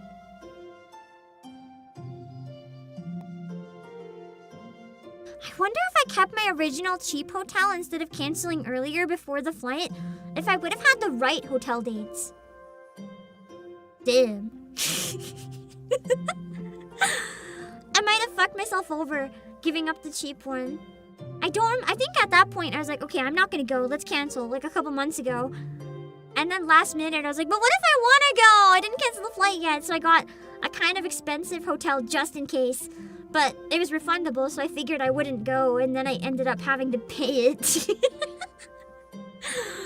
And then I had to fix the dates, but they were pretty good. Pain. Anyway, it was delicious food. I just didn't get to finish it. Yeah.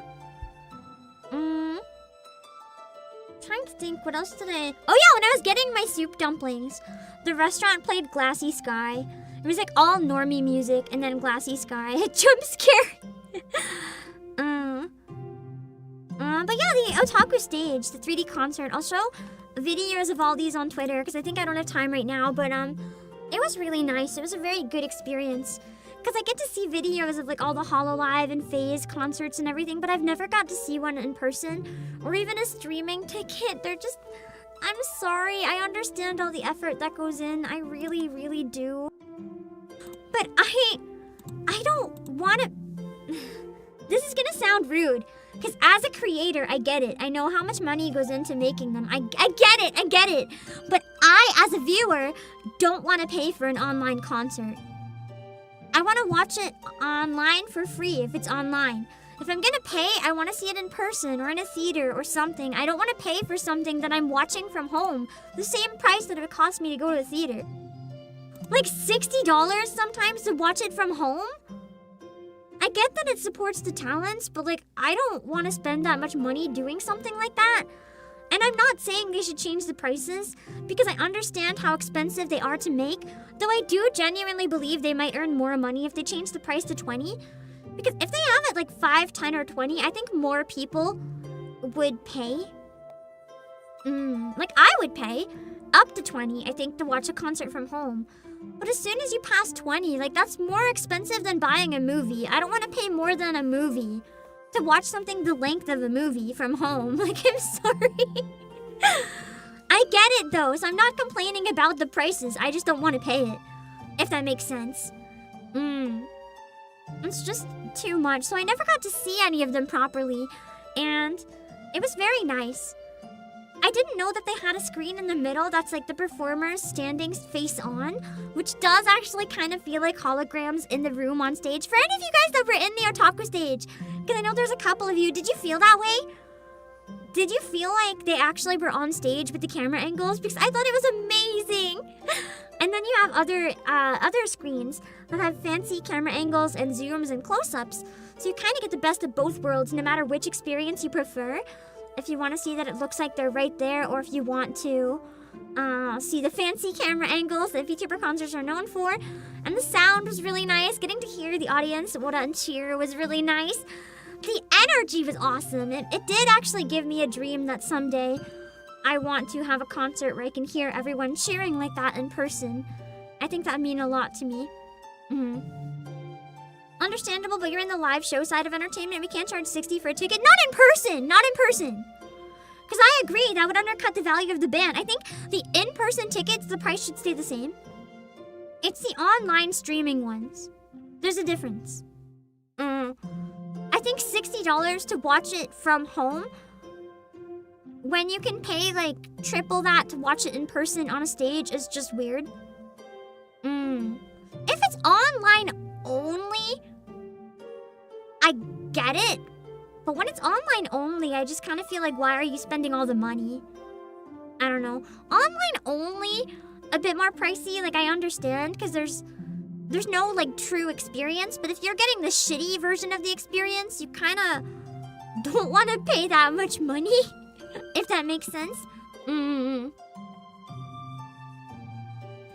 definitely think whatever the fee is, the band should not be undercut.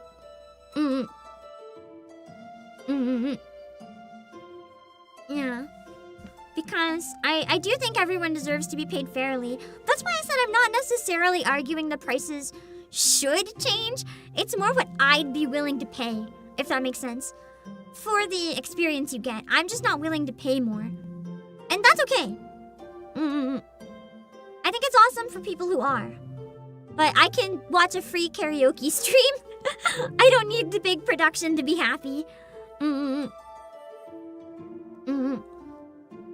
But yeah, it's rough. Because I think literally what you're saying, GTF2, is something that I think a lot of people don't realize.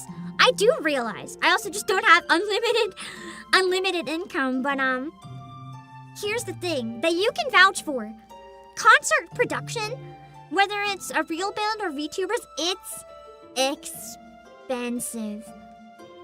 That's why the types of concerts I do might seem pretty half-assed compared to a lot of the fancy stuff that other people do, but I really want you guys to understand that I usually operate on a budget of $0. Maybe sometimes I can commission an instrumental or two if I'm lucky, or maybe I can buy a few cheap assets on booth. But the reality is almost every concert that I've done has had a budget of my free time. That's it.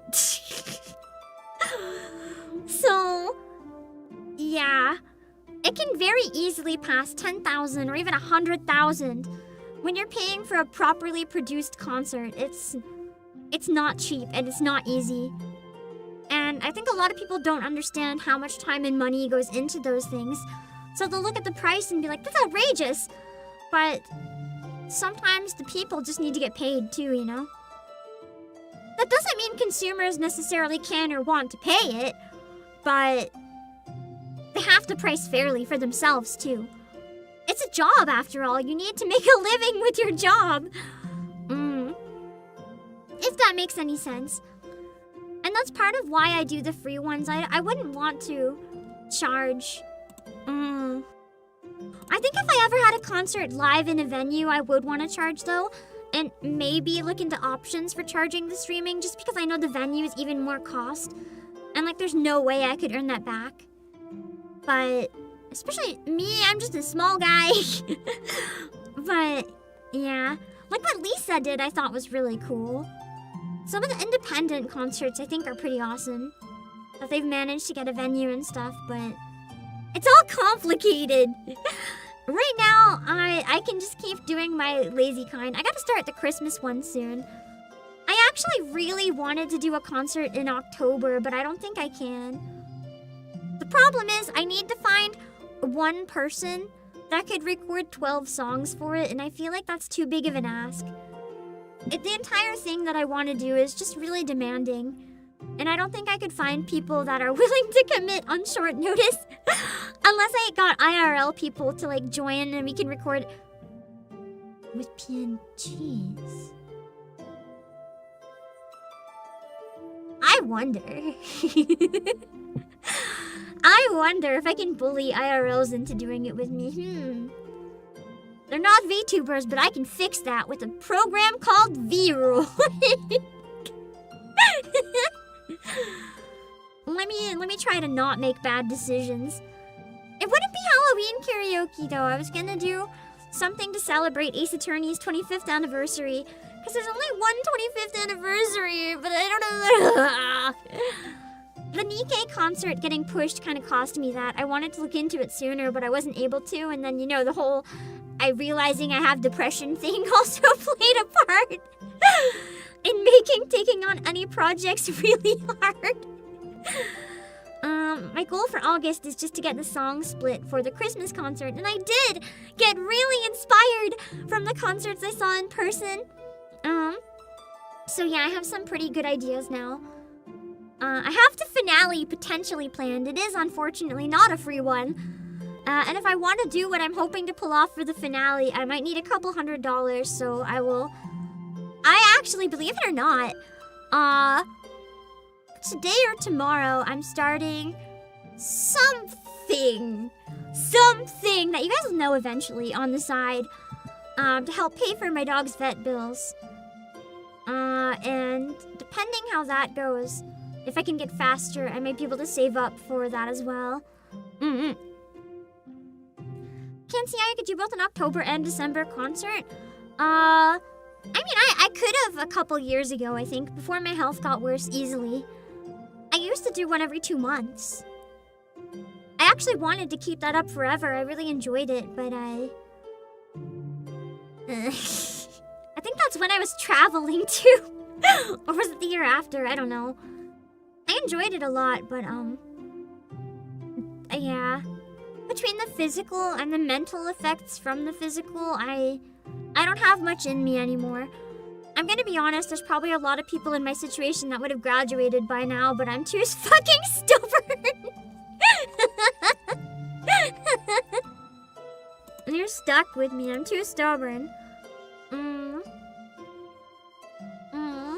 I'm so tired, my eyes are like blurring. I'm looking at my phone notes, and I saw one thing that said got advice, and it does it got divorced, and I was like, I don't remember getting a divorce at Otakuthon.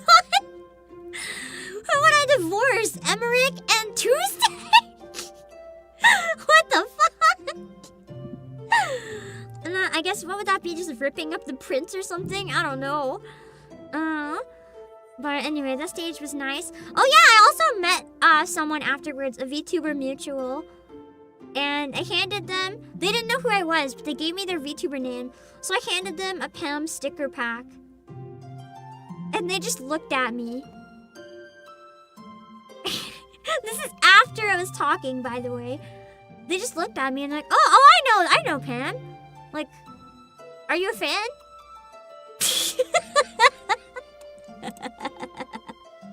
Like, why? They told me later, they're thinking, like, why is this person handing me Pam stickers? I wonder. Gee, I can't possibly think of why. And then, like, I think a minute or two later, they clocked it. And they're like, what? And to be fair, in this case, I guess they had, like, an image of me in mind already, and I was not quite a match. Because I mentioned one thing that they assumed about my appearance that was, like, completely wrong.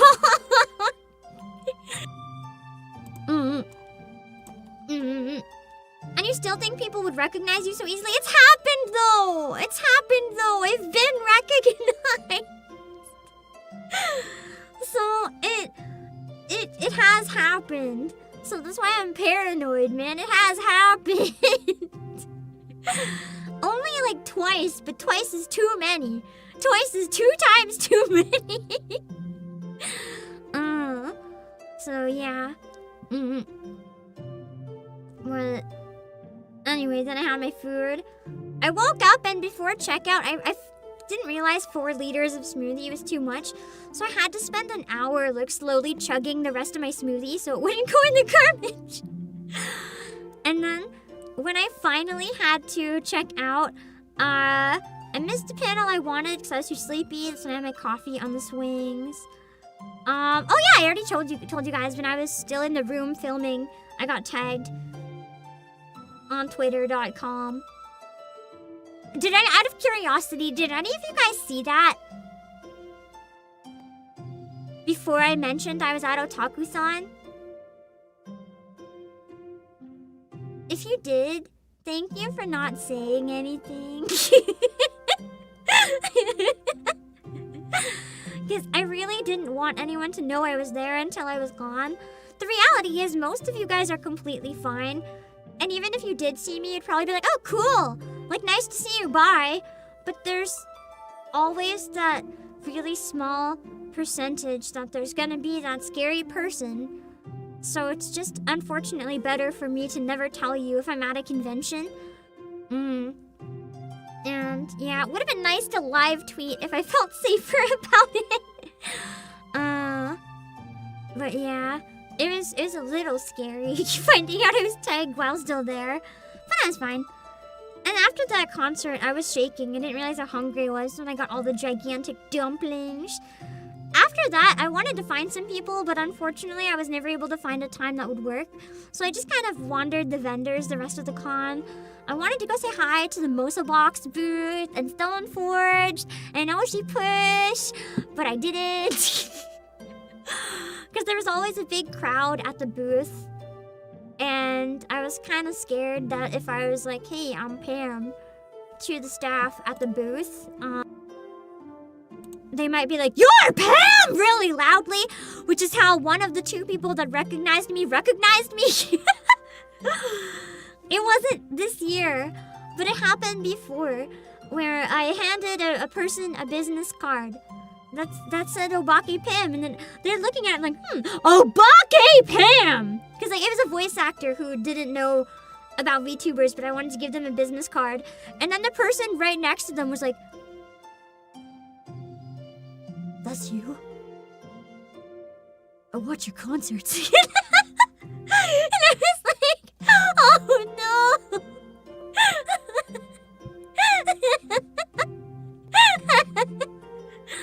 Like, I just handed out this business card. I can't even bullshit right now. So she's like, yeah.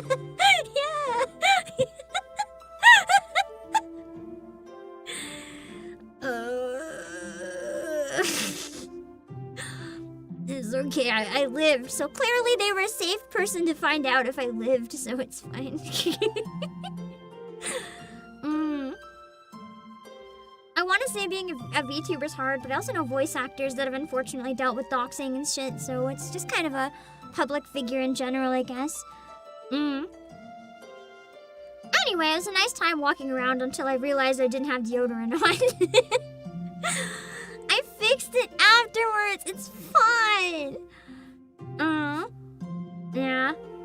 And then I found my prints. And then as I was leaving the convention, right by the exit, I noticed Kaoru Wada's autographs were still going on. Because they're in the vendor hall, right? And that's when I asked how much they were and if there was a lineup or if it was full. The lineup took 4 minutes and they were free. Not even on a piece of paper, on a fancy shikishi board. For free.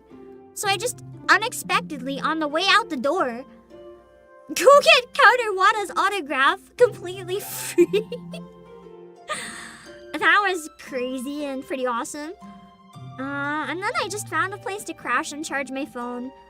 Against a wall somewhere that was kind of low profile until I got kicked out so that I had enough phone to get an Uber to the airport. Or not the airport, sorry. I needed to get the Uber to my hotel. Because I needed to go to the hotel and I had a bunch of stuff there and I needed to like die. And then, yeah. I could have walked back. That's why I couldn't remember. I was like, it must have been the airport. But I was like, no. Even though it was like a 5-minute walk, I Ubered back to the hotel because I was tired. It was an uphill walk, and I was like, no, man, I don't got that hill in me right now. I'm lazy. Anyway, that's my long talk about Otakuthon. I think the caffeine withdrawal and the exhaustion's hitting me a little bit because my eyes both feel like someone poured acid in them. And I can feel my consciousness drifting away. But I still want to stream Reverse 1999 today because the event is gone in a couple days and I don't know if I might need 3 streams for it. Or 2 more streams for it. We're only doing 3 hours of it today unless we're almost done. If there's any more than 4 nodes, we're splitting it into another day. But we'll get started on it today. I am gonna have to push it another half an hour. I'm gonna go cook some food. I can eat the food while streaming, it's fine. Don't forget to check out Play Asia's weekly special. Yeah, and if you go to Otakuthon and you're watching, please let me know in the comments what's your favorite part. If you liked any of the stuff that I liked, or if you like or even don't like. I love talking about this convention because it's such an underrated one that like no one goes to. But I don't think I've ever met personally a single person that went here and didn't love it. So I will scream about it until the end of times, man. Even if I don't go, I'll look up the schedule and do a recap of FOMO stream. After the convention, I'll be like, Otakuthon chat, hey guys, I didn't go this year. Let's pretend I did. Look at photos online and shit. I'm glad it was nice to hear about the con. Only problem, event ends in 2 days. Yeah, which means I should be able to finish on Wednesday, right? Because it's today, tomorrow, and then like 14 hours. Wait. Yeah. Wait. Can I finish it Wednesday night, or did I misunderstand? Because of time zones, I thought I had until like Wednesday, end of Wednesday night? Or did I fuck up? I'll drop my links for now. I'll have to think about it. But if you guys want to check out my other stuff, my Twitter, my Discord, my Twitch, my YouTube, music, Plasia, Prom Live until Thursday morning. Okay, we'll probably finish it Wednesday night then. I have to go and get that stream ready. I would not be streaming it if I didn't have to right now. But with the event going, I gotta have more. We gotta have more of the collab before it's gone. So I'll hopefully see you guys soon. Come back for some Reverse 1999 if you're interested. It's a very underrated game as well. I guess you guys really like the photos because I'm looking at the stream analytics and damn, when I showed the schedule, you guys were like sleeping. Everyone just left. Fine then, next time we won't look at the schedule. I'll just pick highlights. You won't get to look at anything that's actually there. You'll never know if you could have missed peak. Ha! It's fine. Photos are more interesting. I get it. To be fair, the schedule was also covering my body, so it was like weird. I didn't expect this stream to do well anyway. I just wanted to have a personal chat. Ironically, the views started going up when I talked about depression. I fucking hate it here. The sad girl meta is real, but I don't want to be a sad girl. Get me out of here. Anyway, I'm gonna read into my reverse stream. I know this is terrible, but I don't think I'm gonna raid on Twitch. I'll raid on Twitch later. No, I should raid on Twitch. I know how much that can make someone's day. Just to get that extra boost, I'll raid on Twitch. We'll raid on YouTube after. Just give me a minute. I'm tired. Not that you can tell. I haven't slept properly in like 4 days. Okay. Bye! I'll see you soon!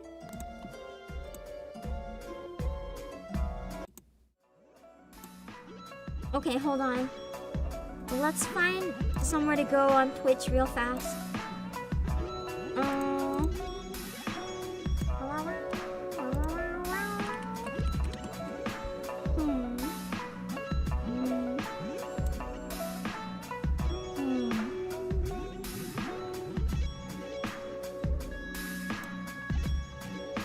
You know what? Someone has a similar potential situation, so let's go hang out here and wish her good luck, I guess. Hold on. I'm waiting for the ad to fuck off. On Twitch, we can raid Little Nee because Little Nee just started new ADHD meds, which is a mood. She's also taking a break. I'm gonna raid and I'm gonna just know that she's on break. I'll let her know that I already said she's on break. I will be right back. No, I won't. Her screen says be right back. I'm leaving! Okay, bye! My brain is giving up on me! Yeah.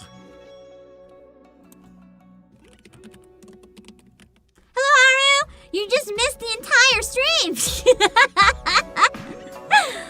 I hope you have a good rest. I hope you can like die and sleep a billion hours. Yeah, sure. I didn't share any videos though. I'm gonna post all the videos on Twitter instead. Wait, hold on. Okay, good. Your profile said it. I was like, can I out you or would I be doxing? Haru was at Otakuthon! I'm always never sure if people stop by. I'm like, can I say it? Can I say it or no?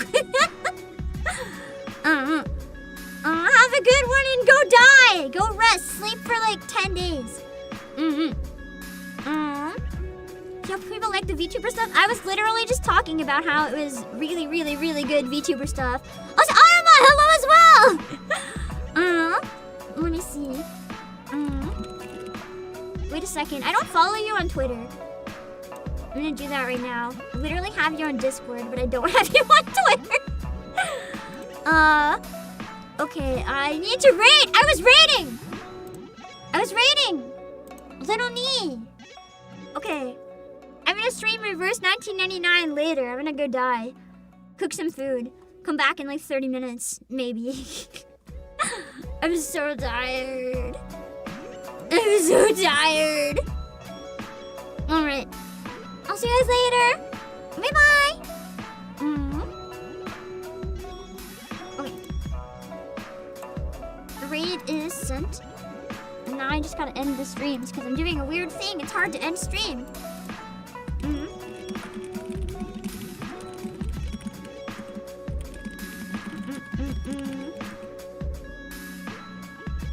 Alright, how do I end stream? Oh yeah, wait, okay, okay, yeah, I got it, okay. Okay, I got it!